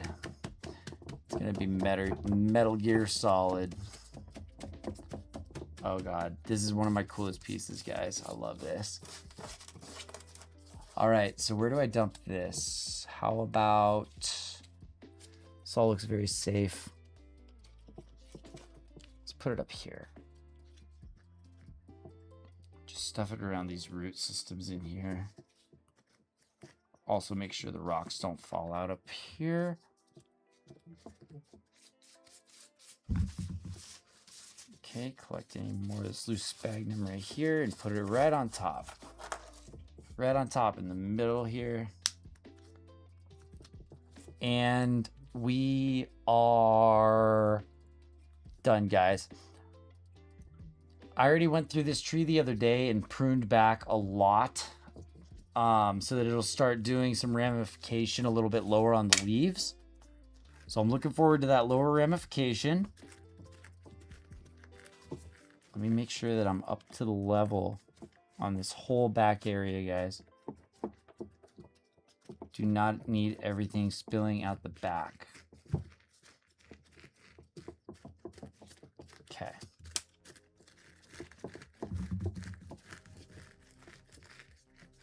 We're gonna have moss over it, which will add another like 1/4 inch of protection, but that doesn't do me any good if everything falls out before I get the moss on it. Not worried about it there. Just this spot right here could use a little drip. Yep. All right, all right, all right, all right, all right. Good, good, good. That is a sick piece, guys. All naturally harvested, all naturally foraged, all local to my area. What a beautiful little tree. This is so cool. Not a conventional bonsai tree at all. A river birch. St. Joe Grandma's Bonsai. But that's what we do around here. I like doing weird projects with weird stuff. It's always more fun that way. And this looks so dope. So what do you guys think? Let's get up. Just like that. Hang on.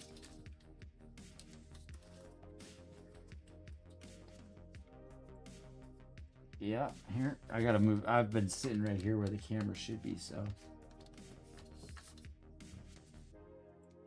All right. There she is. Scoot back a little bit.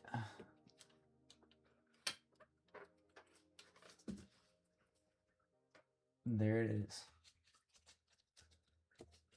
This was a 5-hour project about. But it's finally done, guys. This was a fun one. I'm gonna have to go water this bad boy now. Very carefully so that I don't rot any of the... So I do not rot off any of the wall or start corroding any of this clay. We're just gonna let it air dry, just like that, with all that dry sphagnum sucking all the air out of it right now. Shouldn't take too long. And I can still kind of slap and get a little bit of moisture to the top. And eventually we're gonna end up looking kind of like this one over here. So that's coming up. Make sure that you stay tuned to the channel, you guys, if you enjoy this type of content. If you like gaming content as well. I like playing horror games like Resident Evil, indie games, and all sorts of other stuff. So yeah, follow the channel. We have a good time over here. Build a fun community. Lots of fun people come by and say hi. Other streamers. Just cool folks that want to hang out and enjoy the art of bonsai. So please consider dropping a follow or a subscribe. Like I said, you guys, that stuff helps me out a lot. And I'm working so hard to get towards my goal of owning my own little workshop very soon. So hang in there with me and we're going to make it happen together. I promise. This is going to look so dope after it's got moss on it, you guys. All right, so that's the project for tonight. We're going to call it good. I'll take care of our terrarium projects tomorrow, I suppose. But I have some really cool little plants to put in there. I'm just arranging a few of them right now. Hang on. Just moving a few things around. So I got a little bit of water and some stuff. Nice little patches of moss. Just throw that right here, actually.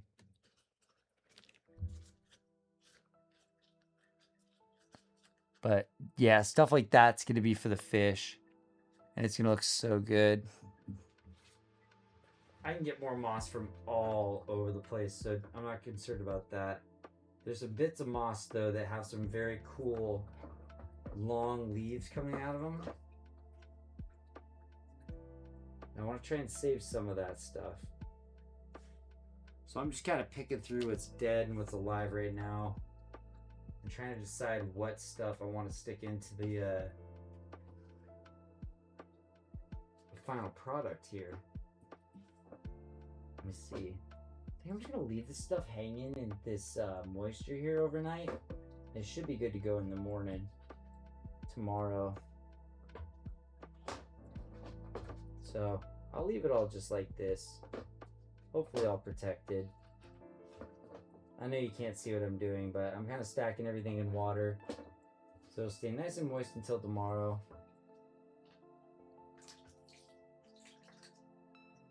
We've got so many cool little plants to go into our terrarium. I'm super excited about this one, guys. So yeah, stick around, subscribe, follow. Make sure that you're online when we're online. Oof. Okay, guys, that's the project for tonight. It looks so sick. I'm gonna take it outside and I'm gonna water it, and I'm gonna call it a night. I think it's about that time. It's about that time, isn't it? It's very, very late. I don't even think that any of the streamers that I could raid into are even online anymore, so let me do a real quick mic swap here. Look how fast and easy it is to move my microphone now. I love this. All right, guys. Yep. The stages and everything, OBS is all really starting to come together. I'm loving it. So much better. My room is cluttered and it's full of wires and cameras and all sorts of stuff, but I hope that you guys are enjoying the content no matter what.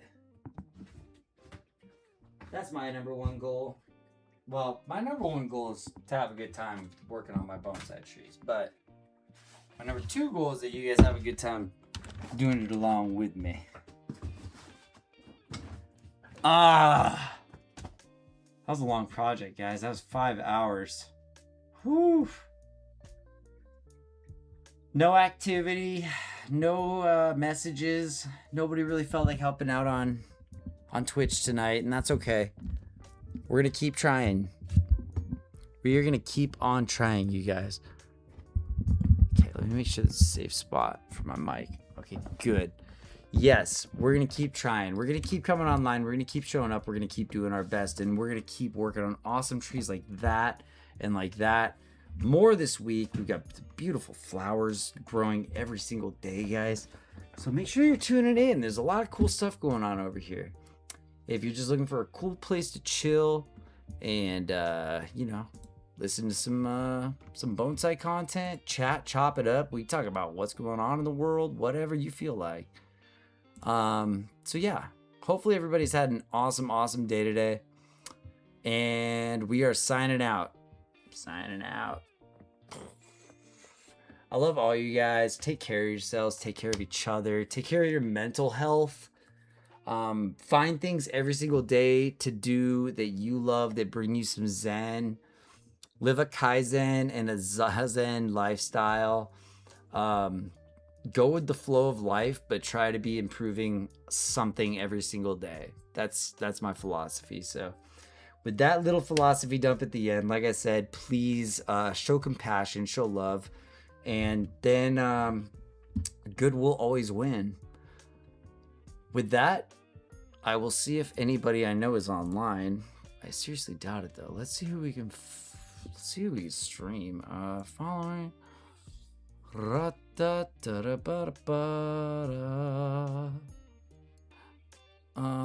Let's check out. How about this? We'll go to an art stream. We will raid over to an art stream.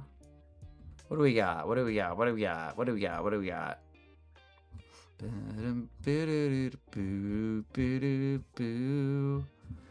Let me see. We've got people drawing. I've never really like gone through the whole art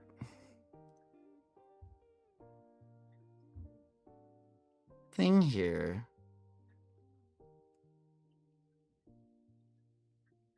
Bum, bum, bum. Wow, somebody's got 12 hours of uptime. They've been working hard. You know, I could almost go for some games right now, but it's getting really late, and I want to do another stream tomorrow, so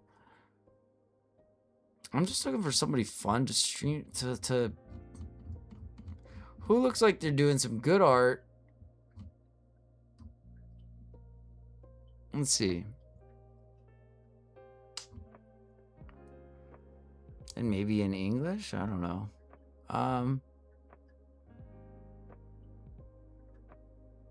Let's go over to this one. Actually, wait. Jesus, it's so hard to find English.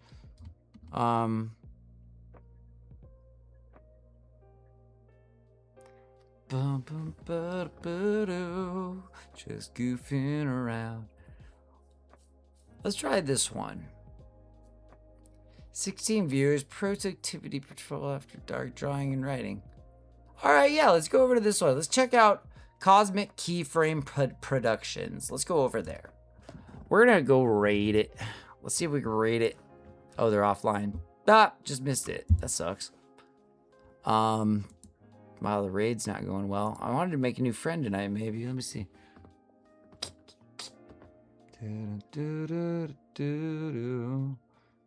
All right, let's raid over here. Vile